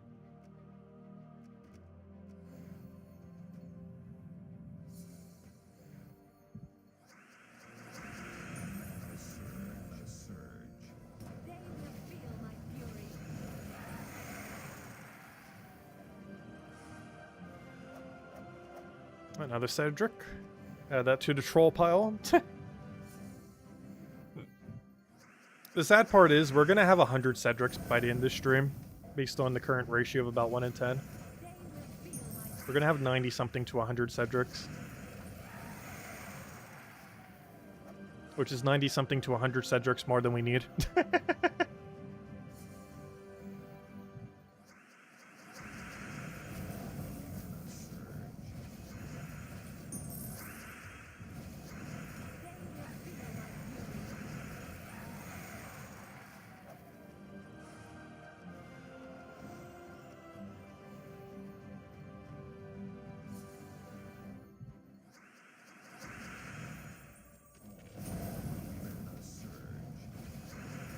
At least with the Terra cards, it's kind of cool because maybe we'll be able to set a team to troll people with like 4 of the same Terra card.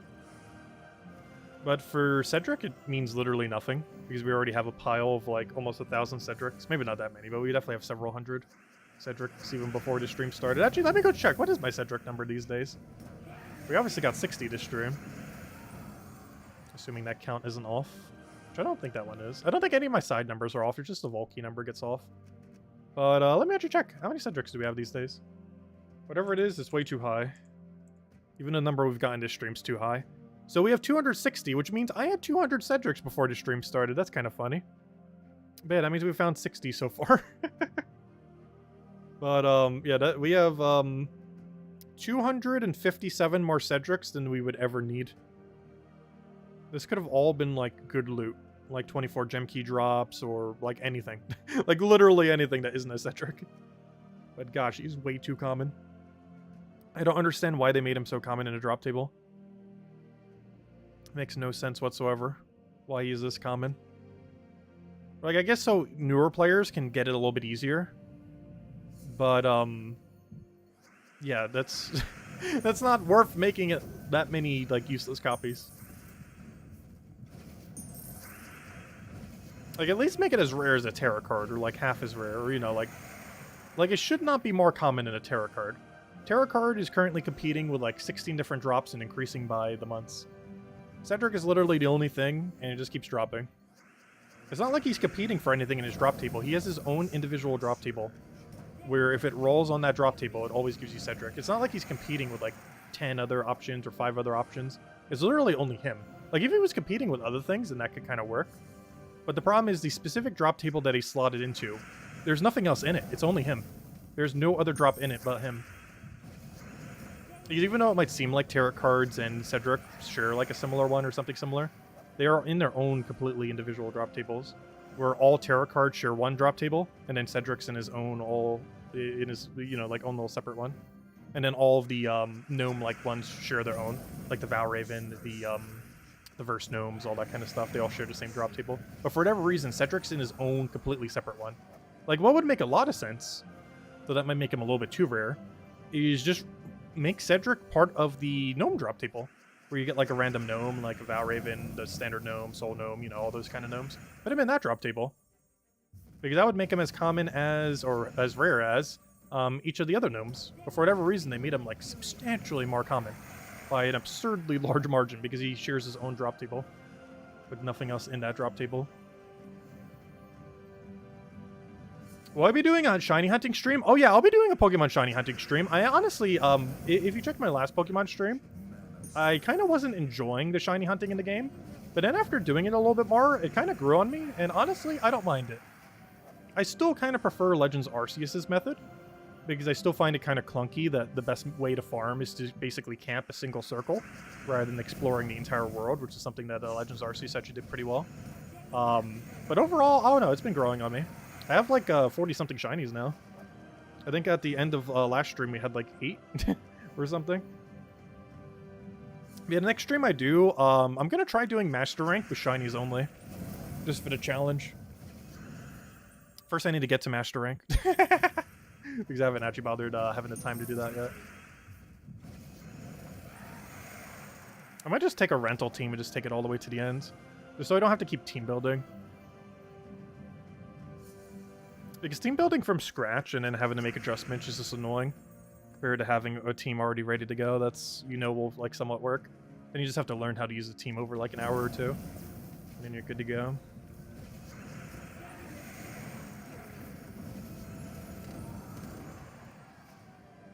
But yeah, the next stream we do it for, which will probably be sometime midway through next week. Probably Tuesday or Wednesday next week. Because we're definitely not doing a stream tomorrow. Or at least not midday stream. But, probably like Tuesday or Wednesday next week, we'll probably do a shiny hunting stream. We're also doing competitive Pokemon with shinies only. The only problem with that is Goldingo isn't a shiny. And Goldingo is like the entire meta. Whatever that one new gold guy that looks like a hipster. Who has like that golden surfboard. Almost looks like a superhero. Like, he's the entire meta. Like, you're either building a team that uses him or using a team that counters him, or both. There's no in between. Let's see. I need brown. Why did I take red? As I'm still taking red. At this point, I might as well get Finisi up. There we go.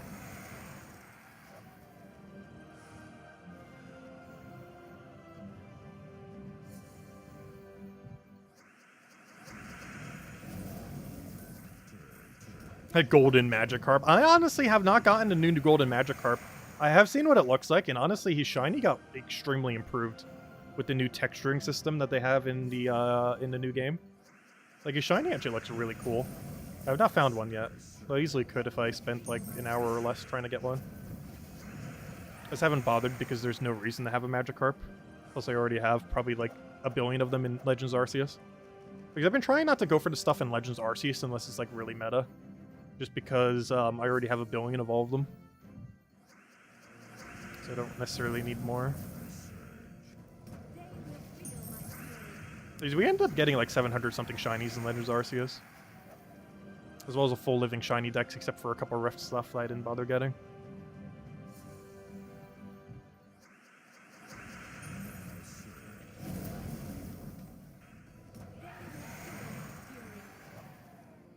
Hey, another tarot card. That brings us to 30. Also, we're almost at the 2/3 point. We're so close. 2/3, about 4 hours in. Which honestly isn't too bad. Honestly, the pacing is going a lot quicker than I initially anticipated it would. That was also because I haven't done this many vault keys to really judge how long it would take. Exactly. I knew, like, approximately. I didn't really know, like, exactly how long. But it looks like we did time it pretty much perfectly then. That's why I started to stream at 1 instead of noon, because I knew noon would be a little bit too early for how much time it would take. So apparently, we probably could have started close to like 1:30 or 2. It still would have probably worked out. Because if we did the slower method the entire time that we're doing now, the full 20% method, we would have, if we started at 1 at that point, we would have gotten at exact time. We got like an extra like 50, 80-ish in that time that we wouldn't have gotten if we were doing the slightly slower method. But the slightly slower method gives us more loot, so still comes out to be worth it.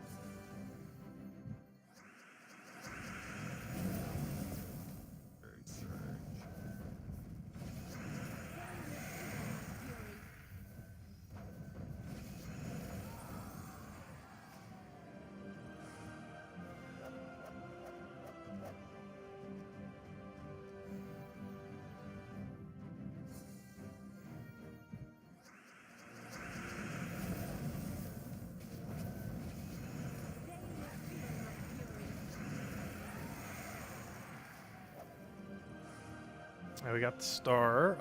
Let's see. It's 31 on the tarot card number.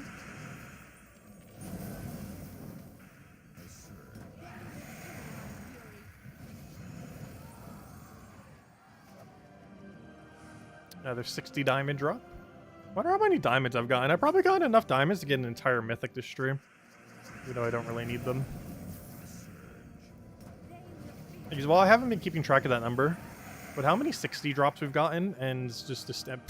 Speaking of 60 drops, but how many 60 drops we've gotten, plus the little side diamonds that they drop on occasion? They're like little 6 drops or 24 drops, stuff like that. We are probably at. Oh, never mind. They don't have a 24 drop. That's the other one. But they have a 2 drop and a 6 drop, or a 5 drop that gets moved to 6. But between all that, I'm pretty sure we have gotten a mythic during this stream, theoretically. At least as far as how many diamonds we've gotten. Though maybe not. Because we haven't gotten 4,000 gems yet. And we're definitely getting less diamonds than we are gems. So maybe we got like half a mythic this stream.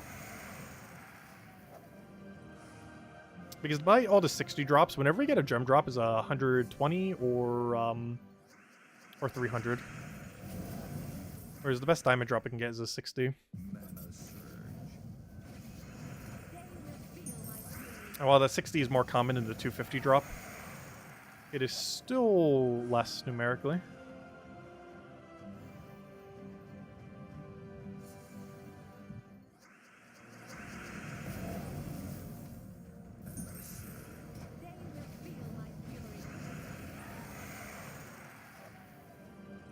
Another Cedric for the pile. 65. Gosh, that's so depressing. We're gonna have a number of like 90 to 100 Cedrics by the end of this stream.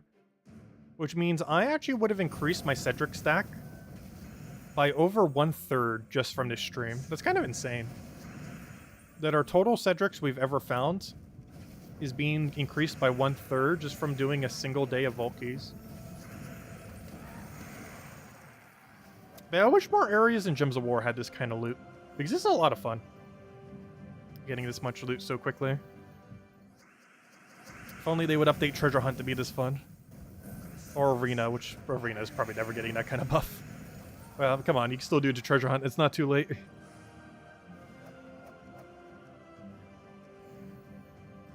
Imagine if Treasure Hunt had like the loot of opening Vault Keys. Or something like somewhat similar.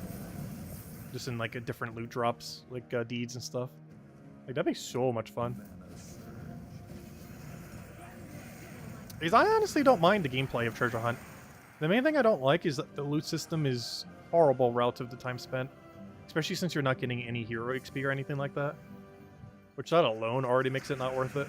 Because one of the main meta progressions super late in the game for like telling how far you've gone is your hero level. Where your hero level almost means more than how much loot you have when you reach a certain point in the game. Not because it really adds much to your account, but it is the biggest... It's the main thing that you can like point at and be like, this is how progressed the account is. Whereas you can't really do that with more loot. Like if you had 10,000 more gems compared to having 100 more levels, the 100 more levels would be a lot more obvious than the 10,000 more gems. Even though the 10,000 more gems is more useful, the 100 levels is more obvious to total progression. So if you're looking to get into like a bigger guild or something similar. Of course, it doesn't really matter since we have our own guild, but still a nice number to see increase. Because we've gotten a couple levels of stream, haven't we? What level is our level right now?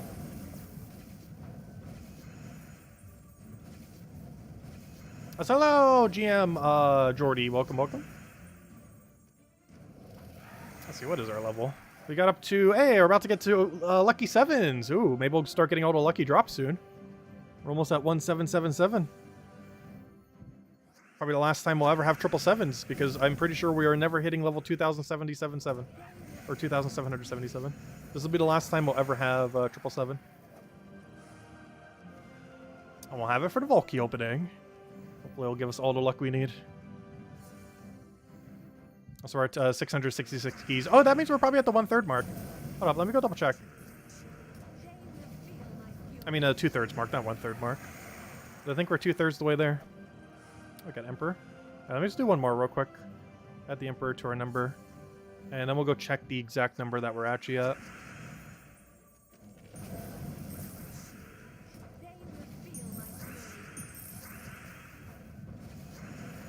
Alright, let's go bring up the calculator. Go see our exact number. Because we should, unless I over added, we should be at the 2/3 mark. Alright, let's go bring out the calculator real quick. Calculator.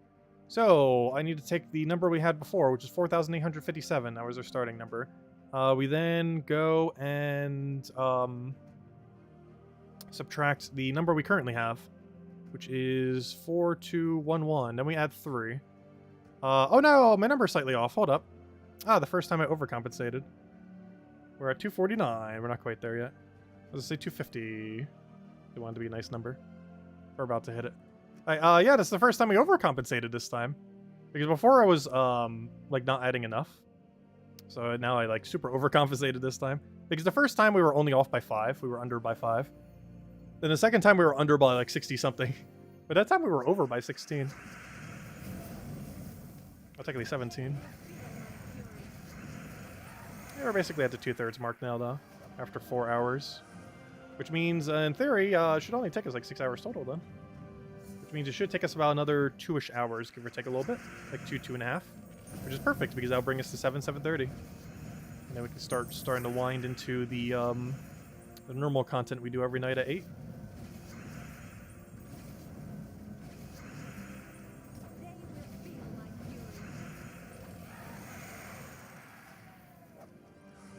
How do we know how many we missed this time? Well, I technically already know the margin. This is the first time I overcompensated. Mostly because the previous time we were under by like 60. Which made this time overcompensate slightly when I kept adding numbers to it. Because we were so far off the other time. But in the other direction.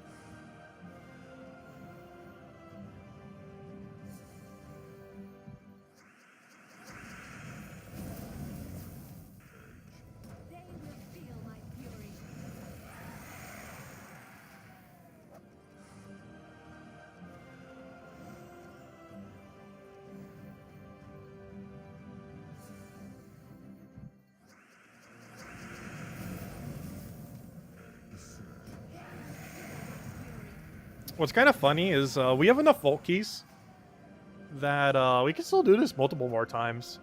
The next time we do this probably won't be until like March or April, like doing 1,000 just one single stream. And when we do it that time, we're probably going to be doing a one-shot method with the new Demostraxia. We're also going to be able to go get the new gnome that's out in the drop table then. Because by then, we'll have the 2 tarot cards that are available now that are money locked.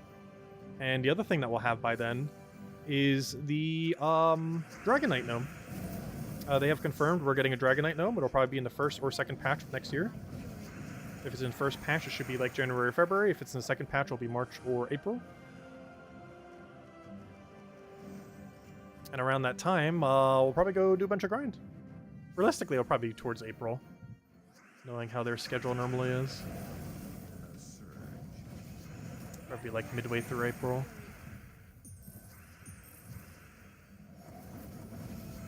Especially since we wouldn't do it immediately when the patch hits, obviously. It'd be like a week or 2 after the fact.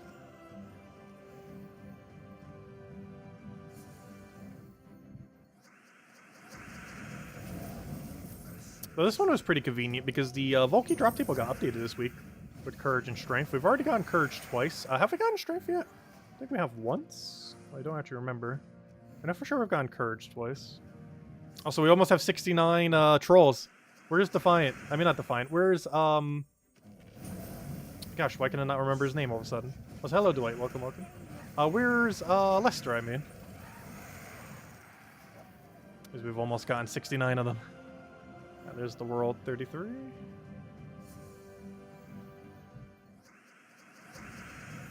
We're almost at the 2/3 mark, officially this time.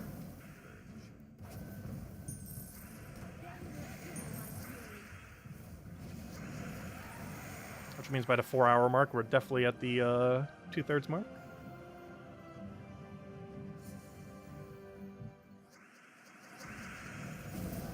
It seems like the timing on all this will work out perfectly then. Because that means we should have 1,000 or slightly over 1,000 by 7:30. Then we'll shift into the other stuff that we normally do at 8. It will be one continuous stream though. When I say shift, I mean, you know, just start doing some of the other daily stuff. Because as soon as we finish out Guild War and the other dailies, we're probably going to call it a wrap after we do that. Like, the stream's probably going until 8:30, which is another 3.5 hours. We're not doing like the full hour when it hits 8, since we already just streamed for so long already. Because we're mostly just going to do Guild War or whatever other things we kind of have to clean up for the week. And then just calling it there since we've been going for like 6 hours prior. You're at 56 shinies? Nice. Oh, what was the other comment? Let's see. Looks like your average is high 6.7 gems per key. That's actually not too bad. I never really thought about the actual ratio of gems per key, but it does sound about right.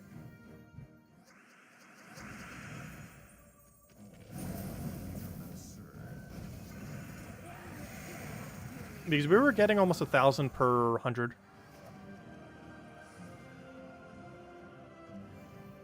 Slightly less than that. So that makes sense that we're getting almost like 7 gems per key.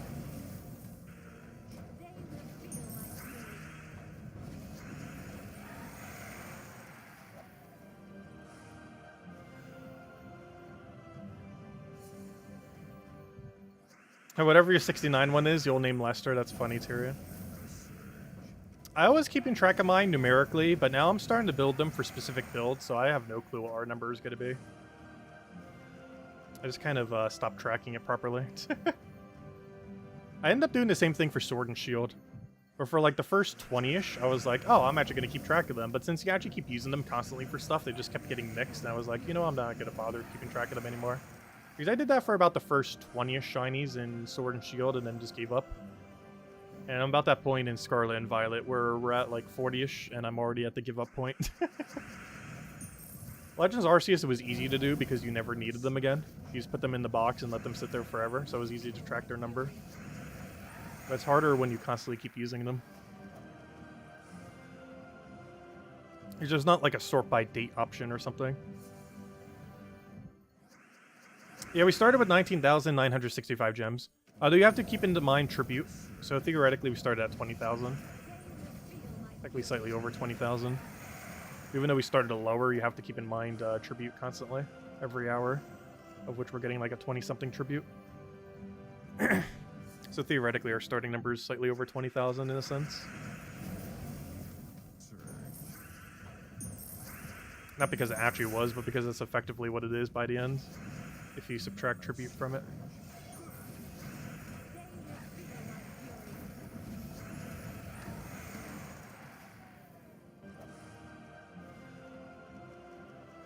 Same reason why we I just forgot. We actually have to add 4 to the Volkey number now because we found another Volkey. But it's the same reason why we have to do that, because we're actually earning some while we're doing it. Obviously nowhere near as many as we're getting gems from tribute. But we are getting some Volkeys over time, which we have to keep in mind when we're doing the Volkey number.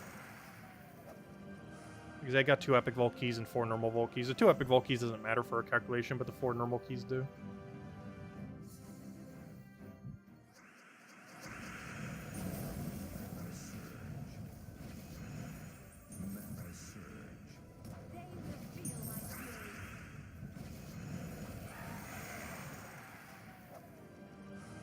Oh, that's a lot. Gem keys.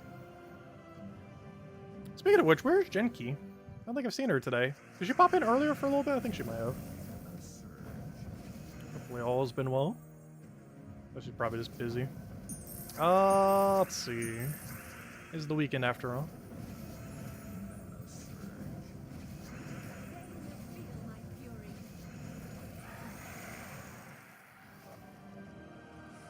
A big gem, big gold drop there.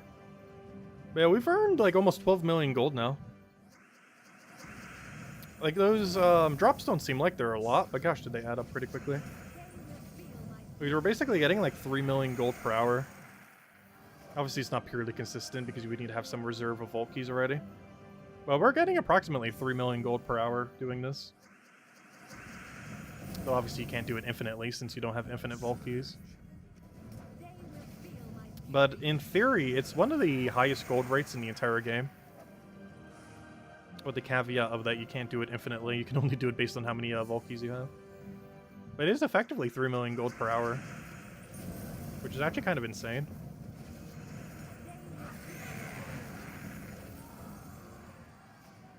Because the best you could do otherwise is about 300 to 1 million, depending on your VIP level. Though what we're doing right now is actually not really affected by your VIP level because you don't get boosted on the gnomes. The other base value you get for the battle does get boosted by your VIP, but all the actual drops, like the 10,000, the 72,000, all those only get boosted by difficulty. It does not get touched at all based on your VIP level or other bonuses. The only number that does in this battle is this one right here, which obviously makes a very small difference. But like this number right here does not get boosted by any of your bonuses. Only based on the difficulty that you're doing at, which we're doing on max right now.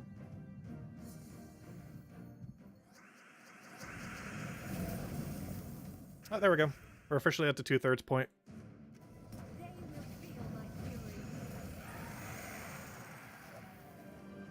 Hey, level up. Oh, lucky 7's time. Okay, time to get all of the RNG. We're about to get the luckiest drops you've ever seen. Also, we need one more blue to even that out. That's gonna bother me. They're all like 250 plus except for blue. Who knows, maybe we'll get 250 gems on our next level. To round out our 250s. I believe that was the only one that's not at 250 plus right now. With purple being like double that, like 500 something. Oh no, our luck. It's being used for bad. We got 69. 69 Cedrics. It has happened.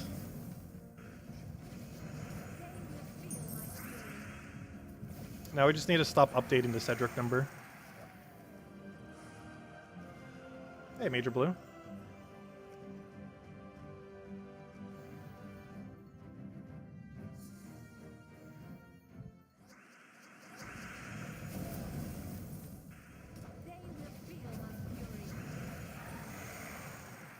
Yeah, we are officially 2/3 of the way through. I've still got a ways to go. But not that long, since we're already way closer than we are far away from it. I was taking a purple because I was thinking like, oh, I need get Thrall to full mana. Rename the stream 100 Cedric stream? That's funny. We're not going to keep going till we get 100 Cedrics, though at current drop rate we might actually get it before we hit 1,000 keys. Plus we might be going a little bit further than 1,000. Not by much. Or if there's some dead space between the 8 PM and that time, we'll probably do a few more. Maybe like a 1,100, 1,050 something. Because we are ultimately probably going to go slightly above 1,000. Not by much, though. Kind of like the weekends that we go for 1,000 Volkies, we tend to go slightly higher. Not by much, though. And the stream's going to kind of be similar. Even though our goal is 1,000, we're probably going to go for like 1,050 or something similar.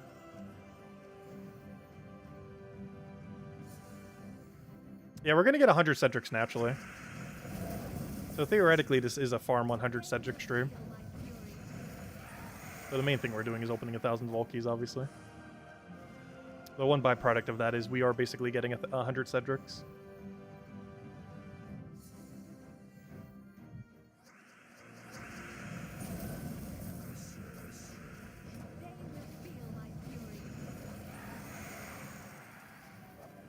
But yeah, it definitely seems like tarot cards drop rate is 1 in 20, which is actually way higher than I thought it was. But it does seem like it's a 1 in 20 chance. Which I used to think it was like a 1 in 50 or something. But based on this stream, it seems very likely it is 1 in 20. Oh, so hello, JZG. I mean, tarets, whatever they're called. The little card thingies. The ones that have draw the tarot card, or, you know, all the ones with the good tarots, bad tarots, all that. Plus the wand and heart. Because even though they're not tarot cards, they're technically tarot cards. Even though they don't have the good or bad tarot thingy. Speaking of which, there's the other one. Also, everyone keeps mentioning I say tarot like carrot.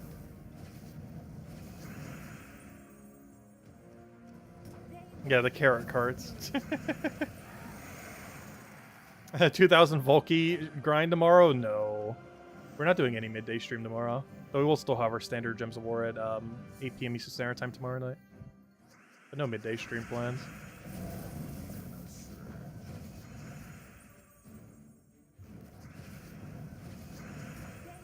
What's the longest stream you've ever done? 12 hours, mostly because YouTube limits it to 12 hours. Though, there was one game that launched. Oh, what was it? Actually, I think it was Legends Arceus earlier this year. Where I believe on launch day, we streamed it for like 20 hours. Like, from midnight to... Like, it was across 2 different streams. But I believe across the entire day, we did it for like almost like 20 hours or something. Oh, another 300 gem drop. Because I believe like 20-ish hours is the most I ever streamed in one day, though the longest consecutive stream has only ever been 12 hours due to YouTube's limit. Because if you do a stream for longer than 12 hours, it starts to overwrite itself. So you have to do it in 12-hour increments if you're ever posting it after the fact. Like, you can do a stream for longer than 12 hours, but if you want the video of it to be up on YouTube after the fact, you have to do it in increments of like 11.5 hours or so. Hello, Genki! Welcome! Oh yeah, we've been streaming for a while now. So we were just mentioning that we haven't seen you for a while, but there you are. Welcome, welcome. Yeah, we've been going for 4 hours now. And still going to be going for another few. We're going for 1,000 Volkies, and then we're doing the normal Gems of War stuff at night. For, you know, our standard stream. It's going to be one long consecutive stream. Probably going for another 3 hours or so, 3.5. Because once 8 p.m. Eastern Standard Time hits, we'll kind of do our normal stuff where we do Guild Wars, dailies that we haven't already done, all that kind of good stuff. So we're not going to do any extra grind at the end. Since this already kind of was the extra grind. The 1,000 Volkies. A lot of extra grind.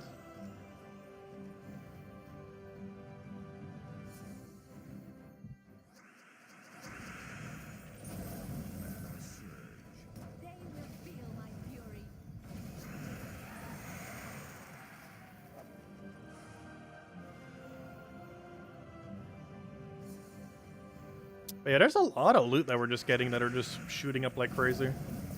Ones I wouldn't really expect to. Like, I know this gave a lot of gold, but I never realized it's like 3 million per hour gold. It's a pretty sizable amount. Even though it's not even like the biggest loot you're going for, it's one of the smaller things you're getting. It's like 3 million an hour.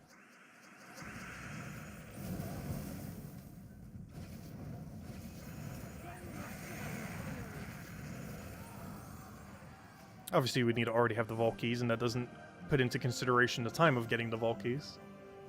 But still effectively 3 million an hour.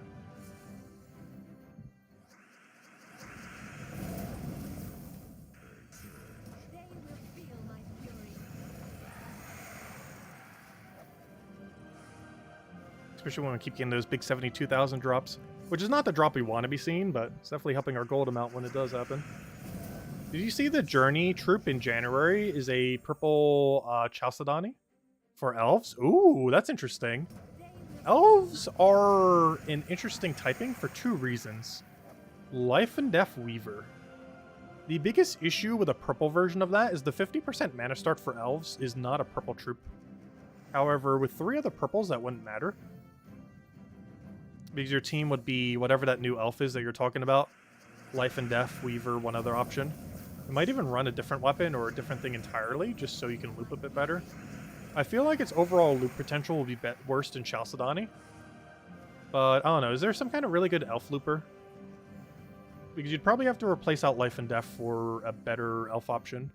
Not that Life and Death is bad, but if you have infinite mana, Life and Death isn't necessarily your best option. Life and Death's better for winning when you don't have as much mana. Because of enchant that it automatically gets.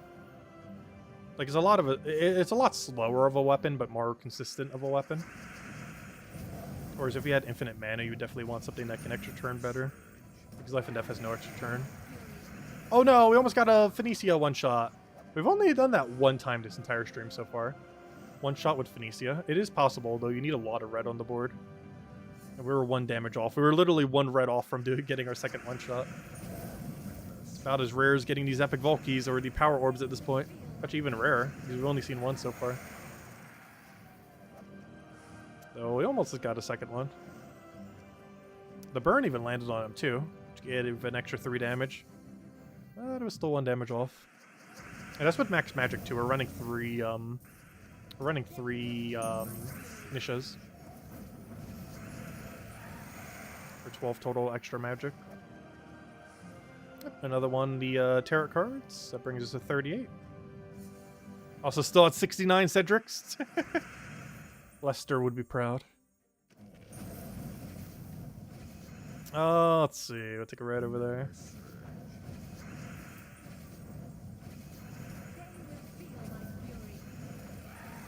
Also, what's with them adding really broken troops to journeys?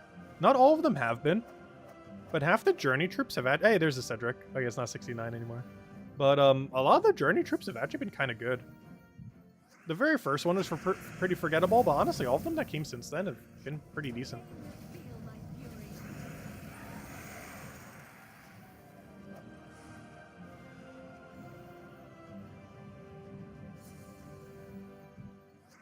Also, gosh, we've had like no journey events. It's going to be the 4th journey event ever, if I'm not mistaken. The journey event that we have coming up. And there's an achievement for it too, so it's really annoying that they don't do it that often. As you only really have a few chances per year to get that achievement if you don't already. And it costs a lot of gems to do it too. Not cheap. It's a couple thousand gems to get the achievement basically. Plus the time that week to actually go and do it. Which takes several hours. Actually, I forget exactly how long it takes. I want to say anywhere from like 4 to 6 hours. Which isn't like too bad, but you have to do it almost like an hour every day. If you're spreading it across the week.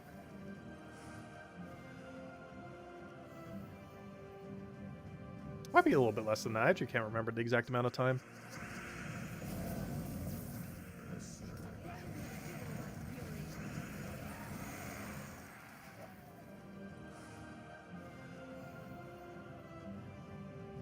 Luckily, you only ever have to do it once like that, and then never again.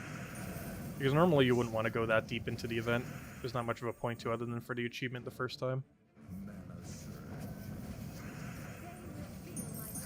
Because normally you just want to go deep enough to max out the troop. Last I recall. The only time you'd go any deeper is if you want to make leaderboard. I mean, not leaderboard. Well, I guess if you want to make leaderboard, but I mean for the achievement, I mean. Is the only reason you'd go particularly deep on a journey event. Oh no, we got 69 again.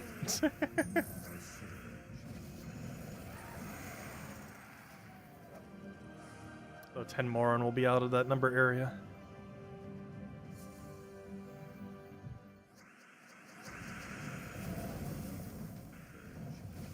I still can't get over how many epic vault keys we found. To find 2 within 6 is actually really good. Because every time you get a vault key drop, it's a 10% chance it's an epic vault key. Which means, in theory, we would have to have found 20 vault keys for us to get 2 epic vault keys, approximately. Like, it should be 18-2 for the number to be at odds. But we got it really lucky. Because even though it should take about 20, we got it within 6.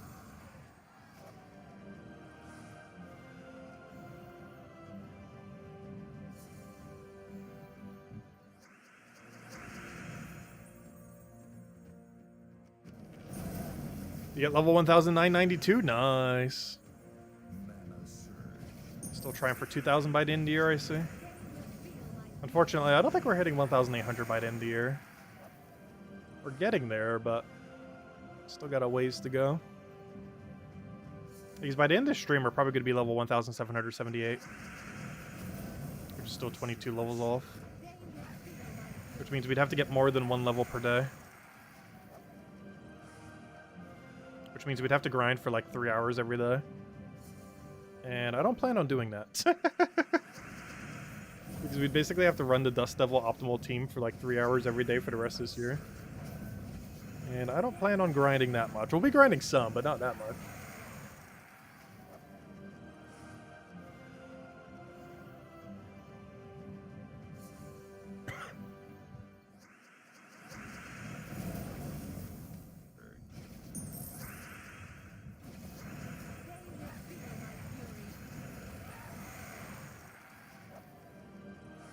Another Cedric.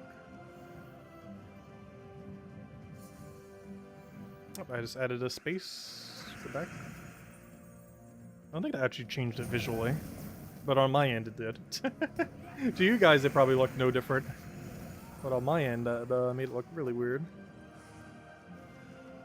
Major blue.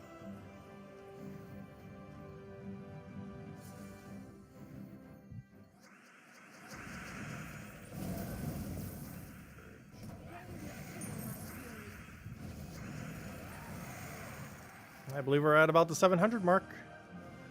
Find out when we check the number. I'll probably check the number again at around 750. Just to see about where we are. Because that'll be the 3/4 point. And then the last milestone then will be all the way there at 1 million.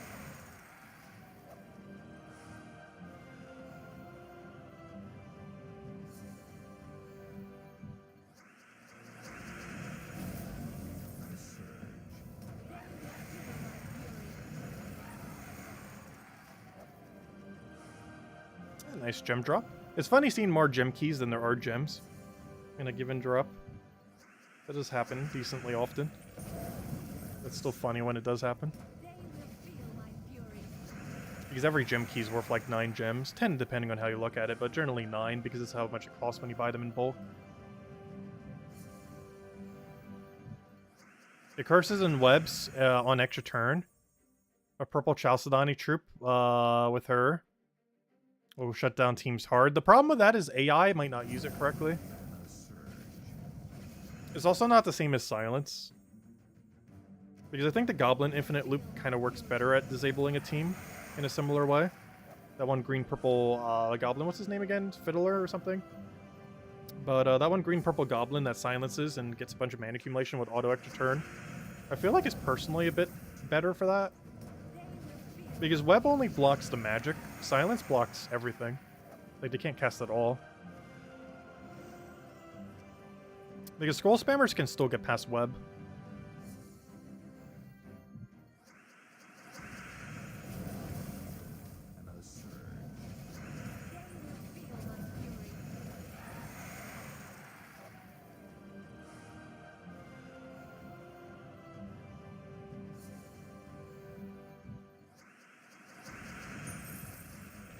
Oh, why did I do that? We actually would have gotten more mana if I didn't take the mana. Because it took greens off the board that took away explosions. If that was any other extra turn, it would have been worth it, but not green. Also 5 gem keys to go with our 6 gems. It's just so weird seeing Such a big gem key number next to a gem number. When they're like nearly the same number. These gem keys are worth way more than the actual gems. Another major blue. Great to see. I wonder what our orb stacks are looking like these days. I haven't really checked up on our orbs this entire stream. Definitely a big number by now.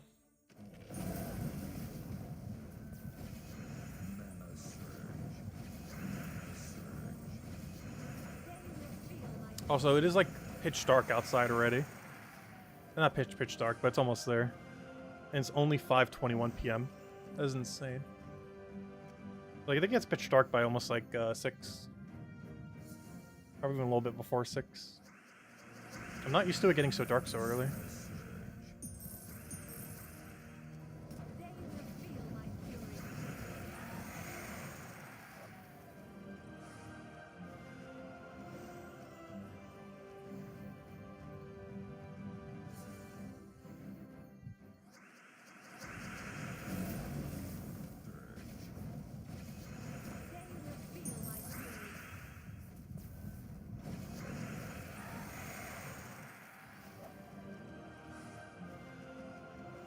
Come on, where's our other power orb or something? Come on, let's make it 4 powers.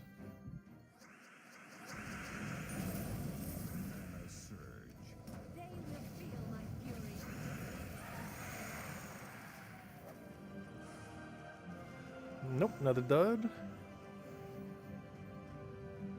They're out there somewheres.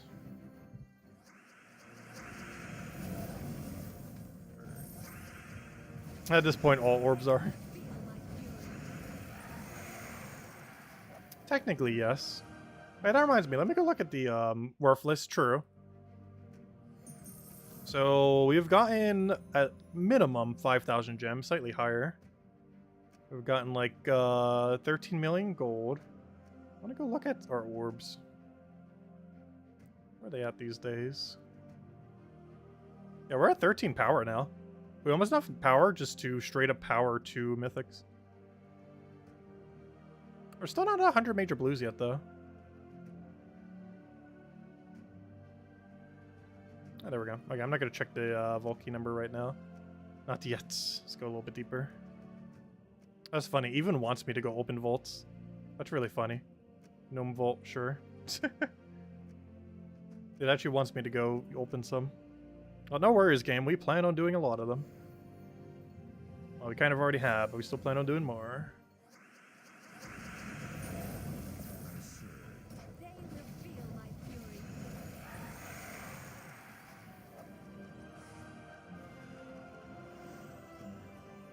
Fun fact, sunsets from this point on will be later every day on the northern hemisphere. But yes, the shortest day of the year is the winter solstice, which is on the 21st. Yeah, it's still so weird that it keeps doing it like that. I know it's because like the curvature of the globe and everything. Also, doesn't it keep like slightly curving more over time? So that means over years it'll keep happening at like a later and later point, or earlier and earlier point. Because like the slight tilting, and eventually that will cause the Earth to like go out of orbit and like literally kill itself. But that's like millions of years away. Plus by then we'd have the technology to probably readjust it. Assuming humanity's even alive by then.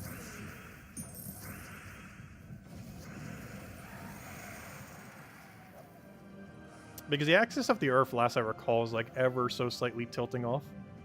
But at a margin so slow that in like multiple lifetimes it will never be relevant. Like it's like millions of years down the line.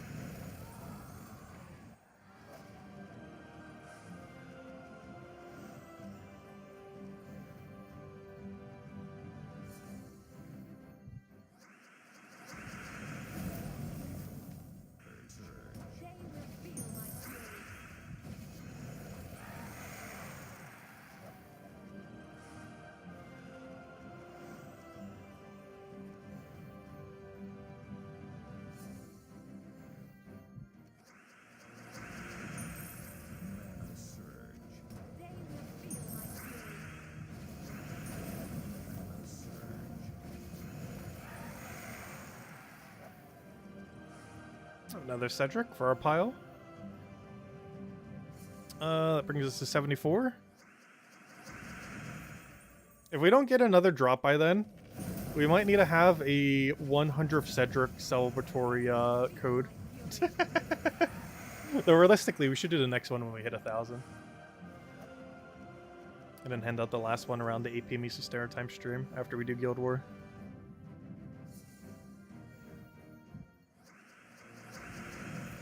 Which is not going to be a separate stream, it's just going to be this stream continuing.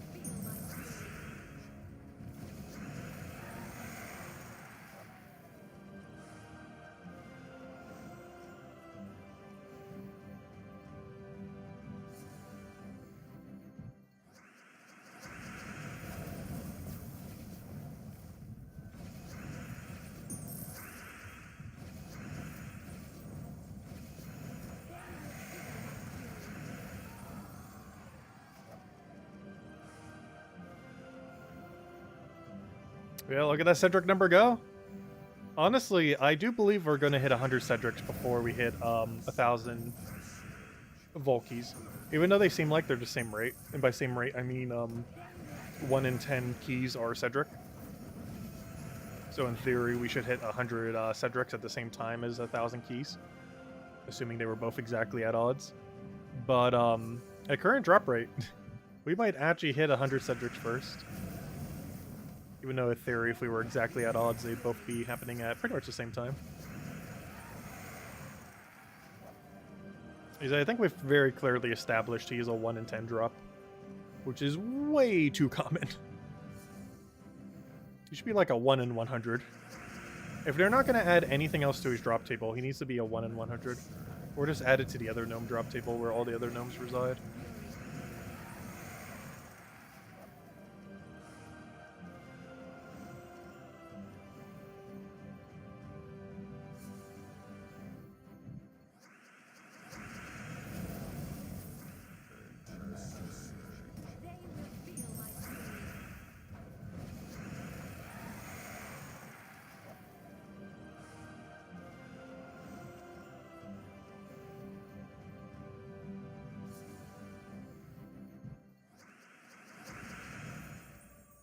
It's pretty much pitch dark out now. Because that's the problem, because I get like slightly sleepy around this time. Like as soon as like nightfall happens, it's like, up, time to sleep. Just from like the natural like process of what darkness does. And I actually have been taking naps sometimes around this time. Like once it starts getting dark. Like right before the 8 p.m. Eastern Standard Time stream. Because my body sees it's dark out and it's like, up, time to sleep. Let's see. Let's go update our turret.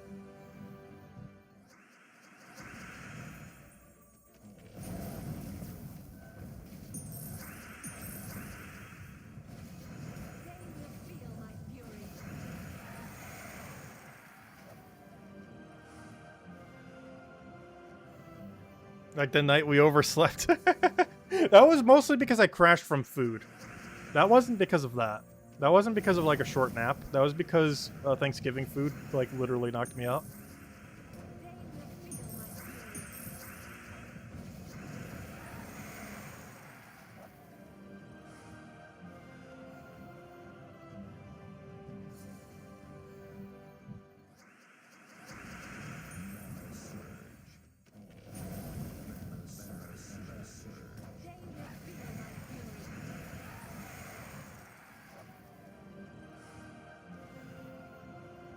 Always weird seeing diamond and gems next to each other.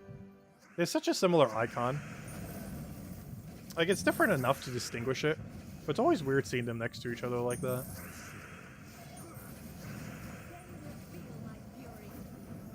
Because for whatever reason, even though their visual is like different enough, they almost seem more similar when they're next to each other. Because they're both that kind of like diamond-like shape.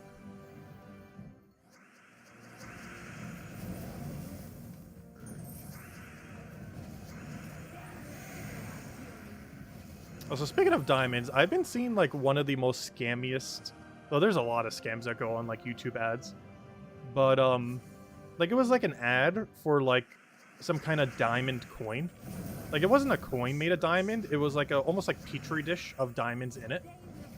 And they're like trying to sell it as like, oh, the diamond standard, kind of like how there's a gold or silver standard. But the problem with that is diamonds have like no value. They are just like artificially overvalued because of how mining practices work for diamonds. But diamonds are not worth like anything, unlike gold and silver that are actual like elements that, you know, have like usefulness beyond just their actual value. Like, diamonds are basically a useless stone that is just absurdly overpriced. That is overpriced because it's artificially held by the people who actually do all the mining on diamonds. Not because they are actually rare or useful for anything.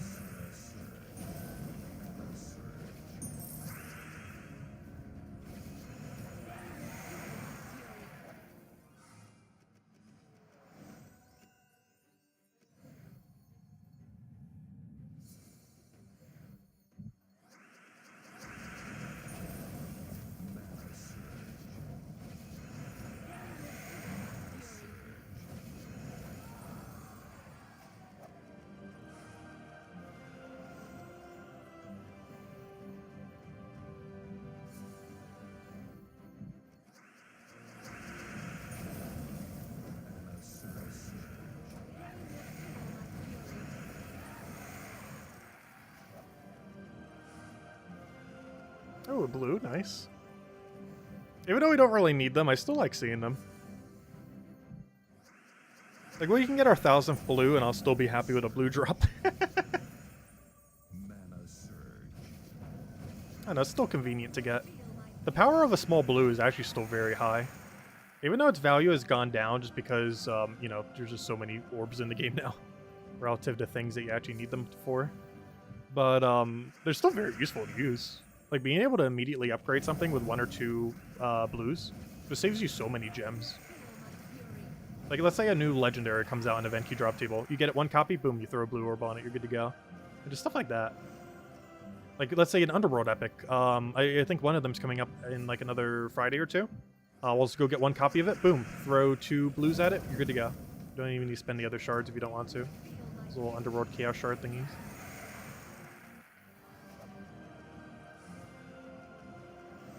It saves you a lot of loot. And of course, on a lot of events where you max out a troop, like let's say the next Journey event, you just go to, like, I think tier 5, throw a blue orb on it, boom, you just saved yourself like 500 gems. With just a single blue orb.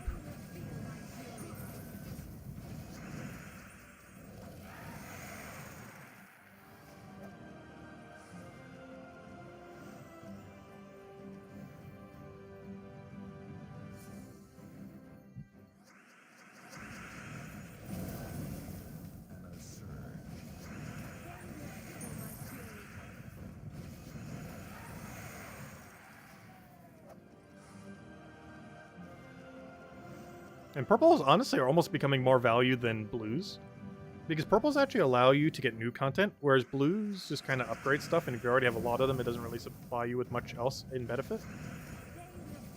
Like, it's almost one of the best orbs now, because you can use it to get new mythics. Because you convert them into seal keys. Seal keys become mythic drops. And you can use those for brand new mythics when they're in the Glory Gem Guild and VIP chests. Or try to get old mythics with them.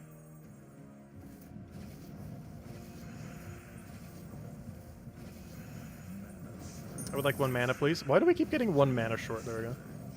It's bound to happen after doing it this many times, but still. So after several more, we'll go check to see how our number is compared to where we actually are.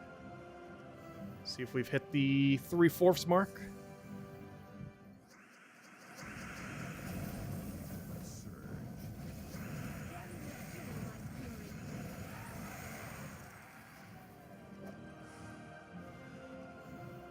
Another Cedric for the pile. 77. Ah, all 7s. And we're level 1077. Or 777. There's 777. Come on, give us the best luck. Give us an epic vault key with a power orb. Could you imagine? Hey, we got a Heart of Rage. The one for the pile.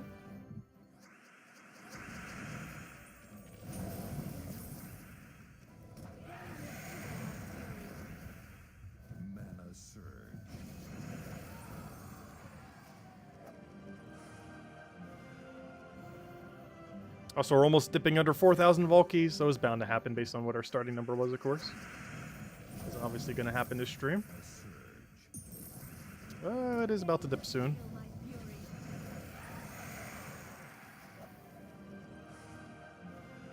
So unfortunately, the all sevens isn't giving us too much luck on drops.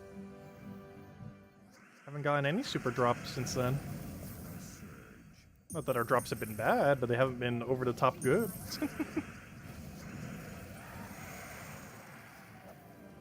So a lot of things we already gotten super lucky on. Like, we've gotten way more epic Volkies than we should have. I think we even had gotten more powers at this point than we should have. Because based on how many major orbs we went through, we should not have that many power. Like, we should be at like 1 or 2 power right now. We're already at 3. Possibly even a 4th.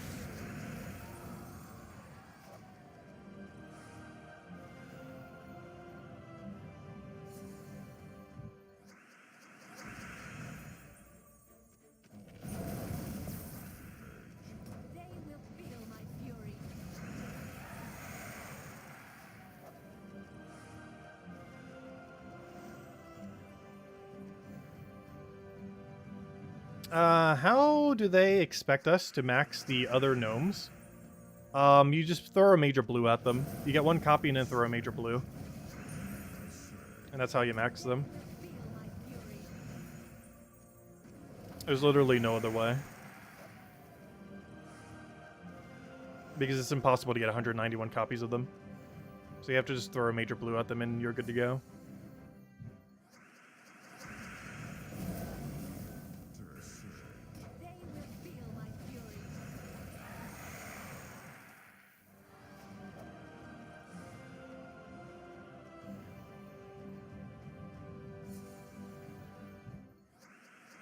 I wouldn't advise doing that, as it's a pretty bad way to use major blues. You would only do that when you're really late in the game and you're doing it for completionist purposes. Because it's pretty much just you wasting a major blue orb. But if you have the spares, it's something that you can use them on. If you're going for full-blown completion. It's one of the last things I would use major blues on, though. Though I did do it to max all of them. You do it once you get to a certain number. You'll know when. You'll know when you have way too many major blues. It'll be very evident when you should do it. Though I wouldn't do it prior to then, though. But you'll know when you should. As you'll look at your blue stack and be like, I should go use these on something. And then you'll remember you haven't done the gnomes yet.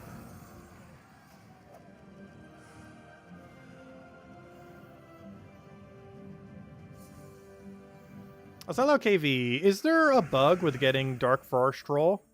Oh, no. He's currently not in drop table. It is actually impossible to get Dark Forest Troll in drop table. He'll be around in a couple weeks. The way that those work is they're not in drop table for about... like, they're available through the event. Not through shards, but specifically with gems. Then 4 to 6 weeks after the fact, they're available in the shard drop table. It is currently the only Underworld troop not available on shards, because it hasn't been 4 to 6 weeks since the event. I also don't have it for the same reason, because I didn't bother spending gems on it during the event just to save some gems. But yeah, that should be available a couple Fridays from now. Exact dates I will mention when it happens, because we don't know the exact date pretty much until it happens. But it's 4 to 6 weeks after the event, and the event was like, what, 3 weeks ago? So one of these upcoming Fridays it will be.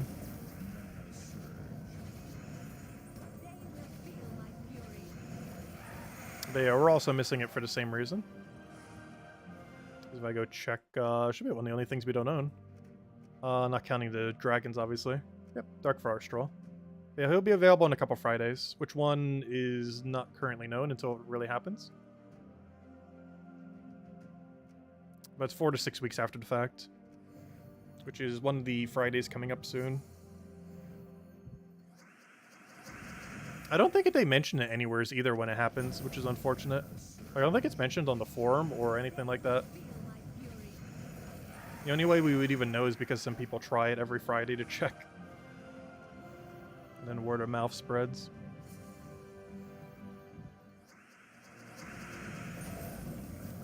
Like this Monday, they told us the 2 tarot cards came in, which we were actually able to get during the stream. Even though we already had them.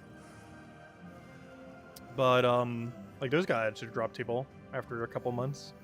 Because they work a little bit differently. Generally, the way that most content works in Gems of War is it either happens 4 to 6 weeks after the fact or a couple months after the fact when it gets back added to the game. This is the way almost all new content works. Which personally I don't mind, because it's actually possible to get all old content. Or pretty much all old content other than like a few pets that are annoying to get that we were talking about earlier. But they're purely cosmetic, so it's not too big a deal. Like everything in this game, if you miss it when it initially comes out, you're always able to get it at a later point. It's pretty good about that. Especially stuff that actually does things. Cosmetic stuff is a little harder to get in the future. If ever at all. But everything that has like stats or troops or pets that give stats or anything like that are always reobtainable at a later point.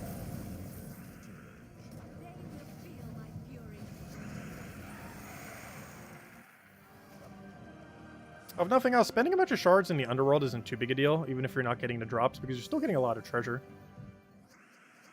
There's been many times where I've just thrown shards at a random faction just to get the treasure. Not as much lately, because we've already kind of upgraded them as much as we need. But if you're still in the process of upgrading them, the treasure alone is worth it a lot of the times. If you don't need any of the other drops. Speaking of drops, another useless Cedric we don't need. 79 Cedrics. 79 more than we needed.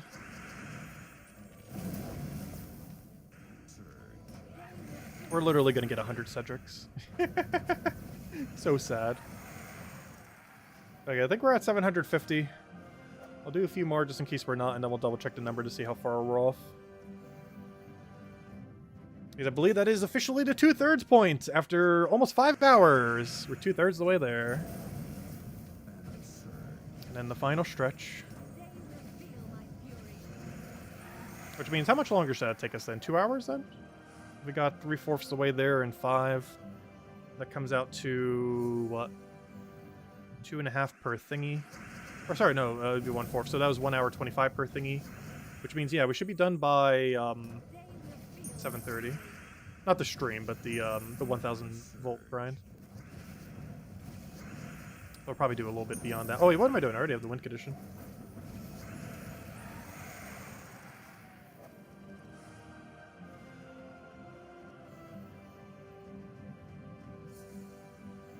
Because the game plan at this point is get to 1,000 keys, open a few more until we're kind of at like 8 p.m. Then we'll go do Guild Wars, all the normal stuff, and then we'll wrap it from there. I might go get our 10 crowns that we still need before we do the 8 p.m. Eastern Standard Time stuff, though. Because oddly enough, everything that we're doing today does not actually give us the crowns. So we still haven't gotten our daily 10 crowns, which lasts 2 days to do it, today and tomorrow. Got a little bit extra loot.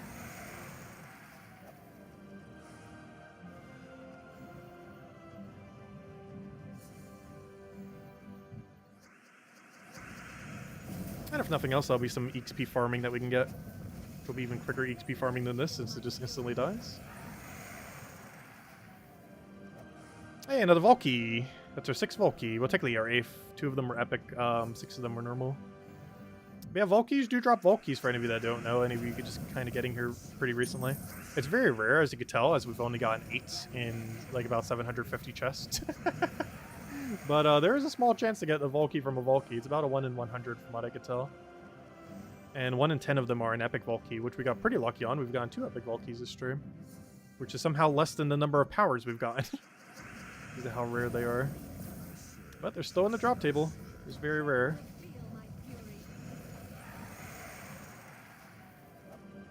I got the moon. I believe it's the 2nd or 3rd time we've gotten the moon today. As you'd kind of expect from how many tarot cards we've gotten. I think we've almost gotten a full set of every tarot card. I'm not sure we missed any yet. Like, if this account had no tarot cards, I think we would have ended the stream with every tarot card. Other than the 2 that are currently money locked through the campaign and the Kingdom event right now. But the campaign one not even being available even if you paid money. Still a couple weeks away from that one. The Empress.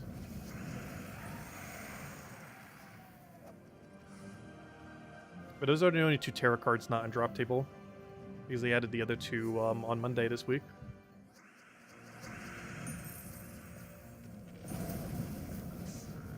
Thank you, Masin. Yep, we're almost there. Actually, let me go double check the number right now.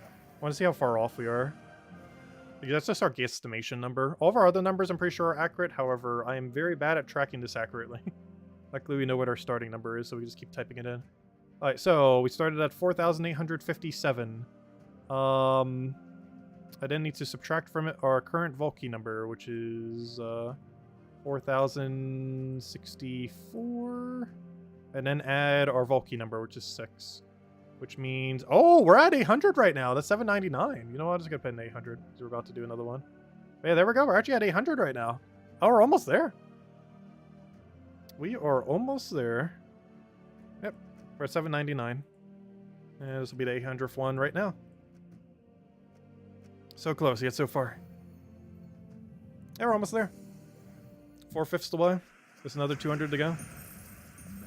Let's go do it. That should take us about an hour and a half. Which means we're actually going to be done almost at 7. Like a little after 7. Stream's going to still keep going until about 8:30 though. But the actual Volkey grind portion should be done by 7:30 at current rate.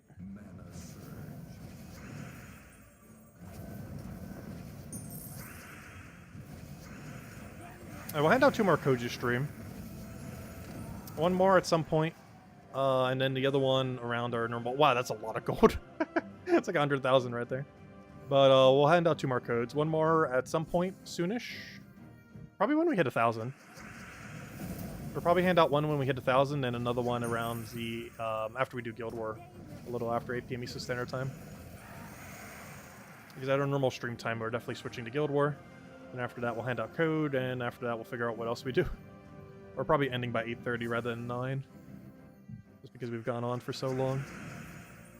Also, I'm starting to get a little hungry. We're going to keep going for another 2-ish hours. 2.5, I mean. How much gold do you reckon we've gotten? We actually know, because we started at 13 million. And we are currently at 26 million. So we've gotten 13 million gold so far. So we got a little over 13 million. It's actually kind of insane because we're getting about like 2 to 3 million gold per hour, roughly. It depends on the hour, but we're getting around a 2 to 3 million rate. Obviously, you can't do that forever, but it's pretty much the quickest gold rate in the entire game, if you don't count the time of accumulating the Volkeys.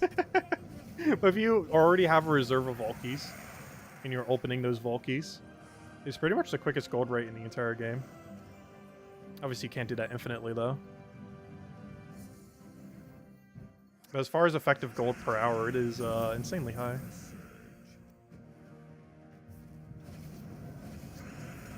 And it's not affected by your VIP bonus, too. So even if you were free-to-play VIP 0 player, you'd be getting as much gold pretty much as someone who's like VIP 20. Which means other methods of farming gold would be better for people who have higher VIP. But as far as doing Volkeys to gold the ratio, someone at VIP 0 is basically getting the same rate as someone at VIP 20. Because the only thing that your VIP affects is the gold that you get per battle, which is this one over here. This number. It does not affect this number or any of these gnome drops. These are completely unaffected by your VIP level or any other bonus. It is only affected by the difficulty, of which we're doing the max one, for the 20% bonus. It is not affected by any other bonus, regardless how many you have. So a free-to-play player doing exactly what we're doing right now would get pretty much the same loot as someone doing VIP 20 or anything similar. It's one of the few modes where all your bonuses do not actually affect your loot. Meaning if you're free-to-play, this is insanely good gold per hour, even more so, because the margin of difference is way higher compared to how much gold you'd get through other farming methods. Whereas if you have a very high VIP, the margin would be quite a bit different, because you're already getting such insane gold from everything.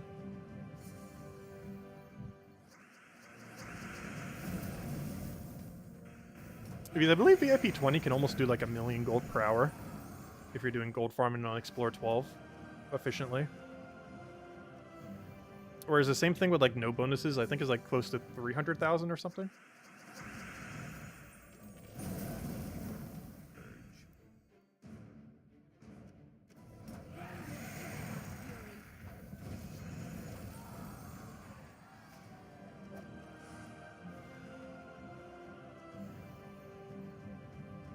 So hello, Mary.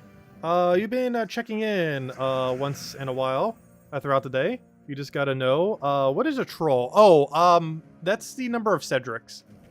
We called it troll just as a joke, but it's the number of Cedric drops we've gotten. It is a completely useless drop. Well, there are multiple useless drops here, but it is one of the most noteworthy useless drop because it's so common. Apparently about a 1 in 10. But yeah, just how many Cedrics we've gotten. Oops, wrong keyboard. I keep doing that. Cedric. But yeah, we've gotten... Oh, wait! Hold up. I have not been keeping track of this correctly. Because we were at 200 earlier, so whatever our number is actually how many we have. So we're actually at 86. Wait, how did I miss that many? Did I really miss that many Cedrics? I guess I just wasn't paying attention. Because from what I could tell earlier, we started at 200. Which means we're at 86 now. Whoops. But, wow. But yeah, that's what the trolls are. The good old Cedrics. For whatever reason, he's very common in the Volky drop table. About a 1 in 10 chance. Which is way higher than he should be.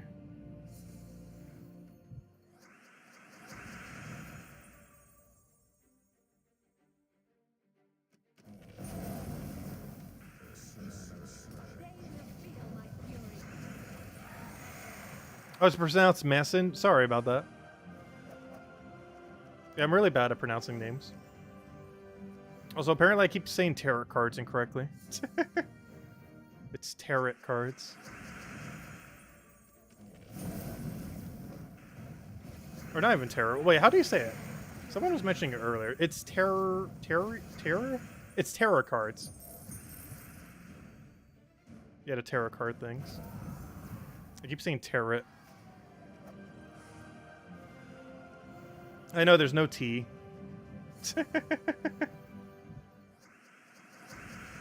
Oh, there is a T, but it's not pronounced. Even though I always pronounce it.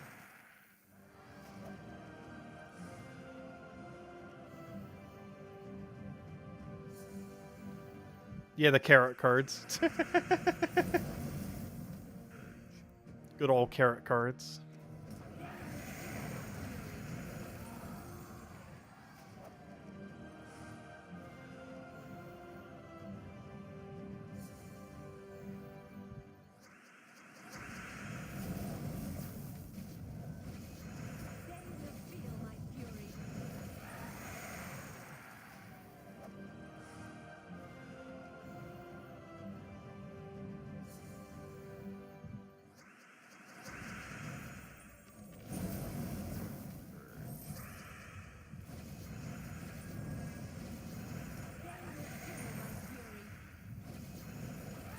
Also, one thing I'm kind of surprised by, I used to think the 100 gem drop is a 1 in 100 chance.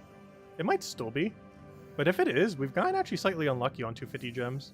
Because we've only gotten to 6 times in about 800. Which means we got gypped 250 gem drops. Which is technically 300 because of the bonus.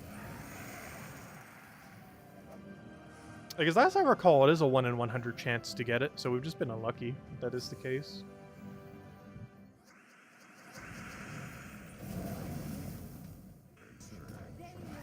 Though we're definitely above average luck on power and on epic Valkyries.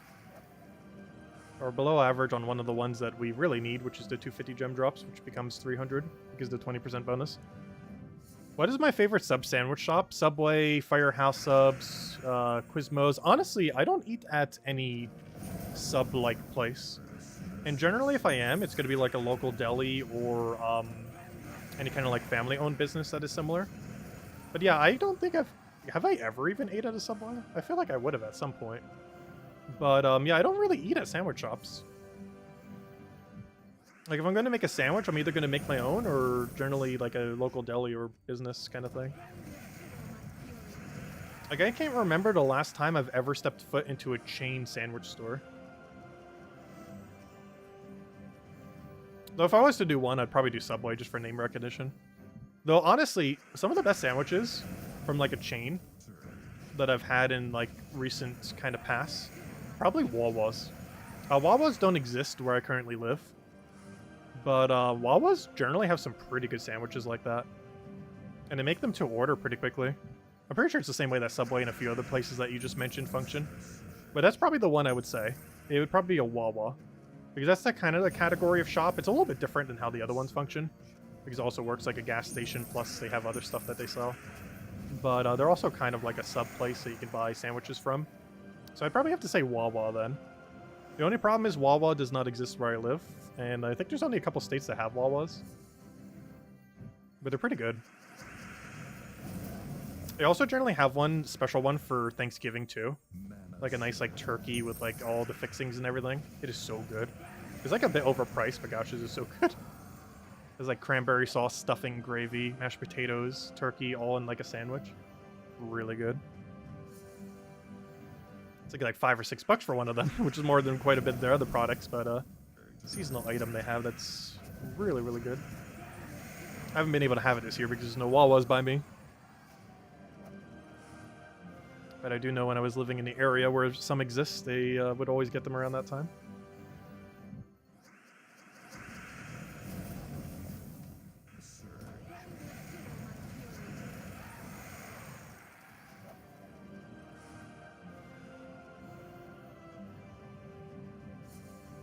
Yeah, I don't think I've ever been in a Firehouse Subs.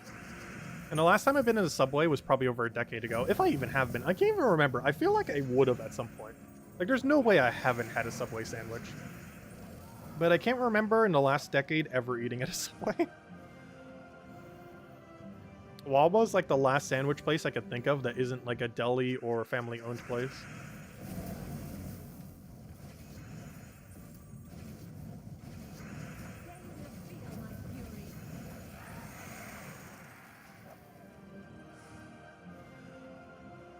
What's my favorite seasonal item from any restaurant? Probably the nacho fries from Taco Bell. And I wish they wouldn't make it a seasonal item that keeps rotating. It should just be a permanent item. When I was a kid, I always wondered why no place sold cheese fries. Like, you could go to restaurants, you can get cheese fries. Like, there are so many other ways to get cheese fries. But for whatever reason, no fast food place was doing, like, fries with, like, nacho cheese. Like, they all had fries. They just didn't have cheese to go with it. But then Subway had those like taco fries with like the nacho cheese dip, and gosh, this is so good. It's like the exact childhood item I always wanted from a fast food place that never existed that now exists. So anytime they're ever in rotation, I always get them. Which reminds me, I haven't been in Taco Bell since it's back in rotation this time. I should probably go there soon. Yeah, they're not seasonal, but they're a rotating item. Like, they only occasionally have the taco fries with the nacho cheese dip thingy. Like, they don't have it year-round. Like, they run it for a couple months, then they don't have it for a short duration, then they run it for a couple months. Why they do that, I don't understand. It should just be a permanent item. Because it sells so insanely good. Like, eventually it is going to be a permanent item. They're probably going to do, like, a gigantic ad campaign, like, sometime early next year. Where it's like, nacho fries are here to stay. Come and get them whenever. And here's this other item that we also have now. Let's see. We'll take that one over.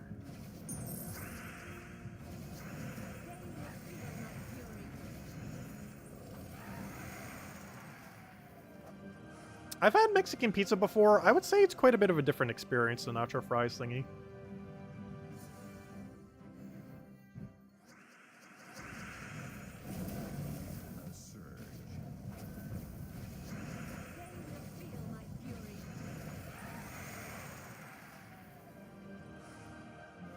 It's 10 a.m. and you feel like KFC. I actually did have KFC the other week after not having it for several months. It's pretty good. Their prices are so high these days, though. Like, it was good, but I'm not sure if it was worth the price good. Like, I wasn't disappointed with the meal. I was more so disappointed with the price of the meal relative to what you get. As far as the taste, it was pretty much what you expect from KFC. Just the prices have really gone up.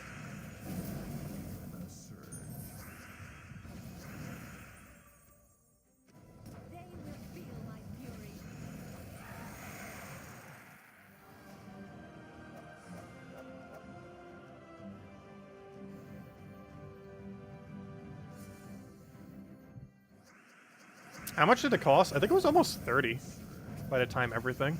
That was for 2 people, though. Ended up getting a bunch of chicken strips, some mashed potatoes with gravy, some side biscuits with gravy, and, well, it wasn't with gravy, but, you know, I dipped it into the mashed potato and gravy. So it was technically with gravy, but I didn't order, like, side gravy, but, you know. But it was basically just a bunch of chicken strips, their sauces, the, mashed potatoes with gravy, a couple orders of it, so we had stuff to dip into the biscuits, and the biscuits. And it came out to, like, 30-something after tax.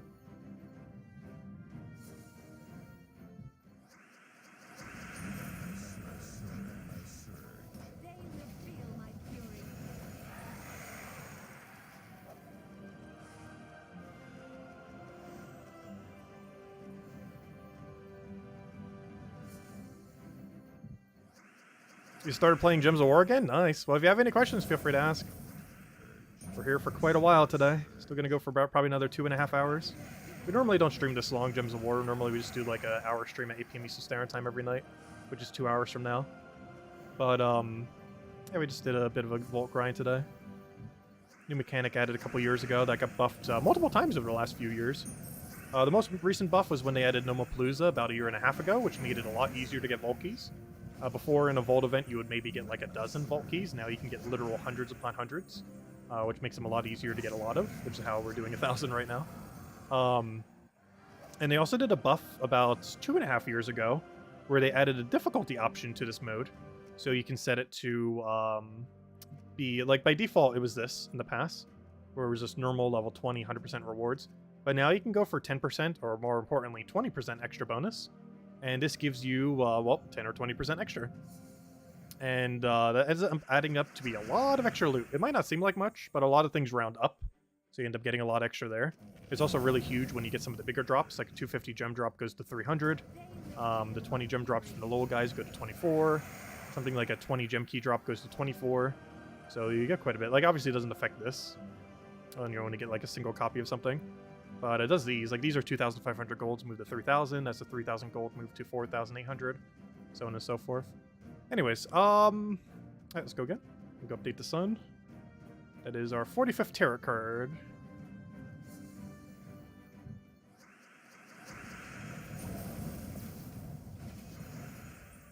Oh, is the price before tax? I don't remember. Yeah, there's a weird food tax in my area, too. Because if it's a really, tourist-heavy area, they have a lot of really weird taxes that add up. And one of them, oddly enough, is on food. I can't remember exactly how much it is, but the tax on food is a lot higher here than probably almost anywhere else in the country, oddly enough. Even though the income area isn't, even though the income for this area isn't that high, they have a really weird food tax that is decently high. I can't remember exactly how much it is, but it's measured in like percents, not a decimal.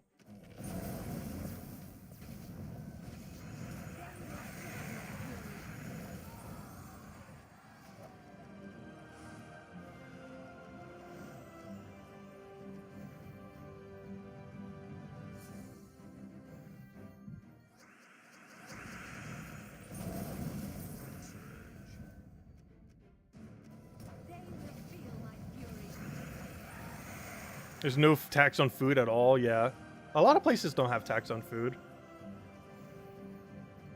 I can't remember where it was. Was it New Jersey? But, there's tax on clothing here, too. Well, there's a lot of tax on a lot of things here. But, if I'm not mistaken, I don't believe New Jersey has any clothing tax.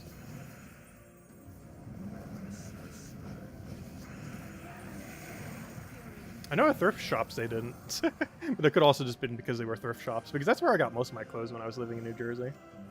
So I believe even when I went to a store, there still wasn't any tax on it. There's not really any thrift shops I can shop at around here. So I have to go get them all from actual stores or online. Though I know one thing that isn't taxed here. Video games don't have any tax. I know in some areas they do. But if you buy a digital video game, there is 0 tax in my area on such a product. Whereas I believe something like New York has like a several % tax on it or something. as well as a few other areas in the United States. But like, if I buy a $60 game online, it is a $60 game. It's not like a 60-something dollar game after tax, because there is no tax.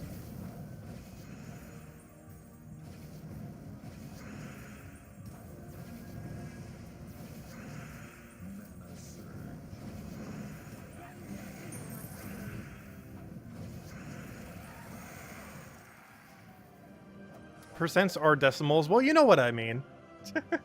When I say when I say percent as a when I say percent is not a decimal, I mean that as in it's more than 1%.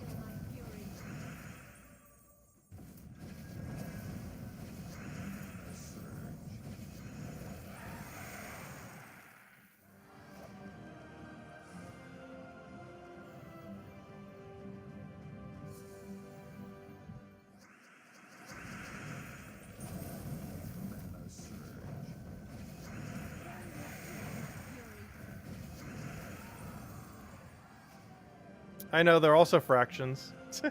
You know what I mean, though.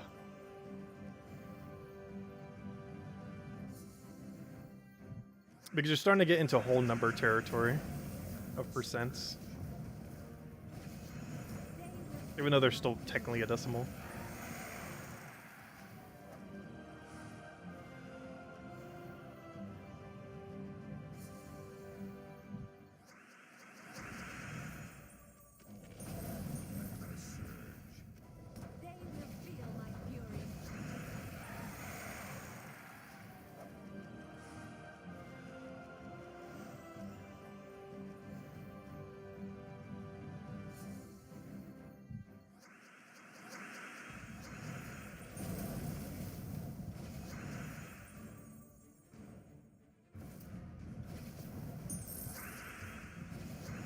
Oh wait, how do you not have full mana? Another instance where we're just one single mana short, and he refuses to give us the mana. You know, I'm just gonna cast this, and hope he moves the board enough that I can take mana and then kill him out.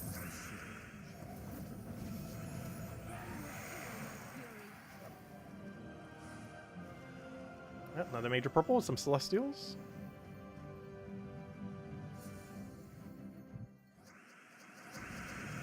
I'll take our explosion.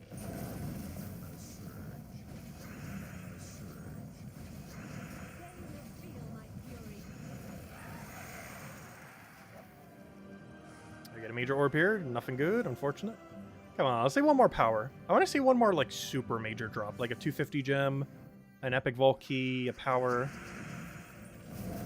Of all those, the power or the 250 gem would probably be the most desirable. Because an epic vault key isn't really that much loot.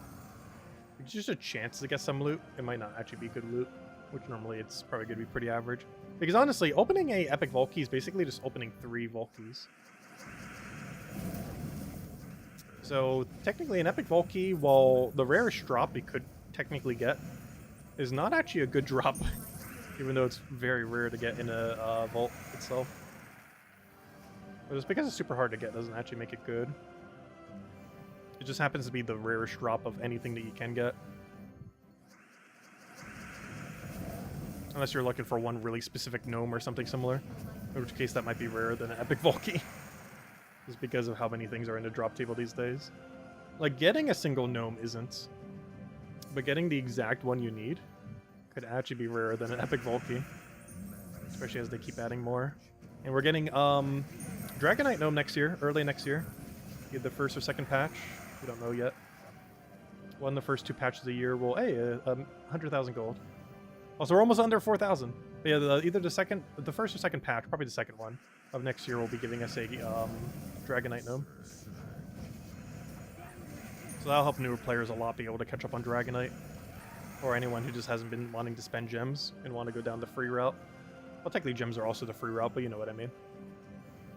If you don't want to spend any gems towards Dragonite, there will be a very good way to get some in a couple months. You'll probably be able to catch up within a couple more minutes after that. We just farm a couple vault events really hard.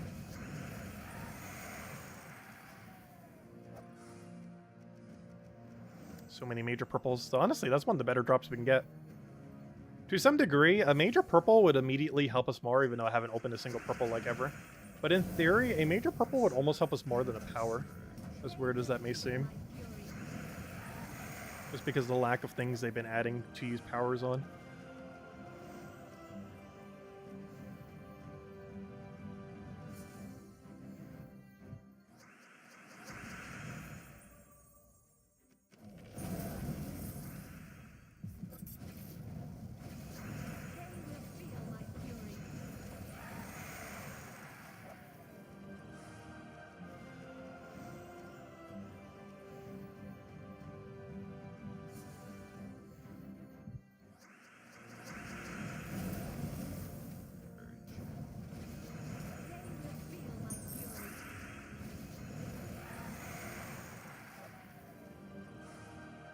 Honestly, I should have kept track of how many 100 gem drops we've gotten. I didn't want to track too many things. Because at some point we'd be tracking almost everything and updating the number like every other one we do.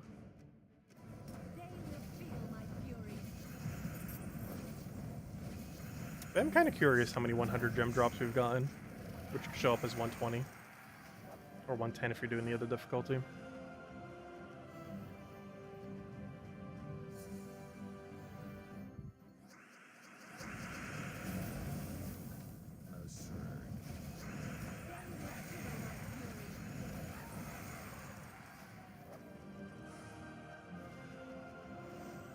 And there's also, of course, that 24 gem drop that we just got, which is the best drop you can get from the standard gnome. Or one of the best drops. The other best drop is 5 gem key or 4 event key. But the 24 gems is a lot more flexible, what you can use it for. Whereas gem keys and event keys are, well, worth more gem value is very specific what you can use it for. Gem keys being for new mythics or old mythics, and event keys being for new legends or old mythics with a select drop table.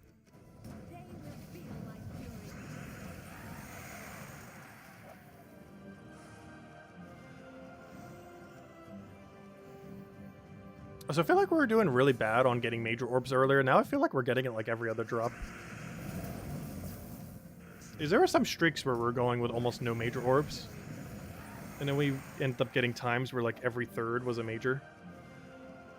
Right now is one of those times where it feels like every other vault's just a major orb.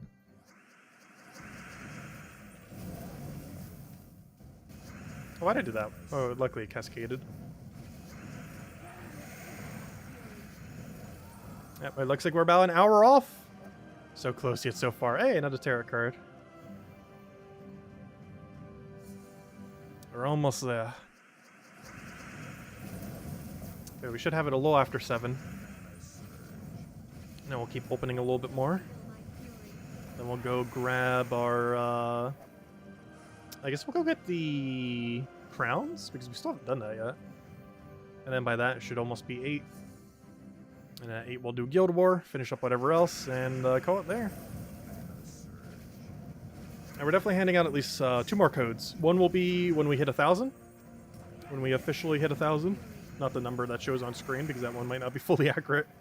So we double check. Hey, 300 gem drop. That's one of the things we're looking for.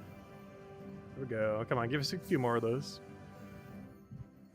But yeah, we'll hand out 1 more code when we hit 1,000 finally, and we'll hand out the last one right after Guild War around the normal time. Should probably be around 8:15, 8:30 or so, which is in like 2 hours from now. But the other one will take like an hour from now. Also, we are officially under 4,000 gem keys. I mean, vault keys, I mean.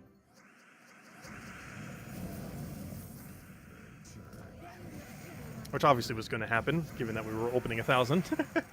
Obviously, we dipped down by 1,000 if we're opening 1,000. Oh, there's the 4th devil. Which means if we had no devils, we'd almost have all the devils we need for... we would need 1 more in order to craft the weapon. Which means it is doable within 1,000. But as they add more tarot cards, it's going to become increasingly harder to get 5 devils from 1,000. But I believe we've gotten 4 within a little under 900.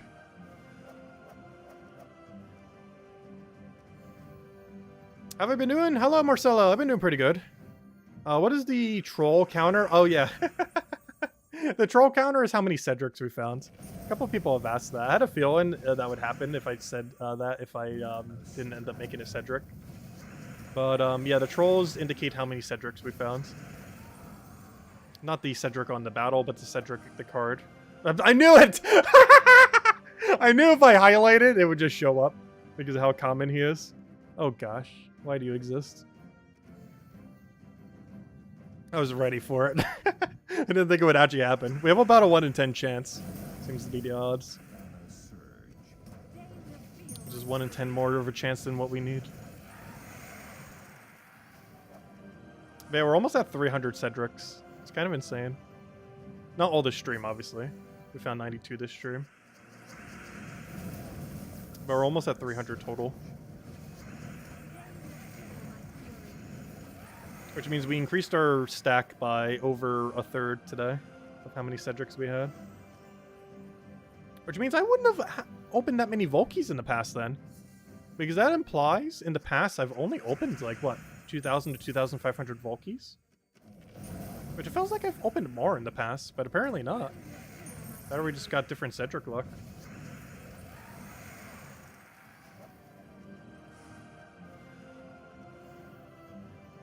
Because if we're opening 1,000, but we increased our stack by a third, that means we only ever really opened a few thousand Volkies up to this point.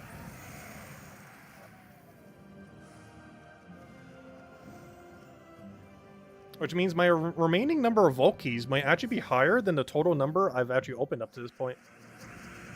Because after all this, we'll still have about 3,700, 3,800 Volkies remaining. Which might actually be a bigger number than the total I've ever actually opened. Oddly enough.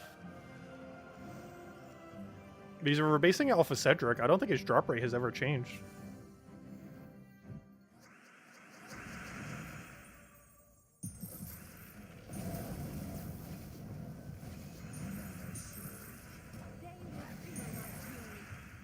Try opening a bunch of Epic Volky? No, we're not opening any Epic Volkies this stream. I'm gonna have a separate dedicated stream to that at some point. Actually, that'd be insane. Imagine if we eventually had 1,000 Epic Volkies and then did a 1,000 Epic Volky opening. The only reason I don't want to open all my Epic Volkies, though, even if we hit 1,000, I feel like they're going to put unique loot in Epic Volkies at some point. This doesn't currently exist. There is no unique drop in Epic Volkies you can't get in standard Volkies. However, that is not to say they will eventually add drops to Epic Volkies that are specifically not in the standard Volky drop table. That is not the case right now. Every drop in Epic Volkies is also in Volkies. You just get more of it when you open Epic Volkies. But they might at some point add unique loot to it. And for that reason, I always want to keep a reserve of Epic Volkies.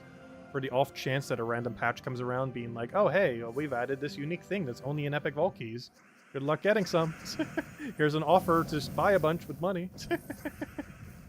But you know it's going to happen at some point. It hasn't happened yet. And there's a chance it will never happen. But in the off chance that it does, I want to make sure we have a reserve for when it does probably inevitably happen at some point. But right now you don't have to worry about it, but that could change in the future.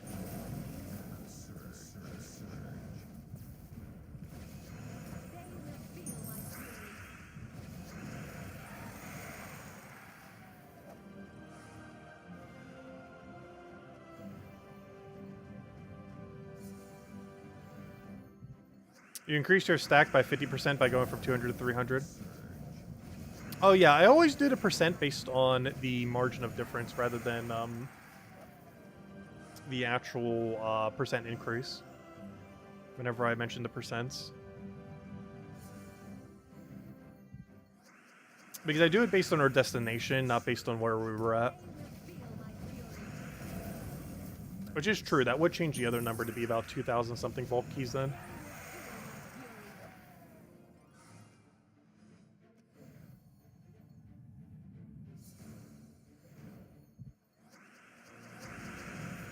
Well, when I say it's like a third increase from 200 to 300, I mean that more so, and that's the portion of increase is a third compared to where we are at now. We would be at 300, and then the 1/3 is the number of difference between where we were and where we are now. Even though the actual amount of increase from where we started to where we are is 50%, the difference to where we are now compared to how much we earned is 1/3. They always do the things that way. Which probably confuses some people. But it makes more sense in my brain. Doing it based on your destination rather than the amount that you increased from. Oh, he's got a Cedric, didn't we?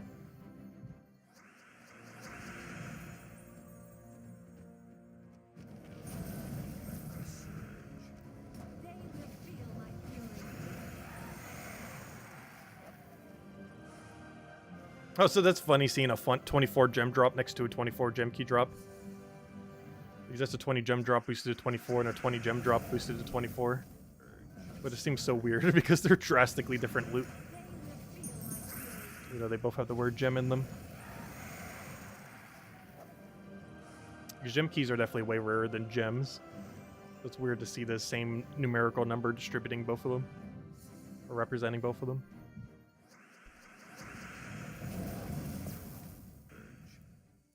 Alright, we're almost there. About an hour or less. Oh, I accidentally added the plus sign.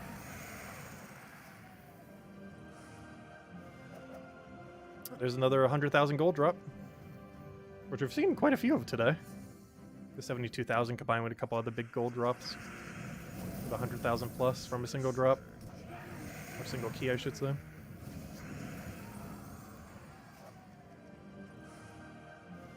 Yeah, we've gotten a lot of gold today. We're basically at like almost 15 million now. How close that is to going over. So we're still at lucky sevens. Which I'm not sure we're going to get that level beyond that. Anyways, what was I looking for? Back to Volkies. Yeah, we'll have a lot of Christmas gold to hand out, that's for sure. Might be able to drop almost 20 million on Christmas week or Eve or whenever we do it.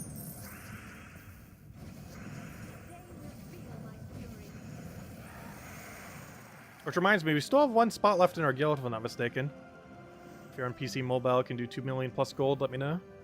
Do all the guild-related events.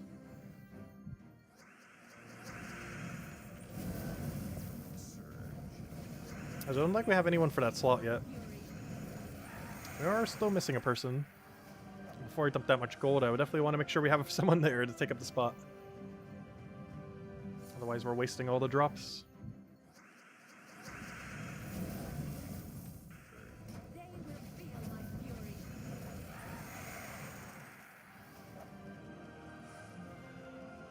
Another major purple, great to see.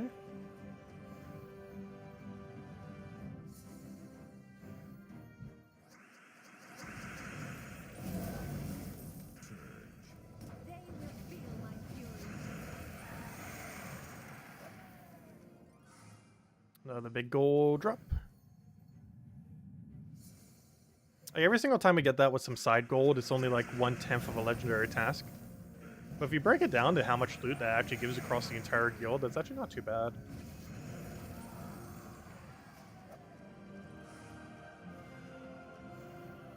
Because even if you get like an average one where you're only getting like a few gem keys and an event key or something, like something useless like a trade stone, that's still quite a lot when you consider it's going to 30 people. It's not just going to yourself. Especially if you break it down to what each individual person contribution is. Because technically a legendary task is only 33,000 gold or so. If you count the fact that, you know, 30 people are contributing to it. So for basically 34,000 gold. Which, when you're getting a 72,000 drop like that, that's basically 2 legendary tasks with some left over. When you break it down like that, the loot that you get from it's actually kind of good. If you assume your entire guild is farming at a decent rate or similar rate.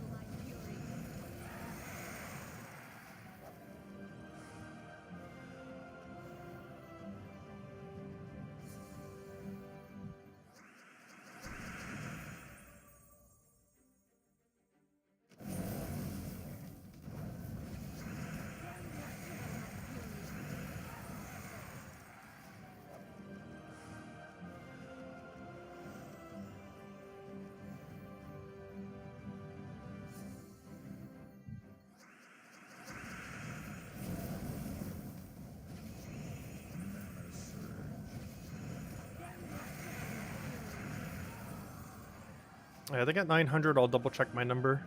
Oh, speaking about the big gold drop, there it is again, 75,000. 2 with some extra. Yeah, once it seems like we're about at 900, we'll go double check our number. See how far we actually are.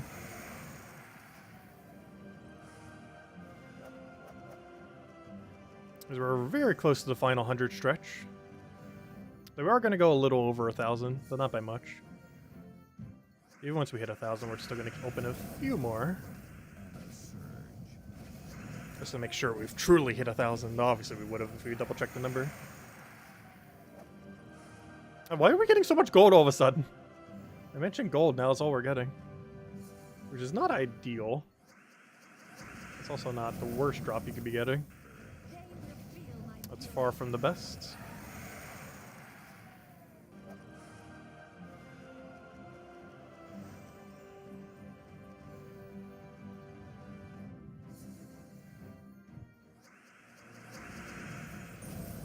You're gonna do 100 million to the guild for Christmas? Oh gosh, that's a lot. I'm not gonna have that much. I'll probably have like 25 million or something.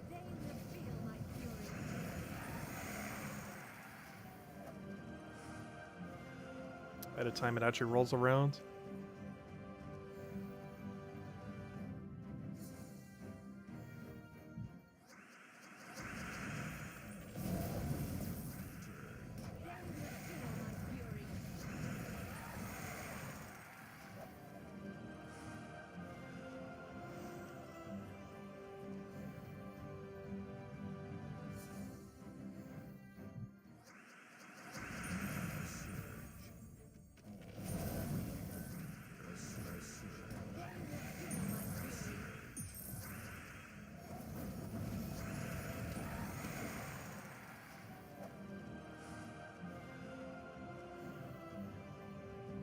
You're doing 100 million around New Year's to celebrate 2,000? Nice. Definitely quite the milestone. Also, you're definitely getting a lot of gold while going for it, that's for sure. Even if you're just doing Explore 1, that's still a lot of gold over time. Doing that many battles. Like, it's only several hundred per fight, but you're doing like so many per hour.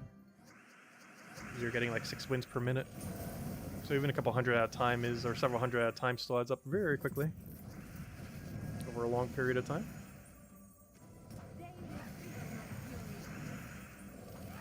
Oh, yeah. Trying to stretch some. Wait, I'll be back in 1 second. I need like stretch stand.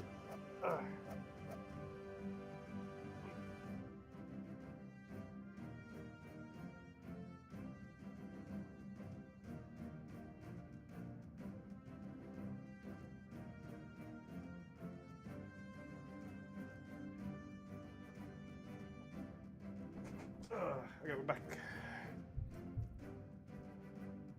Hey, where were we? Got an orb. Nice little big purple. Big purple. A nice little big purple. Yes, words. You know, I'm just gonna make it 888. Somewhere's around there. We'll check for sure in a dozen or two from now.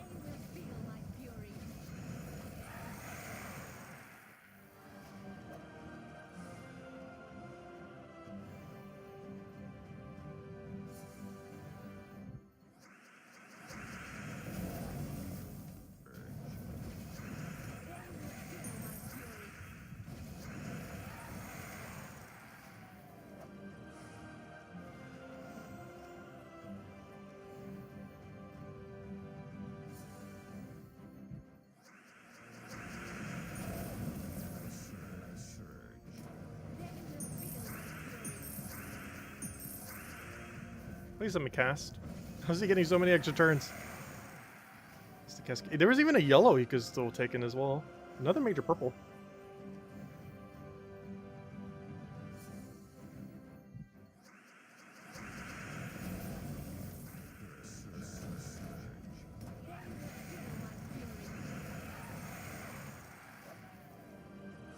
Another gem drop, smaller one, but it still adds up.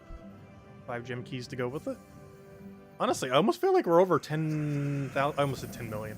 But I think we're almost over 10,000 gem keys. I didn't see how much we started with. That was one of several values that I didn't actually check before we started all of this. However, I know for sure it wasn't over 10,000. Oh, what's it at right now? Okay, it is. We are over 10,000 gem keys now. I think we started around 7-ish thousand, I want to say. I actually don't know. But it is officially over 10,000 now. That'll be good for the new mythic. Obviously, that's not coming till the first Friday of next year, which is the first Friday of the month. But, well, we got plenty of keys now. We're definitely not hitting 0, that's for sure. Also, tribute's ready. Ooh, nice, 32. Oh, that's that 131 tribute. I actually don't think I've ever gotten it on stream. I've gotten it several times already now. The 32 tribute for 31 gems. But I think that's the first one we've gotten on stream. Though we've gotten it many times now. Though I haven't gotten any higher than that. 32 tribute's been my highest. There are, of course, 34 kingdoms right now, right? Sorry, 36. There's 36 kingdoms currently within the game. The highest tribute I ever got was a 32 multiple times, which we just got right there, which gives you 31 gems. I have not gotten higher than a 32, even though a 36 for 35 gems is technically possible. I have not seen higher than a 32 for 31 gems,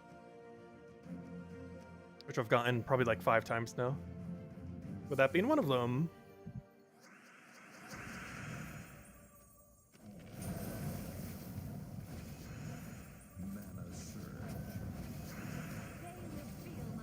Yeah, 34 kingdoms. I forgot Nexus and Hellcrag. They're so new. Because they were added in, what, the last year and a half, 2 years? Oh, yeah, I think we're at about 900. Let me go check the number. Might be slightly off, but we'll see where we're at. 900. Oh, that's 800. 900. Oh, hello, G-Shar. Okay, let's see what our actual number is real quick. See how far we're off at the moment. Okay, so our current number is at... Where's our Volkey? 3944. So we take the number that we started with, which is 4857. We add to that, or minus from that, 3944. And then... Oh! And then we add 6. We're at 919. We're almost there. All right, there we go. I'll have it a little after 7 then. All right, let's do it. You only need 81 more keys. Oh, we're going to go a little bit further than that, but we only need 81 more. So close.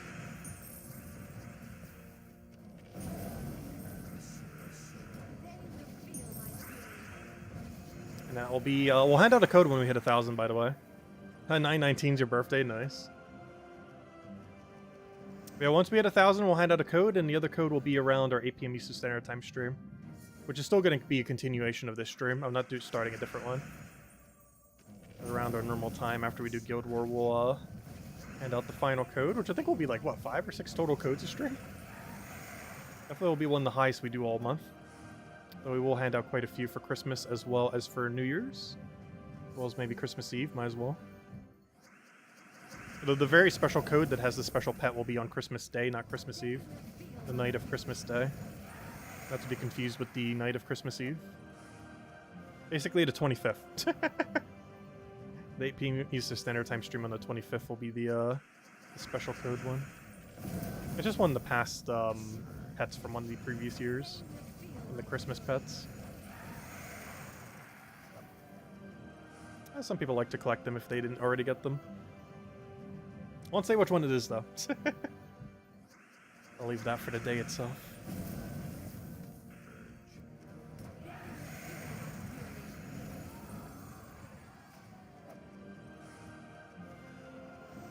Hopefully we can get one more super big drop within this next 100 keys or so. Something like a power or 250 gem, which is technically a 300 gem. I only marked it as 250 because that's what its base value is, but it's actually a 300 drop when we do it on 20%.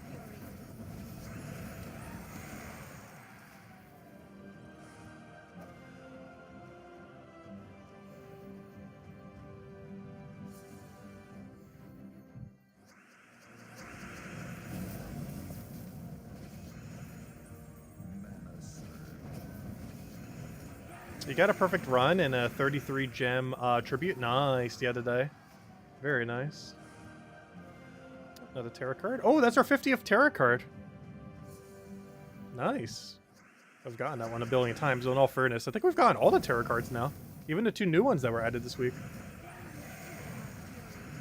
Which means if we did not have any of the tarot cards, within 1,000 keys in the current state of the game, you would go from no tarot cards to every tarot card. Unless you get unlucky, which could still happen. But you would very likely get every tarot card within 1,000 vault keys. It's not guaranteed, but it is a very high chance that you would. The only thing you might not have enough copies of is you do need 5 devils to also get that one weapon. Which is kind of annoying to do, because that could take like 1,500 to 2,000 keys, depending on luck. Like, we already gotten 4 of them, but you could easily only have 1 by this point. Luckily, it's not that useful of a weapon. Both Essence of Evil and Mirror of Reflection are both better. Which are both free weapons you get from hero classes. Reflection from Archmagus and Essence of Evil from Plague Lord.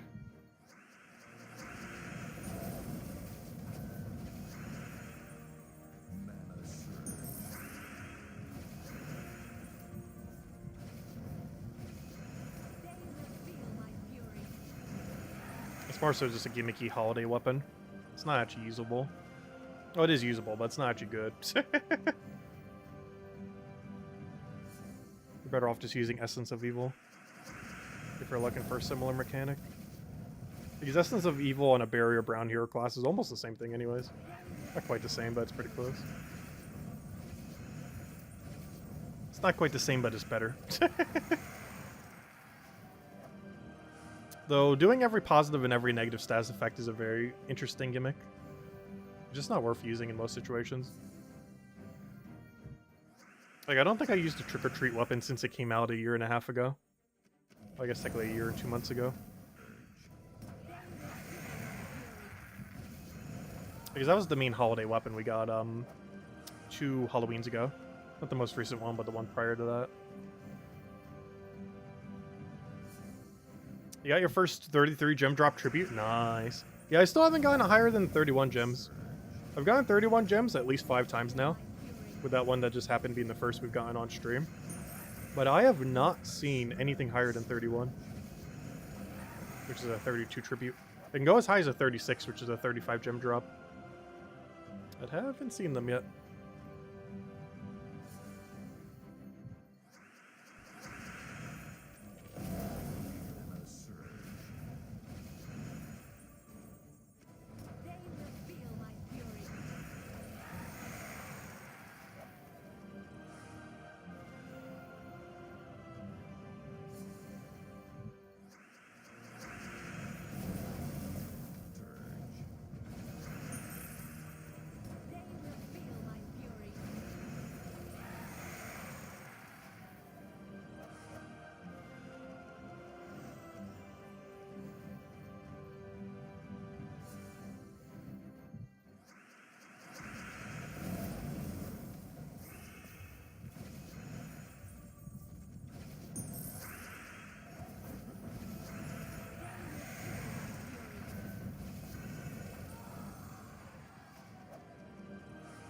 Have some gem keys next to some gem keys.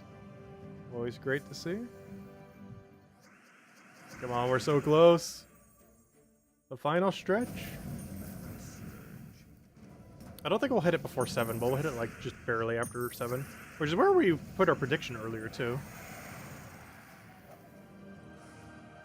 Because that'd be about by 7:30, though it looks like it'll be about by 7:15. So we're slightly more efficient than planned.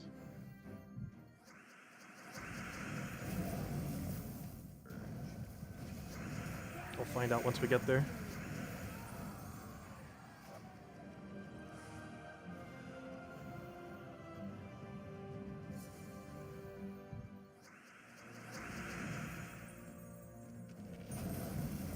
Oh yeah, we're basically getting all of our stacks back up.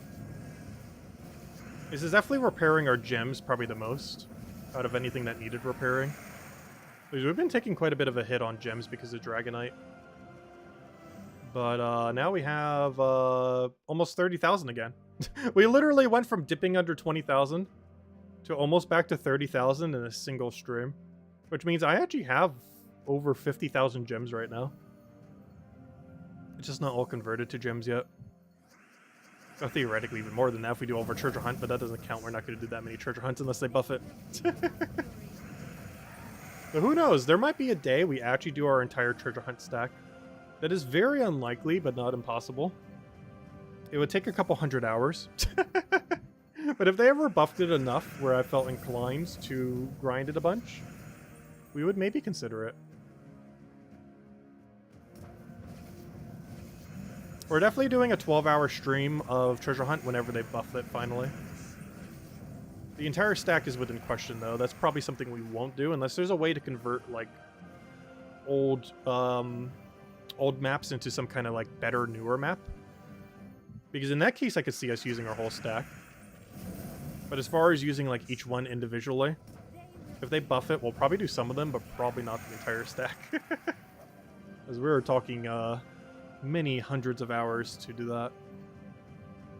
Like, we'd have to do a couple 12-hour streams and then also do, like, an hour of treasure hunt every day. Or half an hour. Like, that in combination could get it done in a year.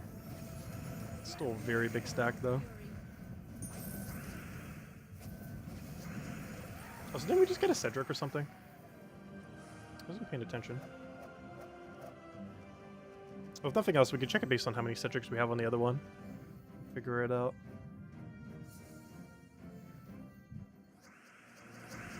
But yeah, if we opened every vault key we have right now, we'd have over 50,000 gems, and it's not even counting over our gold keys, all of our glory keys.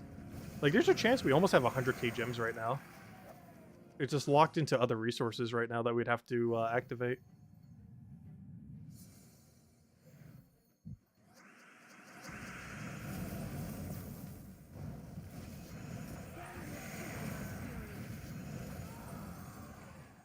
Because our gold key stack is a couple thousand.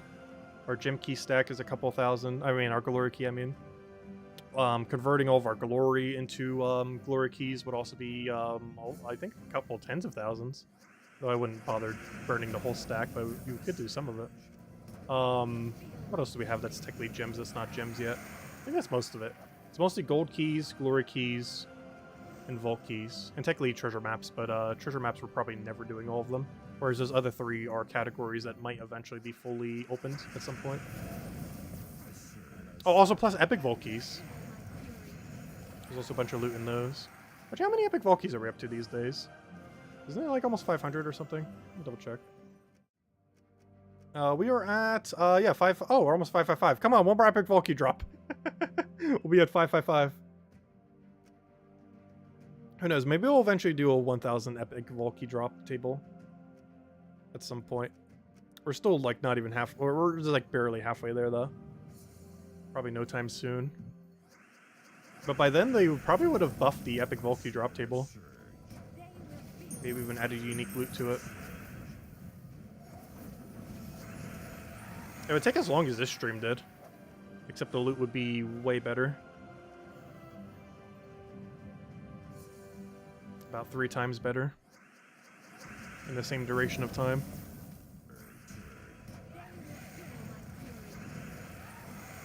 Because they don't take any longer to win.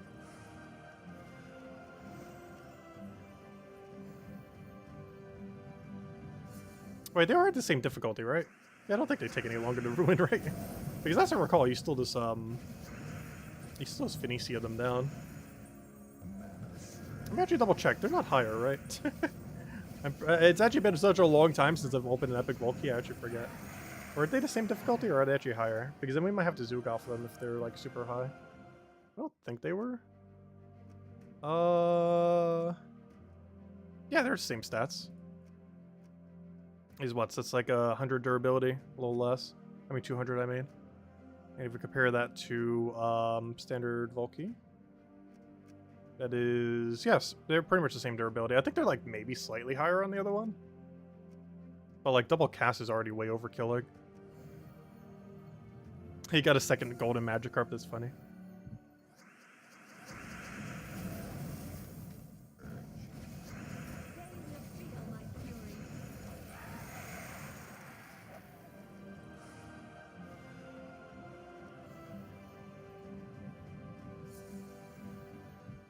Alright, we're almost there. We might even reach it before 7. And then we'll keep grinding a little bit more. clear out the other dailies, and then around 8 we'll do Guild War for the standard stream time. And then probably after Guild War, we're probably calling it a wrap. We'll hand out like a code, maybe mess with something real quick. Kind of recap it all. Because the stream's probably going for about an hour and a half more at this point. Oh, we almost got a Phoenicia one-shot. We so far have only gotten one Phoenicia one-shot on the higher difficulty. It was when there was 21 reds on the board. Or 22, whatever it was. I think it was 21. It was something in the 20s, low 20s.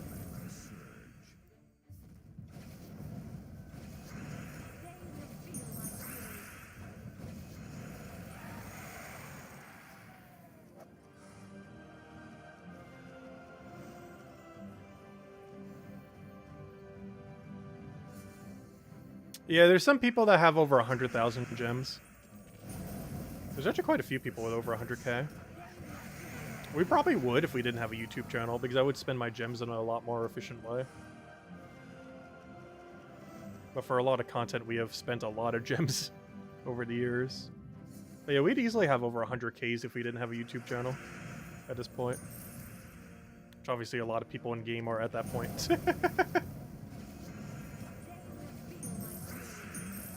Because we've easily wasted at minimum 150,000 gems over the years. That if we did not have this YouTube channel, we would not have spent.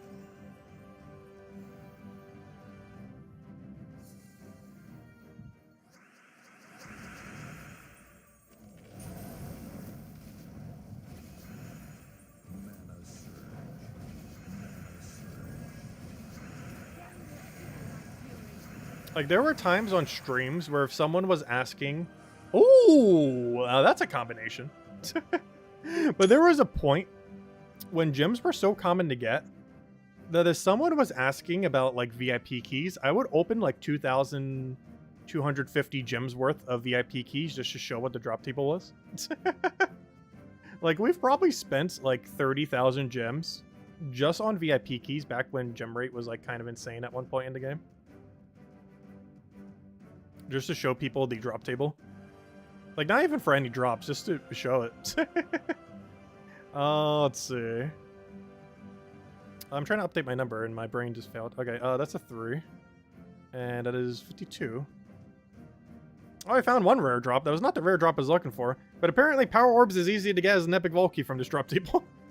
They're both at 3. Those were two numbers I was not expecting to be the same by the end of this 1,000. I don't think their actual drop rate is the same. However, from our data, they are.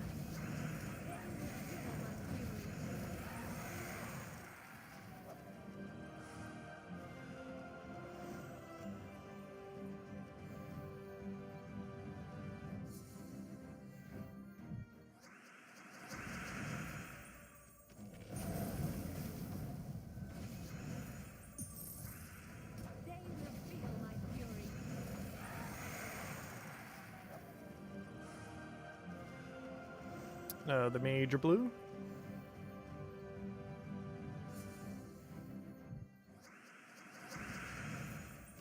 You spend like 2 times what we do these days. Well, I meant in the past, though. Because there were some moments in Gems of War in the past where the gem rate was like 4 times what it is right now. They didn't last that long. But really well-organized guilds were making an absolute killing from some of the past systems in the game. That have been nerfed quite substantially. Like, you're still getting about that much loot, but it's not all gems. It's now distributed amongst a bunch of keys and other stuff that's technically worth that overall amount of gems, but not necessarily actually that number of gems.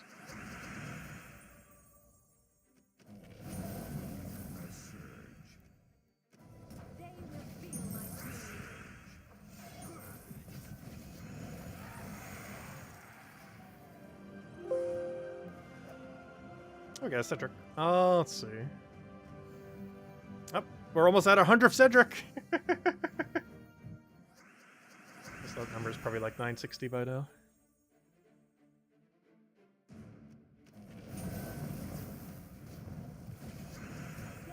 Yeah, about 710, 715. We'll go check the number. And I think we might be there. Still keep going a little bit. They're still going for about another hour and a half.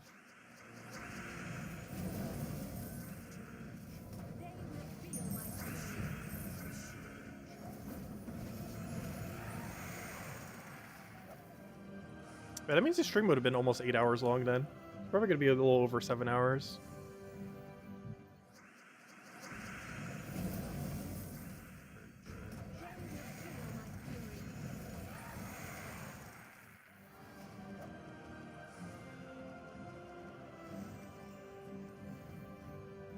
Oh wait, did we just went straight into the menu without clicking down? Wait, what? Wait, you can do that? Wait, how do we do that? How did I just click straight into a new vault? Because I did it from over here. Wait, how did I do that? That was so weird. I just went like straight into the thing without spam clicking in the right location. I'm confused as to what happened. Because the button's at the bottom, but I just moved to the menus without being on the bottom. It's weird, because I was like clicking over here. I wasn't clicking down there.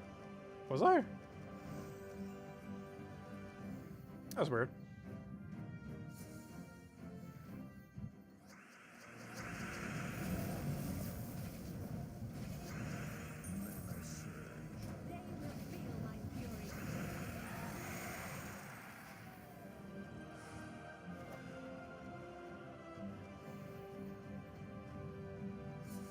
Yeah, we definitely need more things to spend power orbs on. I still don't understand what their logic was with it when they added the 1% drop in major orbs. Because it seemed like they were going to add a new mythic every year, or boss troop every year, that requires 8 powers. And now they've gone 2 years with no boss troops that require powers. And last year they didn't even add a boss troop. Like this most recent year has had 0 boss troops added to the game. And the previous year to that, we had 2 of them, but neither of them required power orbs. They required major blues and major oranges. So even though they were 2 boss troops, neither of them actually required power in order to be crafted.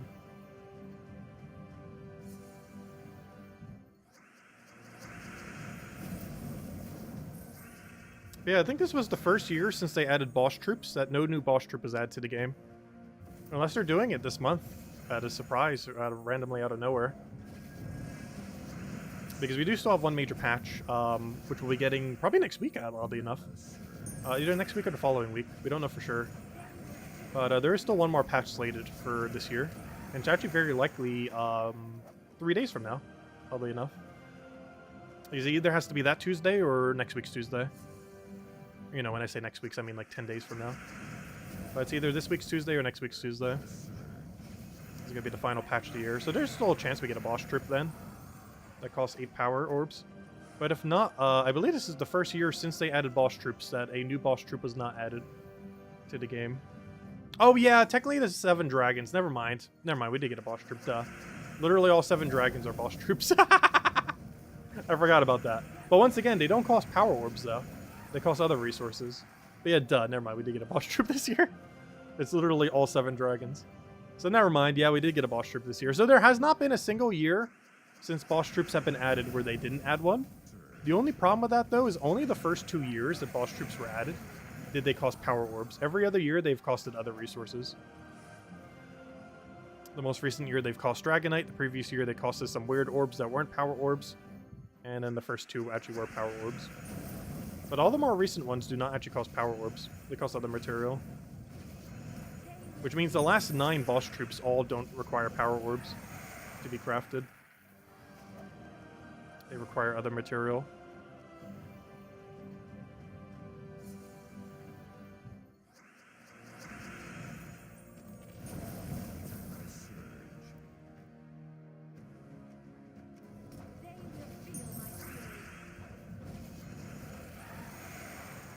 At 7, I might just check how many keys we're at. Because I think we're almost there. Because we're at like, what? Well, our number says 976. But I'm just updating that based on where I feel we are. It's by no means an accurate representation of the exact point where we are. Until we double check the other thing. It's just a close approximation.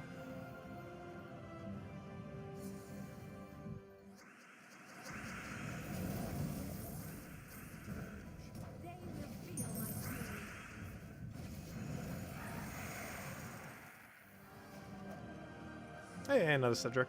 Hey, if we counted correctly, that's our 100th Cedric. We did it. The stream can end now. We found our 100 Cedrics. No.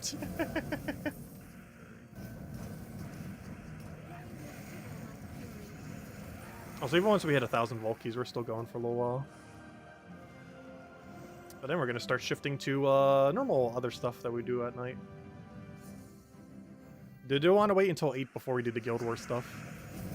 For the 8 p.m. Eastern Standard Time crowd? So I'm pretty sure most people would have stopped in by now, but just in case there are people that come in here like exactly at 8 every day. Save the Guild Wars for then. Which probably the last thing we do on this stream, realistically.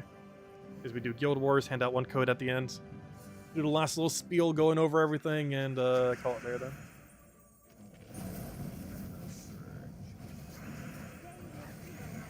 Because at the end, we pretty much would have done everything. And some of the more grindy stuff, like getting the crowns, we'll do soon after we hit 1,000 vault keys. So I am going a little bit over 1,000. I'm not going for exactly 1,000.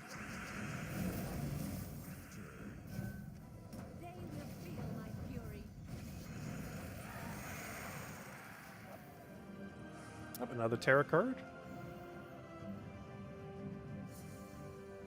But yeah, it definitely seems like tarot cards are about 20% drop and Cedric at 10%.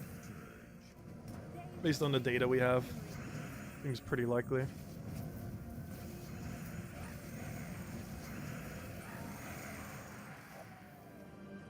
Also means a lot of those really juicy drops seem like they're about a 1%. Like the chance of getting a... Well, getting a Volkey is not a juicy drop, but getting a 250 gem drop is, and it seems like it's about a 1%. You have 2,800 Volkeys and 290 Epic Volkeys. Nice.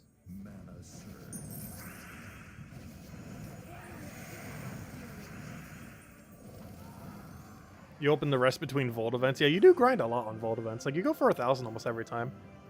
I've only done that like 3 or 4 times now.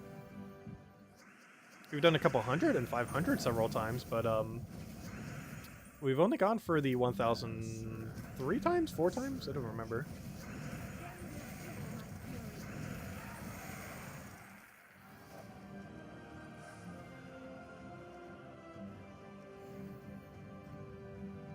Alright, we're almost there.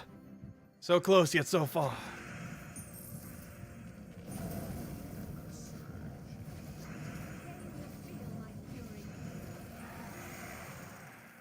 And we're still going to have like almost 4,000 keys left. If you count Epic Vault keys, we actually still have over 4,000 keys on reserve. Vault keys that are at this. We're still, after all this, we're still going to have like 3,700 Vault keys. And 555, technically 54 Epic Vault keys. No, actually we got a drop. It is 555. Hold up. We're at 555. There it is. We did it. I forgot about that. We're at 555 Epic Vault keys. Because we just got one several drops ago. Yeah, we're at 555 now. Nice. Anyways, let's keep going. Actually, you know what? We're already in this menu. Well, we were. Let's go back. Let's see how many keys we're at. What was our starting number? Our starting number was 4857. Oh, well, we already know how many we need to go do. Let's go. Okay, we still have more to do. I'm not even going to see the exact number. All right, let's keep doing slightly more. We can see we're like 20-something off. So my number is slightly off, but not too much off. Yeah, we got like another 20-something to do. Let's go do it. And that will put us at 1,000.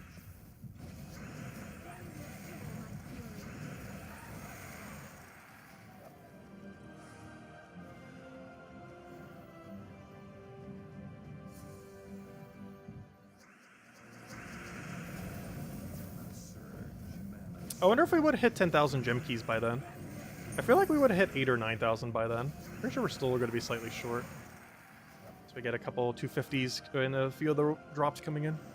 120s, 250s, well technically 300s. Some of those 24s. We just got a 6 right there though. Not a huge amount, but every little bit adds up.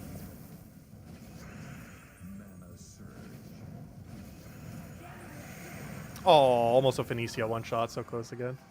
We've got a lot of close calls. We've only actually one-shotted it once, though. There's technically 675 gems in the form of a major purple. Because it's still how many gem keys worth of keys it gives. Let's get full mana, thank you.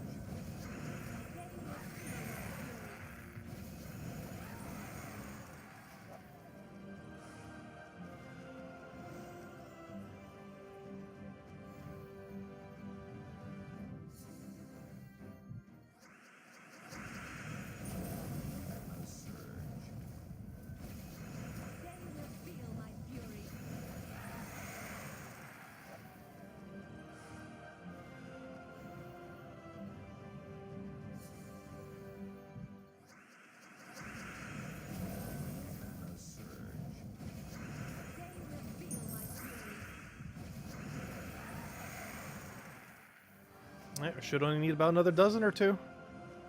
So close. And we finished it on time, even with doing the 20% method. We could have done that the whole time too. We didn't even need to do it for that 1 hour. We could have started that way and done it the entire time and still finish at the right time. Because then we would only need another 50 right now, which would easily be doable in half an hour.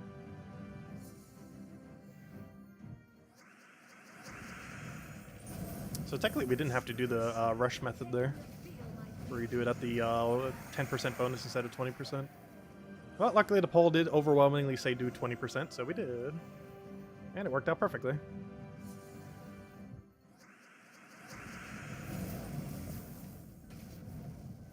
Yeah, I slightly underestimated how much the 10% method is, how quick it is. So good thing we did the 20% method. Because that I knew more so, because I've mostly almost only done the 20% method. Where you do the double cast instead of single cast.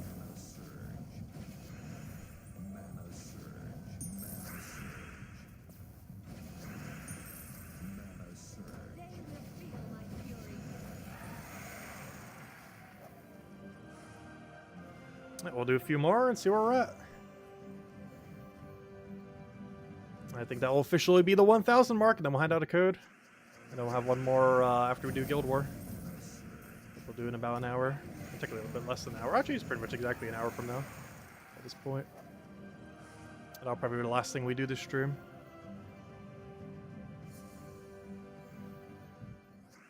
Ending what we normally start with, which is kind of funny. Like this stream structurally is going to be almost exactly the opposite of how we would normally do it. Where normally the big grind we do at the ends. Then the second to last would have been like getting the crowns, which is what we're going to be doing next after this. And it's almost like going to be purely in reverse order. With the first thing we normally do being Guild War and a Guild War week being the very last thing we do to stream. Another Valky. Which is kind of funny because we got exactly a 1 in 100 Valky drop rate. Though we got way above average on epic Valkys. That shouldn't be normal. We should have only gotten 1 epic Valky, we've gotten 3. So I'm not sure if their rate is slightly skewed, but based on my rate of getting epic Valky in them in the past, I assume not. I think we just got lucky. We should have 1, but we have 3. Because his actual drop rate is, it seems like the Valky drop rate is 1 in 100. But the epic Valky rate is every single time you get a Valky, it's a 10% chance it's the epic Valky. The only exception to that are the pity keys that you get from vault events, which are always Valkys. But when you get an actual Valky drop from a gnome, there's a 10% chance that Valky's an epic Valky. Meaning the number should be 9-1, not 7-3. But we did get on the luckier side. Unfortunately, that's not a particularly good loot to get lucky on. Like, it's still nice, but an epic Valky is basically just 3 normal Valkys, essentially. At least in the current state of the game, unless that changes in the future. Whereas the loot comes out to approximately 3 Valkys. Sometimes even slightly less because of how some of them scale. Because when you get a tarot card, I believe you still only get 1 tarot card, not 3 of them. And a few others are like that. I think the chance of getting a tarot card is like slightly higher or something. Like a 1 in 10 maybe instead of 1 in 20. But getting only 1 copy doesn't really help you. Not like getting 3 copies really helps you more, but you know. It's a bigger drop table, yet you're wasting it on a tarot card drop potentially. Not really wasting it necessarily, but you know what I mean. Hey, there's Lester! He missed all the 69s. Like when we had 69 Cedrics. So we're getting close to 69 turrets, so we're not actually going to hit 69 turrets though. Let's see. I need brown. Let's go check our number. I think we're there. Let's go see. Are we officially at 1,000? Let's check our number.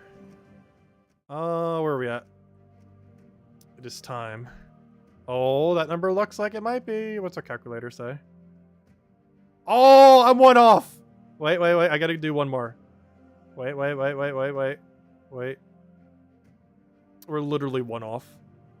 Oh, wait. I forgot to add the other keys, though. We're actually already there. Hold up. I'm still gonna do 1 more, though. Because that doesn't count the 7 keys we found. So actually, we've done 1,007 after this. However, counting the exact starting number, ignoring the 7 keys we got in, this would theoretically be 1,000. But it's actually 1,007 because we also consumed the 7 extra keys that we got. But technically, there it is! 1,000! There we go. That's now 1,000. Though technically 1,007 because they also consumed the 7 keys we found. But there we are, 1,000 plus 7 because that's how many we found on Vault keys. And there it is, 1,000. Let's enter the code. This is the second to last code we'll have. The very last one will be after we do Guild War in about an hour. At our normal time. There we go. But we have hit our goal. Anyways, let's go do a few other things. Maybe we'll do a few more Vault keys. We'll see. But let's go check some of the numbers. So we got 8,000 gems. We got 16 million gold. 16 million gold. Let me double check our Cedrics because we started at 200. For sure seemed like we did. I'm actually not sure exact number, but we're just going with 200. Seems about right. Oh, we're actually at 8. There we go. Let's see. Okay, I'll rename the troll to Cedric. There we go. Useless Cedrics.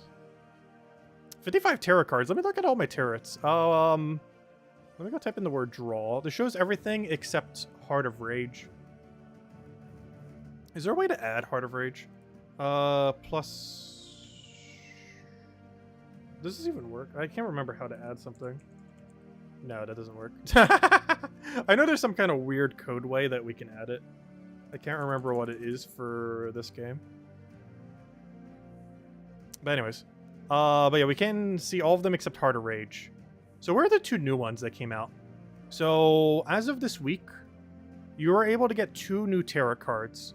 They were the Tower, if I'm not mistaken, and Strength. Actually, let me go double check the. Actually, we could check the forum right now. Gems of War. I'll tell you right now what the 2 were, as I actually do forget. But I go check the forum, and I go check the official posts. But you know what? Latest news might actually bring us there quicker. He's probably buried by now, whereas this one's not buried. Let's see. Wait, is it not saying the 2 things were added? Wait, is it only on the forum post and they forgot to update the other one? Really? Alright, let me check the forum post then. I think they forgot to update the one on their website. Raid boss, no. Where's the current event week? Gladiator? Isn't it this one? Oh, did I click on the wrong one earlier? But there it is. Yeah, the Tower and Strength were added. Those were the 2 new tarot cards that were added. Which means I have gotten 2 Towers and 3 Strengths. And we have definitely gotten at least 1 of every tarot card. Not counting the 2 that are not on drop table, which is Ace of Wands, and the one that isn't even available yet. The one that's coming out in a couple weeks through the other campaign pass thingy. But yeah, that means we've gotten at least every tarot card once this stream. And got 3 Strengths, which is one of the new ones that was added on Monday. And 2 Towers, which was also added on Monday. And we definitely hit at least every single one once. Which means if we had no tarot cards going into this week, we would have ended with every single one except the 2 that are currently still locked out of the drop table. But every single one that's in the drop table, we ended up getting through 1,000 Vault keys. That's pretty cool. And the only one that's not shown here is Heart of Rage, which obviously we've gotten at least like 3 times. Oh gosh, there's so many things with Heart. Heart of Rage. Which we have 17 copies of. Gosh, that's so many copies. Oh, there we go. Anyways, let's go grind a few other things. And then we'll do Guild War round 8. And maybe we'll open a few more Vault keys too. But for now, we'll leave it at that number. But let's go do a couple of the other dailies. So I still need crowns because everything we've done this entire stream has not given us any crowns. So let me go grind these first. And then we'll go from there. A carrot cake. Yes, it's a carrot card. Let's go get our crowns. Hopefully one more level this stream as well, though I'm not sure we're going to go all the way for it, but we'll see. We might. I might open a few more Vault keys as well. At this point, we're probably going to go for about another hour. And around right when we hit 8, we'll do Gems of War. I mean Guild Wars. And we'll end on Guild Wars then. We'll have one redeem code. We'll have one more redeem code, but we'll have it after we do Guild Wars. And that'll be the last code we do. As well as the last thing we pretty much do the entire stream. There'll also be 6 codes this stream. And we'll have a few other streams I'll have that many this year as well. The update patch, which is coming either this next Tuesday or the following Tuesday, we'll probably hand out a few codes. Christmas Eve, we'll probably hand out a few codes. And Christmas nights, or, you know, the day of Christmas, the night of it at our normal time, we'll have not only a few codes, but a special one of one of the past holiday pets for a unique code. And obviously New Year's, we'll have a couple codes. Otherwise, every stream will probably just have the standard one for the rest of the month. But those will be the ones I'll have slightly more. The final patch of the year, Christmas Eve, Christmas Day, and New Year's Eve. Maybe even New Year's Day, we'll see. Since I will actually be around here for New Year's. I wasn't originally going to be, but I am going to be now, so we'll be around.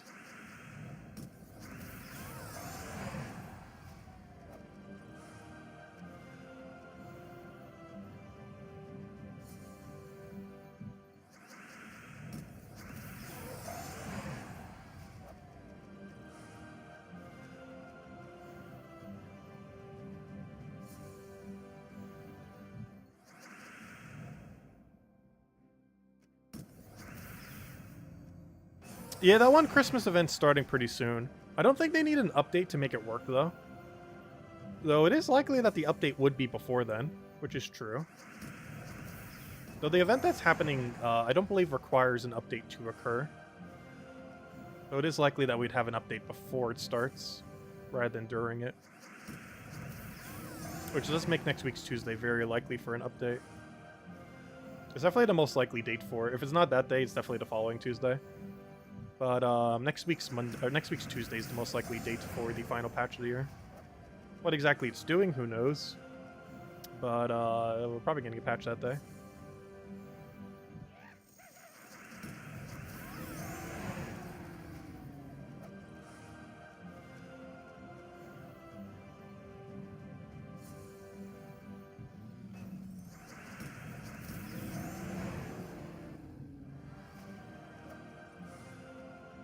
Alright, looks like we got about half our crowns. Then we'll go check all the weekly events to see if they're done. I think I might have to do some for raids. I'm pretty sure our ward event is done by now, though. I might have to contribute some to raids. Because we've only done 1 day's worth of battles for that.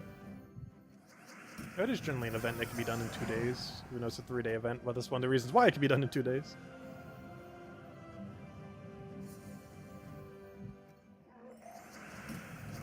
We're about halfway done with the crowns. It feels weird ending a Guild Wars stream with Guild Wars. Obviously, this wasn't a Guild War dedicated stream. It was more so an open 1000 Vault Key dedicated stream. It still feels weird on a Guild War day to do it that way. Also, I believe it's Purple Day, right? Yeah, I wore a purple shirt. It's Purple Day. It is Purple Day, which means we have Thrall Leprechaun. Also means we're probably running Weaver Life and Death, so it should be a pretty safe day to win. Also, hey, if we do, we'll have 100% extra XP bonus for tomorrow night if we want to grind some. Obviously, we were able to utilize that today for quite a bit extra XP, which is one of the reasons why we did it today. The 1000 Vault Key opening. So we could utilize the 100% XP bonus some. Because if there's any time to go open 1000 Vault Keys, it's during a 100% bonus. You don't have to do it then, obviously. Also keep in mind, you don't get any benefit from opening during a Vault event. And it's generally a good idea to not open Vault Keys during a Vault event, as that could be time you could be spending getting more Vault Keys. It is actually most optimal to open Vault Keys during a 100% XP bonus after you win a Guild War Day event. Because that's the way you would maximize the amount of loot you get. Not because it increases the amount of loot you get in Vault Keys, but it increases, you know, XP if you're opening a ton of them. Because if you farm something like 300, 500, 1000 Vault Keys, you'd get slightly better overall loot if you just wait until there's a XP weekend. Or not XP weekend, but, you know, the XP Guild Wars. Not because the actual loot that you get from the Vault Keys are better, but because your XP that you'll be getting, if you're going to be doing it already, would be higher. So you might as well wait for Guild War week. Which is what we did. And that's probably going to be the case if we ever do this again as well. If we open another 1000 Vault Keys to try to get... because our main target will be 2 things. To get the Dragonite Gnome. as well as... Actually, what is our second goal? Like, obviously one of them would be to Dragonite Gnome. I don't think there would be a second goal, would there? It would mostly just be for the fun of it and to get Dragonite Gnome. Because I believe that would be the only new drop. Oh yeah, the 2 Terra cards, I guess, as well. Because the 2 Terra cards that are currently not in drop table right now would be in drop table by then. But those aren't too important since I already own them both. You could pre-record the New Year's Eve and New Year's Day videos and have the premiere so the community can still chat. Oh yeah, we could end up doing it that way too. I actually haven't used the premiere feature yet. I was going to one week and then didn't get around to it. But yeah, I haven't actually tested the premiere feature on YouTube. It has existed for a couple years. We've probably even watched one, if not multiple of them on YouTube already. With how they're structured. But yeah, we could test it and see. At some point. I just don't generally do that many videos that would need to be a premiere necessarily. Because I feel like it works best in something where asking me questions during it would be useful. So only like bigger guide videos I could see that maybe being useful.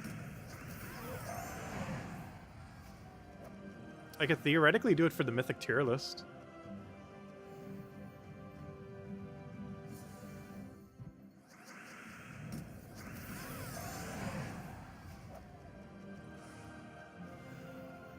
Though I would want to make that the new trailer for the channel. And the only problem with that is I'm not sure you can make a premiere the starting video that occurs on your channel. I don't think you can make premieres or streams your starting video, like when people first click onto your YouTube channel.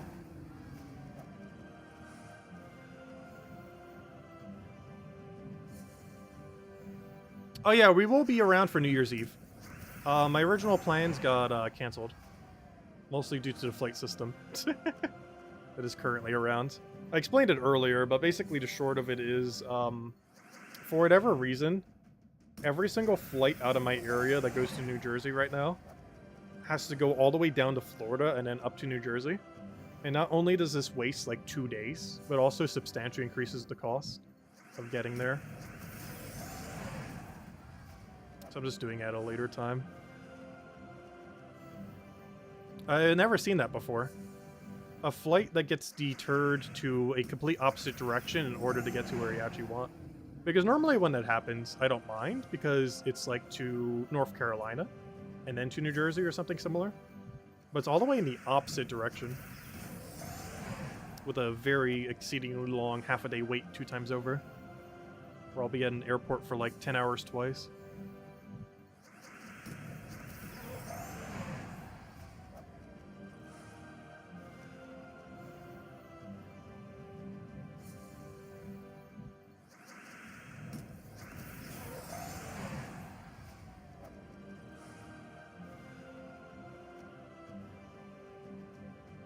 Did we go to crowns yet? Hey, I think we did. Hey, we did. Okay. Nice. Only a vault key and 2 gem keys, but hey, still something. Oh, there's a previous redeem code we gave, and we'll have 1 more. That was the one for hitting 1,000 vault keys. Alright, let me go change my magic to have 20% since we might not need that team anymore. Hey, we actually got some good stuff off the dailies. Let me go grab that real quick. Actually, let's run Magnesia. We've been running it all this time. Might as well keep running it. Running it for like 6.5 hours now. As we'll run it a few more. And then we'll go take out our dungeons. And then we'll have to kill about half an hour before we go do Guild Wars. Which I might just open some more vault keys again then. Unless there's some other event I might need to poke to help out the guild. We'll basically have half an hour to kill then. And then we'll do Guild War and then end after Guild War. I don't want to wait until the 8 crowd. Just in case. I'm pretty sure most people who would normally show up at 8 are already here, but you never know. Might be some people who only check exactly at 8 every single day.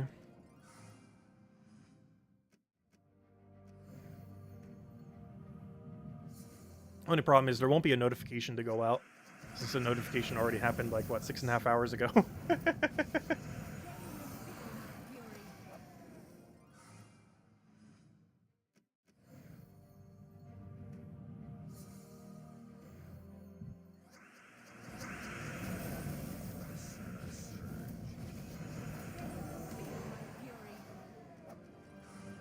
If you guys enjoyed the stream, definitely feel free to leave a like on the video. Or stream, I mean. Helps a lot and is greatly appreciated. See if we can have 50 likes. I'm not sure if we'll be able to reach. That'd be cool if we could, though. Alright, there we go. Okay. So, let's go clear out dungeons real quick. Boom. Yeah. No. Oh, wrong way stairs. Oh, come on, we even got stunned. Wait, what did we hit on the other one?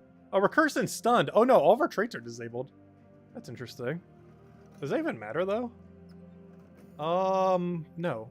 Oh, yeah, no. Because, start of battle traits trigger before we get curse stunned. So it will not stop our empower. Luckily. Alright, let's go take a brown. Let's go throw down explode over there. Get a good flameifer in there. Actually, we'll go for the throw over there.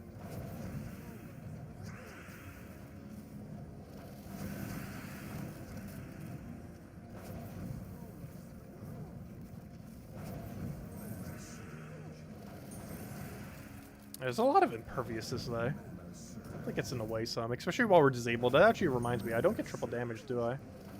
Because we're stun cursed, so we don't actually have the extra damage on hero. Which we don't really have anything on hero. Luckily, his barrier at start of battle still triggers. Even though he got curse stun, it happens after the fact, so he still gets it.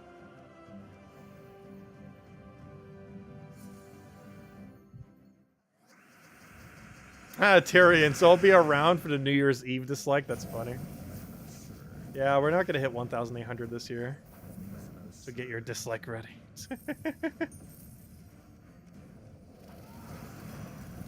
We got close, though. We didn't hit it last year, either. We didn't end up hitting level 1,700 last year until, like, mid-January. And something similar is going to happen this year. Or it's going to be, like, mid-February by the time we get our level. It's just starting to take us, like, 13 months to do it rather than 12 months.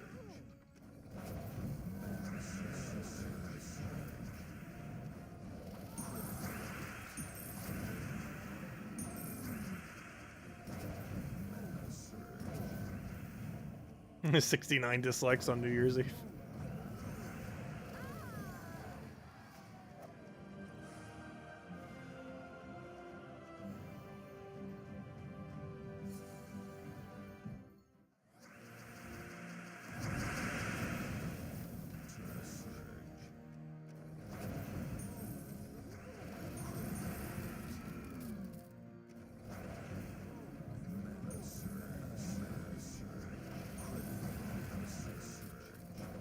Our damage is actually quite a bit lower because of the stun curse.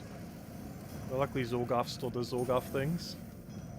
So it makes very little difference. But it does make some difference. Yeah, that should be a match. No, we missed! No, he has score reduction still! Oh gosh. What a weird fight. Come on, literally one poke and he's dead. Just let me have it. Just let me get in with anything. Would that be funny if we actually lose this? Still possible. Please just give me a skull.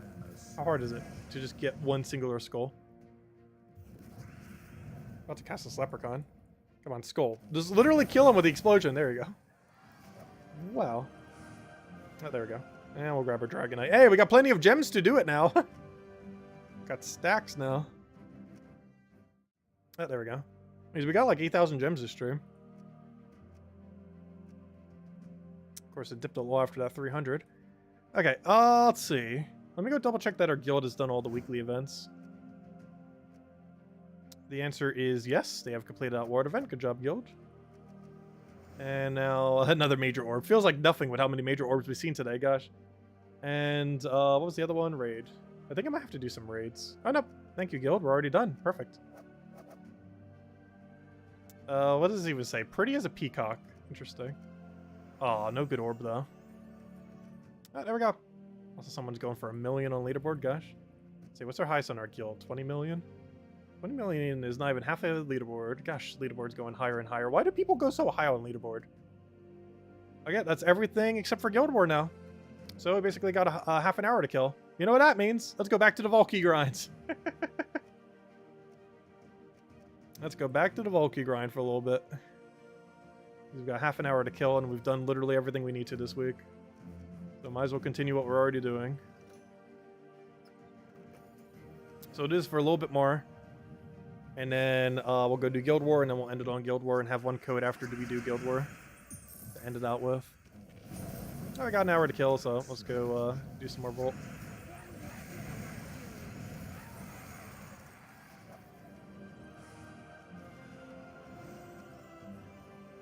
Let me go bring back the tracker then. There we go.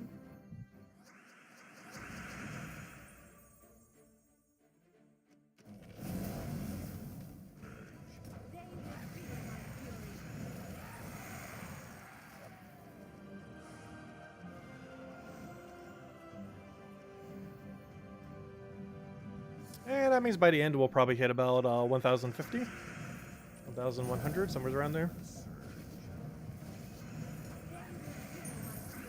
Which is definitely securely clearing the 1,000 mark. Oh, another Cedric for the pile? Gosh, why do you keep dropping? Why are you so common?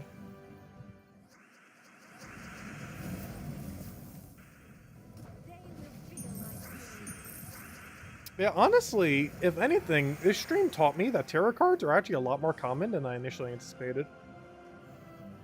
I always thought they were closer to 1 in 50. They're actually closer to 1 in 20.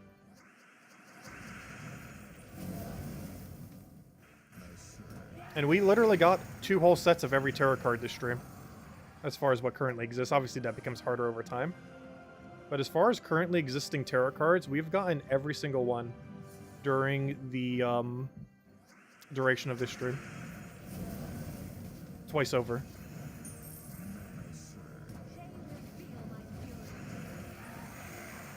Which means even in like a couple years from now, something like 1,000 Volkies might still be enough to get every tarot card. Because we got 2 sets with 1,000. The only thing you'd still be short on is 5 Devils. Which is completely luck-based if you get enough of those. These are something that requires 5 Devils. Unlike every other tarot card where you only need 1 of them for something. It is the one tarot card where you actually need 5.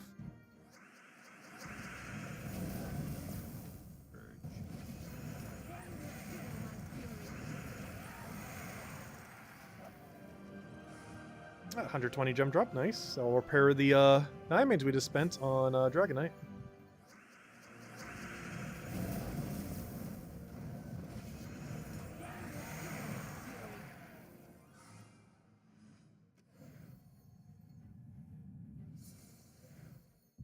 Catch you later, Cookie. Thanks for stopping by.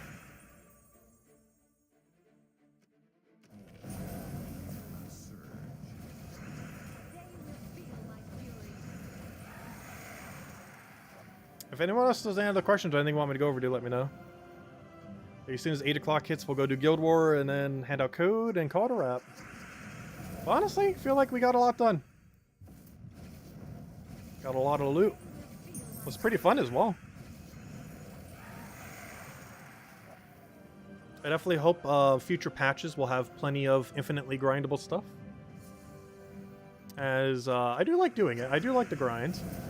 It's just a lot of the issue I have with modern Gems of War grinds is a lot of it isn't new.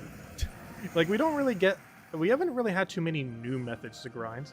They've all just been old methods. Like, even what we're doing now is theoretically an old method. Just with, like, slightly different loot. Like the tarot cards that came in this week and other stuff like that. But they haven't added too many more recent infinite methods for grinding. And I definitely don't mind them. As long as it doesn't feel like you have to do it forever in order to get everything. Because I feel like that's one issue that Explore 12 has. Or it feels like slightly too much of a grind. I still poke at every single day, of course. But, like how much you need to grind it to get to full completion is just so high. That I don't think anyone has even fully finished it yet. There's some people getting close. Like only needing to upgrade Mythics and they've already done all Legends and below. Or people who've done all epic below and just need to do legends and mythics now. What comes after 69? 70. Let's see. Nothing there. Also, I'm not even keeping track of the number now. I'm just gonna wait until we do this for several minutes and then just update it all at once. I'm not gonna keep updating every few at this point. Because we already hit our goal, 1,000. We'll just update it once we do one last one at the end. Kind of like how we do with Noble Paloozas, where we go like 15 minutes without updating it.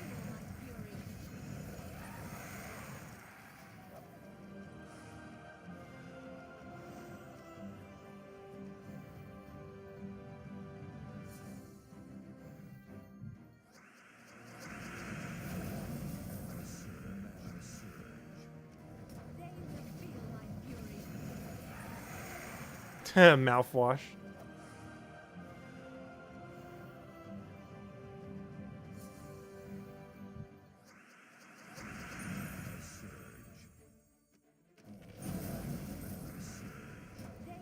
I'm definitely quite a germaphobe, that's for sure. Hey, another devil. Oh, you know what? We're only one devil away from 5 sets of devils. That is our 4th devil, isn't it? Is that our 4th or our 5th? We might actually hit 5th already. Which means if we didn't have any tarot cards, we'd have every tarot card we would ever need from having 0. Just from opening a little over 1,000 Vault Keys. We might have already gotten 5 devils and I just didn't even realize it. I know for sure we have at minimum 4.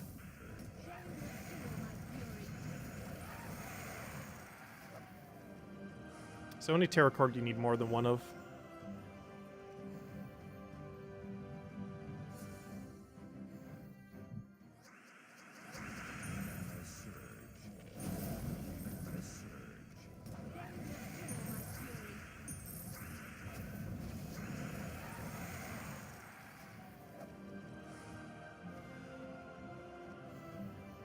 Also, I'm starting to get hungry. That's the only problem with streaming for so long. Is, gosh, does it make you hungry?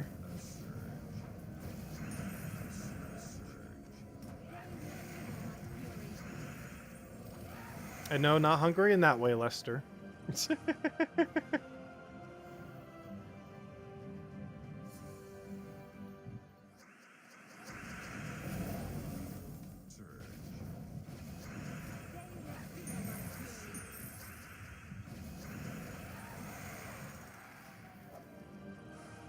Actually, back when we used to stream Gems of War every Friday and Saturday for like 6 hours, one of the reasons why we initially reduced it to 4 hours was actually because I kept getting hungry, like by the couple hour mark. So I was like, yeah, we'll make it a little bit shorter. And eventually just stopped doing them.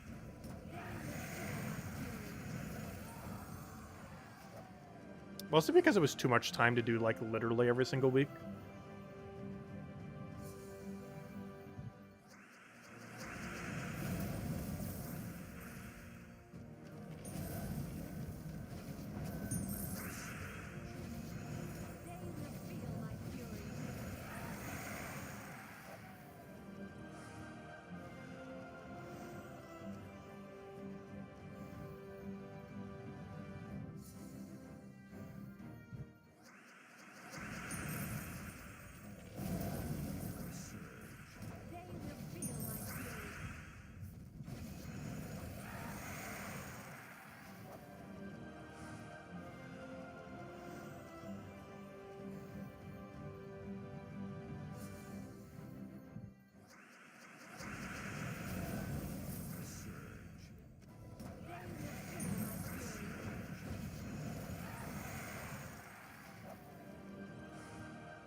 Alright, 20 more minutes, we'll do Guild Wars.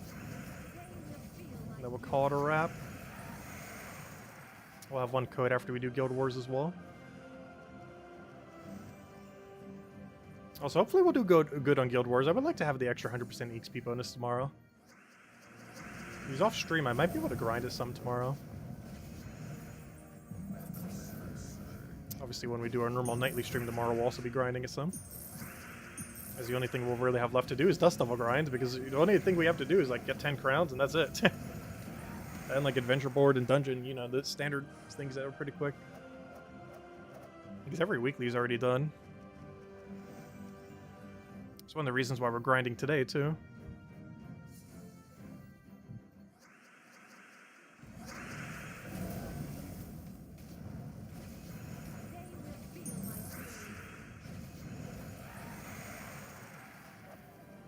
I also feel like Saturdays are generally the day that has the least amount of stuff ever going on in Gems of War.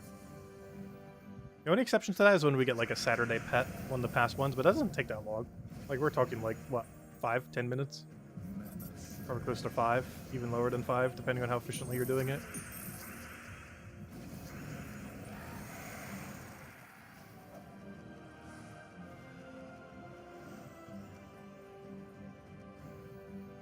Because the busiest days are definitely Mondays and Fridays.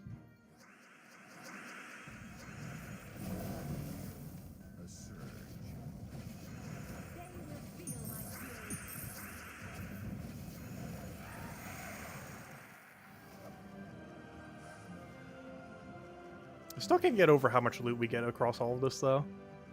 It was definitely a bit higher than I was anticipating. Like, obviously, Volkies give a lot of loot. We already knew that going in. But after doing so many, I kind of, like, almost underestimated how much loot that a lot of loot actually is. Because it is pretty hefty.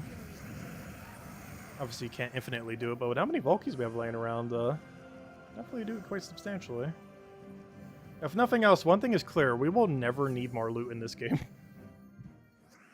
Unless they add new ways to create loot, which they have been almost every update. Like, that's the only time we need more loot. Everything else is kind of covered. Oh gosh, another Cedric. I see went a little while without one, but now we're at 111. 111 Cedrics. 111 more than we need. Technically, almost 300 more than we need, but how many we have? Like 300 something. There's some people over 1,000 Cedrics too, which is kind of insane. If we opened all of our keys, we'd probably have like 700 Cedrics. Which is not quite 1,000, but it's almost there. Architarian, how many Cedrics did you say you have? Are you still here? I know you've done a lot of Volkies. It feels like you'd be someone who had over 1,000 by now.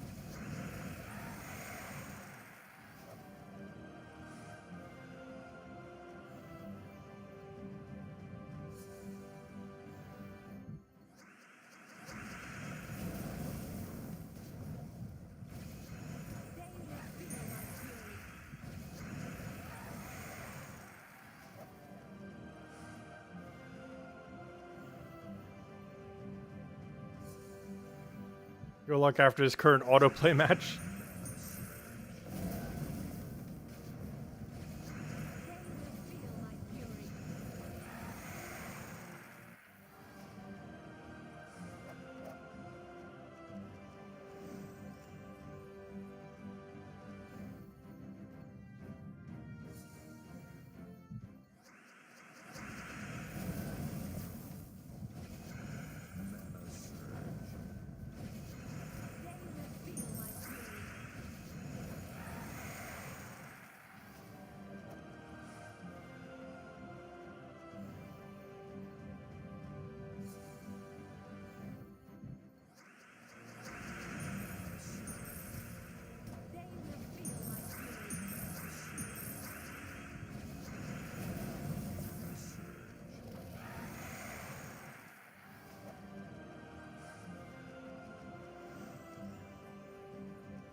Oh, I took that the wrong way, Phil. Unfortunate.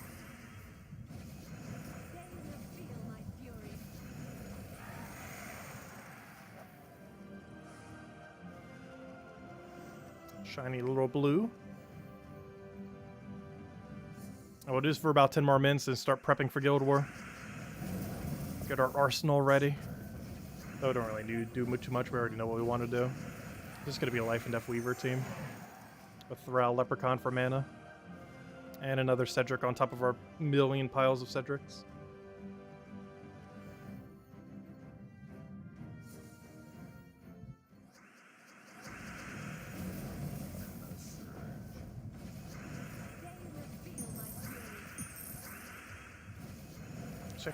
They're getting so many extra turns all of a sudden.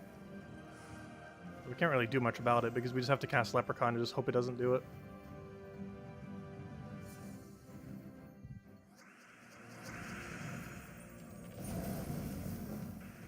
Next Mythic stream, 1000 treasure hunt. Well, I was mentioning earlier to stream that we will do a 12-hour vault hunt. I mean, not vault hunt. I mean, treasure hunt stream. Once they finally update treasure hunts. When they're doing that is probably sometime next year. We're hopefully getting the roadmap in the next month or two for next year. Maybe in the next few weeks, who knows? Because the final patch is probably next week's Tuesday. If not that Tuesday, the following Tuesday. And soon after, you have almost 2,000 Cedrics? That is so high. There's so much Cedric.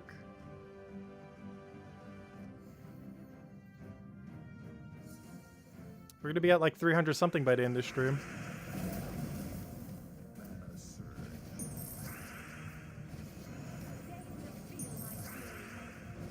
Well, if you rush through treasure hunt, a treasure hunt takes about 2 minutes, which means you could do about 30 per hour. Which means, oh yeah, that would take over 2 days, wouldn't it? That's why we're doing a 12-hour one whenever we do it. Not a specific number of treasure hunts. But yeah, you can do about 30 to 50 treasure hunts per hour, roughly. Let's just say 40. So at 40 per hour, it would take over a 24-hour period to do 1,000. Which we will never do. Which is why I said we do it a 12-hour stream and not any given number. Also because whatever ways they might change treasure hunt might make it so it takes a longer amount of time. Well, in theory, it could also be a shorter amount of time. Realistically, it'd probably be longer but better loot. Or more incentive to go for like a bunch of vault chests. Compared to now where you're incentivized to go as quickly as possible. Rather than to try to get as many volts as possible. About 10 more minutes, we'll go do Guild Wars.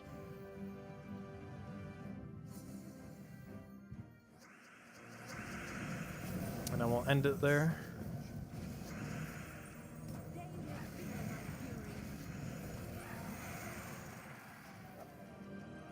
Oh, another tarot card. That brings us to 57.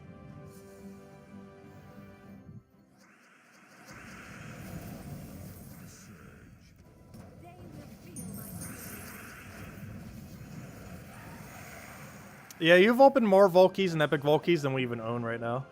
Like, if I opened every single one we have, it would still not even be the number you've done total up to this point. Because you do 1,000 almost every event. I do, like, maybe 1/3 that. Like, there are some times we've gone for 1,000, though it is not the norm. The norm is, like, maybe 300-ish.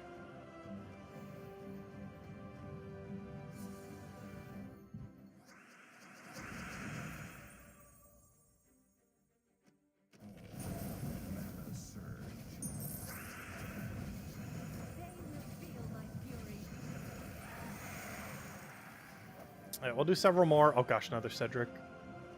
Then we'll go see what our final tally is. Look at some of the loot. And then prep for Guild War. And then we'll end on Guild War then. We'll have a redeem code after. For what I think is like the 6th redeem code to stream. Definitely the most we've handed out in a while.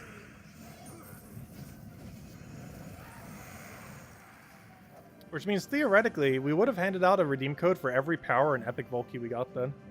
Since we found 3 and 3. So that wasn't always the increment in which we handed them out. It would still be the total of how many we got.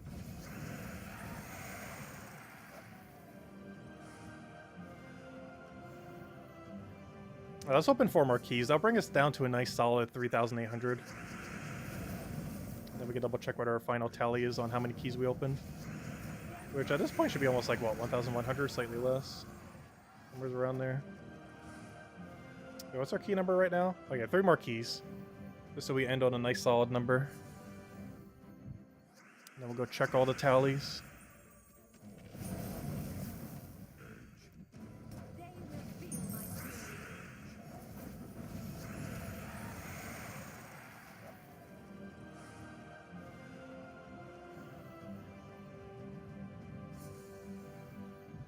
Yeah, average like 800. Oh gosh, that's a lot. Yeah, my average is like 250 to 300. Probably 300 if you count all the thousands we've done. So my average per Volt event's like 300. Oh, another 300 drop near the end. Speaking of 300. There's the 300 gem. That's a nice one to get near the end. Alright, final one. I don't think we're going to be able to top that, but there we go. Our 300. Which, if that is a 1 in 100 chance, we got chipped 2 300 drops. So we did get lucky on Epic Vault Keys, but that's not the one I'd prefer to have gotten lucky on. There we go. Alright, and now we're at a nice solid 3,800. Not sure why I'm checking the number. We already know what it is. Also, the 555 Epic Vault Keys. That's some clean numbers right there. There we go. Anyways, let me go do the tally. So, most important one. How many Vault Keys did we do?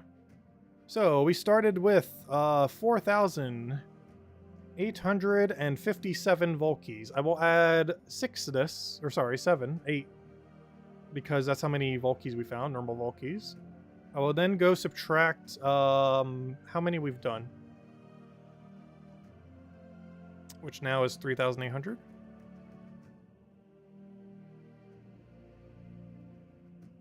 Which means we've done 1,065. Which is about right. I said we'd probably be at, well, 1,050 by the end. And there we go. Cool. Alright, one other thing I want to go check real quick. How many more Cedrics do I have over 100? Alright, good. Number is correct. 114. Okay. Oh, there's our loot then.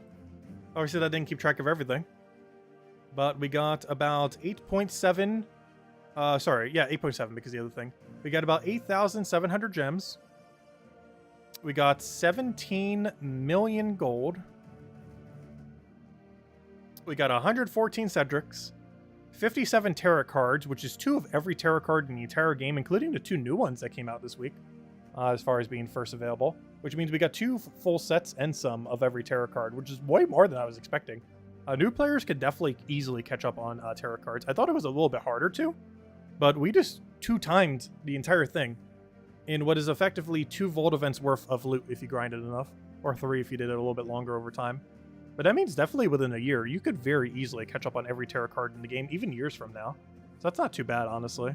I thought it was way harder. I thought they were like a 1 in 50 drop. They seem to be about a 1 in 20. And of course, we got a bunch of gems, but I already said the number. We got about 8,700 gems. Because there was about 3... We started at about 20,000. We also have to keep in mind we spent 300 on the daily thingy. Anyways, I don't know, should we start Guild War now? I want to wait just a few minutes longer, just so the 8 p.m. crowd can all get here. Who knows? Maybe we'll go do some treasure hunt. No, should we? Let's do one treasure hunt just for fun. It's gonna kill about 10 minutes. But yeah, then we'll go do Guild War and then end on Guild War then. And we'll hand out a redeem code after we do Guild War, which will be the 6th code this stream. Oh, don't expect that much normally. This is a very special event. But we will be doing this again at some point, though no time soon, where we do a 1,000 Vault Key opening. You do eventually want to clear down the entire stack, and one really good way to do that is to do it 1,000 at a time. Though we're definitely not doing it anytime soon, I can tell you that. The earliest it would be is probably like April of next year. Assuming we even do it then. Because the main reason I would want to do it next is because, oh gosh, what's his name?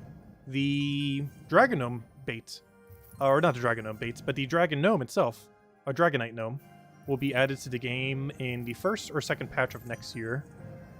And that's around the time where we would probably do, like a couple weeks after that, or maybe even closer to that.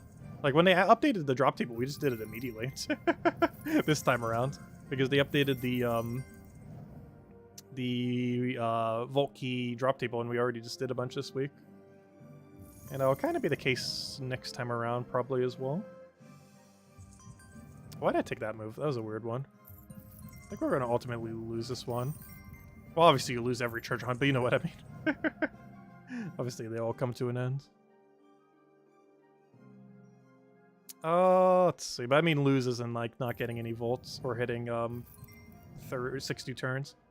Because those are like your two goals if you're ever bothering to go into here, probably. Is you're trying to like double vault for the achievement, or you're trying to get 60 of them for the weekly objective.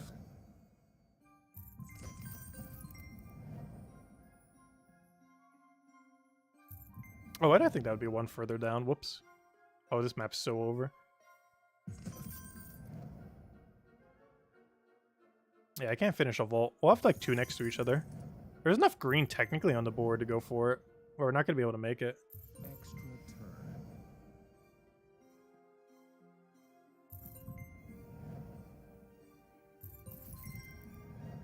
turn. Ooh, 5 times right there. Oh, I could take it for the other thing, but I think it is better to do it that way. I need to move this other thing down.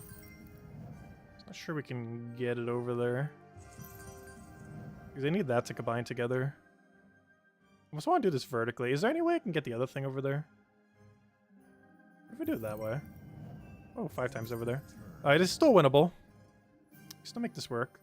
I just need all this stuff to get combined somehow and get lower. It's not going to happen in that time frame, though. We only have 1 turn left. Oh, no. What's our best bet here? A bunch of silver from Sky? No. Did we even get any gems? 1 gem! Look at that loot! Look at that awesome loot. Oh gosh, we did 58 turns. If this was a Monday event, we would have been too short for, of the thing. Wait, look at how bad this loot is. The last time it got updated was to add trait stones from version 2.0. We are in version 6.65 or something. What are we at these days? Yeah, 6.65. Anyways, let's go start doing Guild War. It's about the 8 p.m. Eastern Standard Time. And that's what I wanted to end on. This thing that we normally start on. Good old Guild War event. Okay, let me go change to 20%, see what we're up against. Start heading into Guild Wars then. Alright, what do we have here? Just imagine getting that much loot every 6 weeks, and then you'd be at your level. That's so much loot, though. What do you even do with it all? Just hoard it? People say we have a hoarding problem, gosh. Okay, let's see our margin of difference. So our margin of difference, let's say 9,000 each is 27,000. 27,000 means they're actually beating us right now. We are losing this Guild War Day. Even though we're currently beating them and they're in 3rd to last in the bracket, they today are actually beating us, which is kind of interesting. However, as far as our actual day-to-day progress, we have won every day this week except for the very first day. There's not been a single day. Also, this is the closest margin I've ever seen. I was talking about this the other day too. We won by 8 points, which is, I have never seen a single-digit win margin. Bill in here for the 8 p.m. Eastern Standard Time stream. That's funny. Yeah, we're just continuing the stream from here. It looks like we're going to go for a little over 7 hours then, it looks like, for everything. Yeah, we're ending it with Guild War and then handing out a code after Guild War. Then we'll call it there. But yeah, I can't believe we won by 8 points. Have any of you won by like 1 point before or something? It's technically possible, though very unlikely. Yeah, that's the closest margin I've ever seen. Instead of 8. But yeah, we've won every day.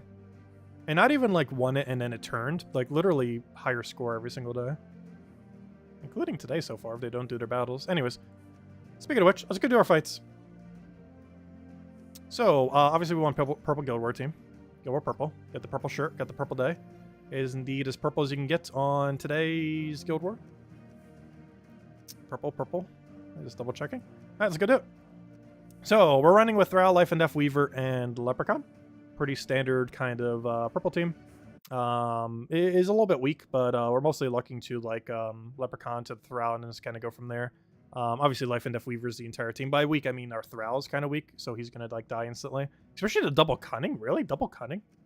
That's kind of scary. Thrall does not do too good against double cunning. He's converting blue to red initially, which we don't actually need red, technically. We do and don't use red. We don't in the sense that...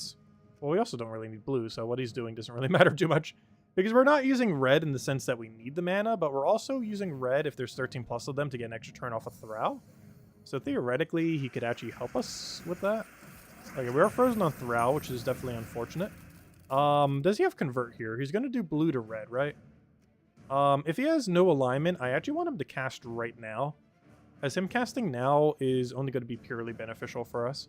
So if there's absolutely nothing he can do with blue to red, we should go let him cast, waste our turn right now, and then do Leprechaun. So he'll do his blue to red. He'll do literally nothing. We can't be frozen on red because we don't even use red. We'll then go for a big ol' Leprechaun cast, and we should be good to go. Because we don't have to worry about him getting alignment. Oh, I just realized how low his stats are. Wait, what? Why is his stats so low? I can just go for Weaver. Then we can go for Weaver. Then we can go for Weaver. And then we won. So we go for Weaver, and then we'll diversify a little bit by going for Weaver. And there we go. We technically could have killed her with Life and Death, but I got to go for the triple Weaver. All right, 1 down. 4 to go. All right, let's see what we got here.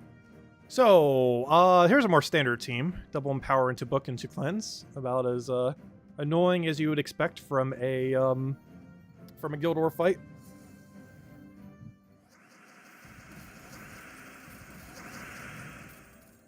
Okay, let's double check his 2 converts. Blue to purple. Are we scared of this? Oh, we're frozen on purple. Oh, we're scared of that more than anything. Blue to purple does nothing. Yellow to purple does a lot. Like, we auto lose. He gets the cleanse. He goes for the wrong convert. That's great for us. I think I have to Leprechaun and hope we get lucky. Actually, I have to Thrall and hope we get... Oh, we get auto extra turn, but he's frozen! No! He's frozen! So we don't get the extra turn. Oh, there was 13 plus red, but he was frozen. So it canceled out his extra turn thing. We might actually lose because of that. That's very unfortunate. I should take this down just because I need the green. And that guarantees we get full mana on it. Which leads to a bit of a weird situation, but I think it's fine. I can't take purple because we're obviously frozen on it. We go for the Life and Death. That brings us into Weaver range. It's not going to have mana, but as long as it's alive, we should be okay. As long as he doesn't cast too many books here, we should be okay. Alright, I need to take Skulls while also getting purple. Is there any way to do that? I need to take Skulls just so he doesn't get it. We're not frozen on yellow, oddly enough. The problem is I can't guarantee Skull denial and the purple mana. Oh wait, you know what? I can't even get full mana for purple. I would have to take green. Is there any way I could take Skulls into getting green? Unfortunately, there's no guarantee way. I'm going to have to take this green and hope for an extra turn red from Sky. We had a lot of mana there. Unfortunately, no extra turn, and we're going to lose here. No! Yeah, we lost. It got us. Good old double Empower into a billion other things. Double Empower book. Technically, that was triple Empower book. Because why go 2 Empowers when you can go 3 Empower? Why stop at 2? When you can go 3. Oh, so hello, Defiant. Welcome, welcome. Alright, let's try this again. Let's get a Leprechaun down, but before I do, let me go win. So we don't lose. So go for that. I'm not even going to care about alignment. Let's hope it doesn't work out for him. Okay, we're fine. We'll take blue. Got full mana. I'll throw down a preemptive Life and Death. We'll Weaver. I mean, Thrall. Then we Weaver, and then we won. Alright, much smoother battle. Wait, he drained me, though. Not as smooth. How do we want to do this? I want to take that purple, but I also can't take that purple because that's Skull. I'm going to try for purple from Sky. What's your best bet? I'm going to take this vertically. Didn't get it. He'll scope poke us, but that's fine. Now we just win. Okay, I have Life and Death, but I want to go for Weaver. And now we take a Skull Poke, go for Weaver. And now we just have to deal with his annoying Life and Death. Which, oddly enough, we're going to kill him by killing his other unit. Ooh, Weaver's almost going to die here. That's kind of scary. Oh, we got a summon. Oh, wait, that summon's actually really annoying. Based on where it's at. Because that makes it so I can't do anything with his hero. He might actually win because of hero now. That's actually a weird circumstance because I'm going to have to web him here. Just to bring him into range. Oh, you know what? I should have done Thrall first. And then done it. Because now I'm going to get Life and Death before I get Weaver. Oh, no, we still got Weaver. No, you weren't supposed to die yet. We're gonna lose Weaver here. Also, what's this lag? I guess I probably should have restarted the game before we started doing Guild Wars.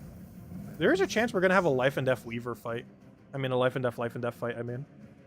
Or we literally just have mirrored life and death fighting each other. The biggest issue with that is he has the spider summons, whereas I just have disable on the other thing. Which means he might actually be at advantage here. He's just gonna keep getting a billion spider summons. Whereas we don't have any summons, but we were a lot tankier. This is gonna be a very weird fight. It's literally just life and death versus life and death, but we're different hero classes. Luckily, he can't do too much to us. The problem is his summons are gonna be the most annoying thing ever. Like, he can't kill us, but the amount of time it's gonna take for us to kill him is actually gonna be a while. Like, I don't think we lose this. But gosh, it's gonna be annoying to win. Let's see. Like, we're not gonna lose. The problem is time to win is decently high. Because we're basically just exchanging pokes over and over again. And it comes down to who gets mana quicker. Because we're constantly both gaining life back. If I get enough skulls on top of that, we could be good. The biggest issue is he's going to constantly keep getting purple spam. Meaning his mana accumulation generally is going to be quicker than ours. Unless he misses. Like, I need him to miss a lot with his convert. And also, for whatever reason, just decide not to take purple. We also need to get slightly lucky with these Death Mark kills, if we can. Like, there's no way we die. The biggest issue is just killing him. Because we're not going to lose this fight. It's more so a matter of when on earth do we win. like, we're just in a stalemate where we are ultimately winning with the chip damage. But we have no way of speeding it up. Like, this is a fight that we definitively won. Just at a very slow pace. Let's see. He's going to get a summon there. Which, oh, a web? Oh, wait, I didn't have Bless because I took the skull. Oh, wait, we could actually still lose. Hold up. We could lose this. Wait, I need to take this just to get Bless. Also to reply Death Mark if we can get lucky. Yeah, I need Bless. I need to stop taking skulls. I need Bless just so we don't get webbed.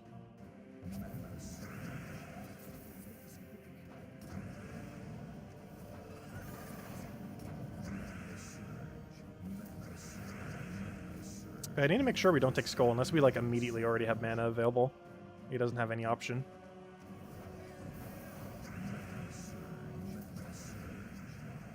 Because otherwise he's going to keep getting a web like that. Which means we do almost 0 damage.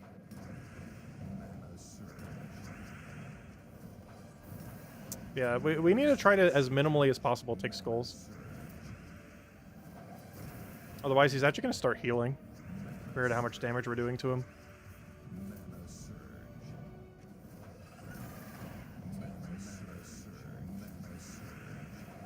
So I actually deliberately want him taking skulls. As will actually help us. Not extra turn skulls, but simply single 3 skulls. Will actually help us win. Stop summoning! What a weird fight. I was not expecting the fight to go like this. 3 hours later. It's not going to take that long. Though, he's currently gaining advantage right now. Slightly. I just need him to not get summons for a little while. If he could just not summon for a little while, we should be okay. You know what? I might skull pressure him. We got a lot of skull damage here. It'll actually allow us to start hitting him with skulls.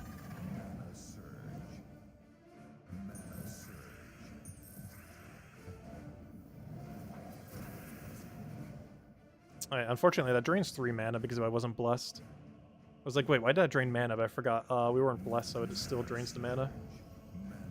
Alright, now we'll be blessed. But now he gets to summon again. Luckily, he's within life and death range, so 3 more life and deaths. If we can cast 3 life and deaths before we cast 1, we actually win. No, I was hoping he wouldn't take the purple. Should have been obvious that he was going to. Oh, wait, I should have taken the other purple, though. Whoops. I take skull, that's fine. We want him taking skulls. We actively want him to take skulls. As we have more HP to dispose than anything. Attorney's taking skulls. Attorney's not taking mana for hero. Alright, we just lost our skull. That's bad. I mean, our shield barrier thing, or bless. Which means I might not have damage for a couple turns soon. Okay, I don't have enough to skull poke him. I think we still go for it, though. No, the other alternative is take Brown and hope he gets distracted. Or we extra turn. Finally! Okay, we won. It's still going to take us a little bit longer to finish him. However, we have indeed won. There's nothing you can do. And let's match. What a fight! What a weird fight. But we won. Yeah, win's a win. What a super weird fight, though. Also, this is the team we lost to earlier. It's triple empower book. Because why stop at 2 empowers when you can go 3? Soon people are going to start running 4 empower somehow. I'm not sure how. But it's going to become a thing. Maybe the skull spam version, I guess. But we're eventually going to see 4 empower. It's only the next step at this point. Now that people are embracing the triple empowers. Which have already been around for some time, but I feel like they're getting more common. The triple empower builds.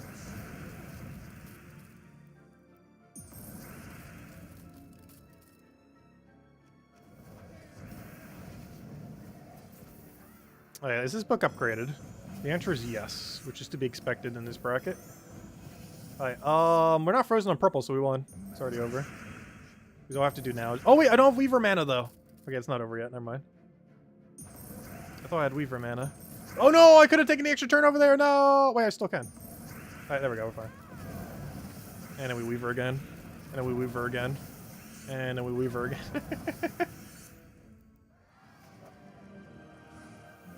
Alright, one more fight. Was that our final fight? I think we have one more. Alright, final fight of the stream. Because we are about to end it. We'll go hand out a code as soon as we finish out Guild War. And then after a little over 7 hours, we shall end the stream. It's one of our longer streams in a while.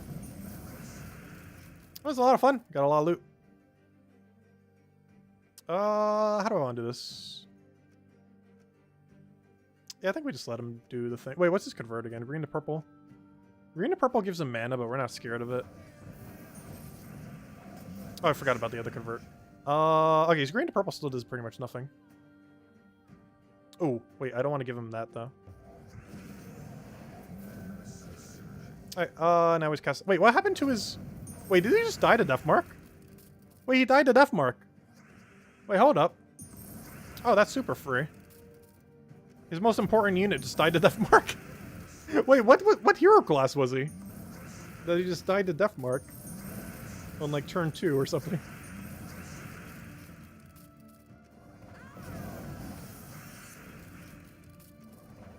Another triple weaver? What a way to finish. You know what? I gotta commit to it. That's the triple weaver we've gotten today. A third one out of 4 Guild War fights that we won. 3 of them were from triple weaver. The other one was a stalemate that lasted forever. And the other one we unfortunately lost due to triple empower. Into book. Honestly, that's like literally the definition of Guild War, though. Double, triple empower, book, maybe one other utility. Like, it's literally double empower, book, and one other utility. That one other utility being pretty flexible. Also, didn't we get this, like, exact score yesterday? Which isn't a particularly good one, though I'll take it. Honestly, we did kind of bad on Guild War this week. What's our scores? We had one day where we didn't lose. Only one. But there we go. Anyways, guys, let me go hand out a code. And I already did dungeons. We already did everything. We've been streaming for 7.5 hours, pretty much. We've done all of the things. I wanted to save Guild War for around the 8 p.m. Eastern Standard Time for all the crowd that gets here now. I also saved one redeem code for you guys, so here you guys go. Even though we already handed out 5 other ones. I made sure we have at least one for now. For our 6th code. But I am going to be calling it now. Mostly because we've been going for so long and I'm actually starting to get hungry. But yeah, we finished everything. But yeah, as you can see, the stats at the bottom there as far as everything we kept track of for the Guild War. Got 3 power orbs, found 3 epic vault keys, 11 total vault keys, 3 of them were epic. We opened 1,065 vault keys, got a lot of loot. One thing that's not down there, we got 8,700 gems. There's actually a lot of things we didn't keep track of, though. One of the more relevant ones is we got 8,700 gems from opening that many keys. which is quite a lot. I was actually not expecting that much. Like, I was expecting some several thousand, but not that many. It was a pretty sizable amount. But anyways, guys, thanks for stopping by. Obviously, if you're coming for the 8 p.m. Eastern Standard Time, I guess it's a little bit shorter, but we've kind of been streaming for 7 hours, so catch some of that if you want to see some more. But yeah, we'll be back tomorrow night for our standard normal time stream, normal length stream. Tomorrow night, several minutes prior to now tomorrow at 8 p.m. Eastern Standard Time, in which case we'll be doing the final Guild War Day, going over all the weekly spoilers and, you know, all the normal stuff we normally do around that time. And yeah, that's pretty much the game plan. I hope you all have a wonderful rest of your weekend, a wonderful holiday, stay warm out there, and I'll catch you guys soon. Thank you for stopping by. Goodbye, everyone, and thanks for watching.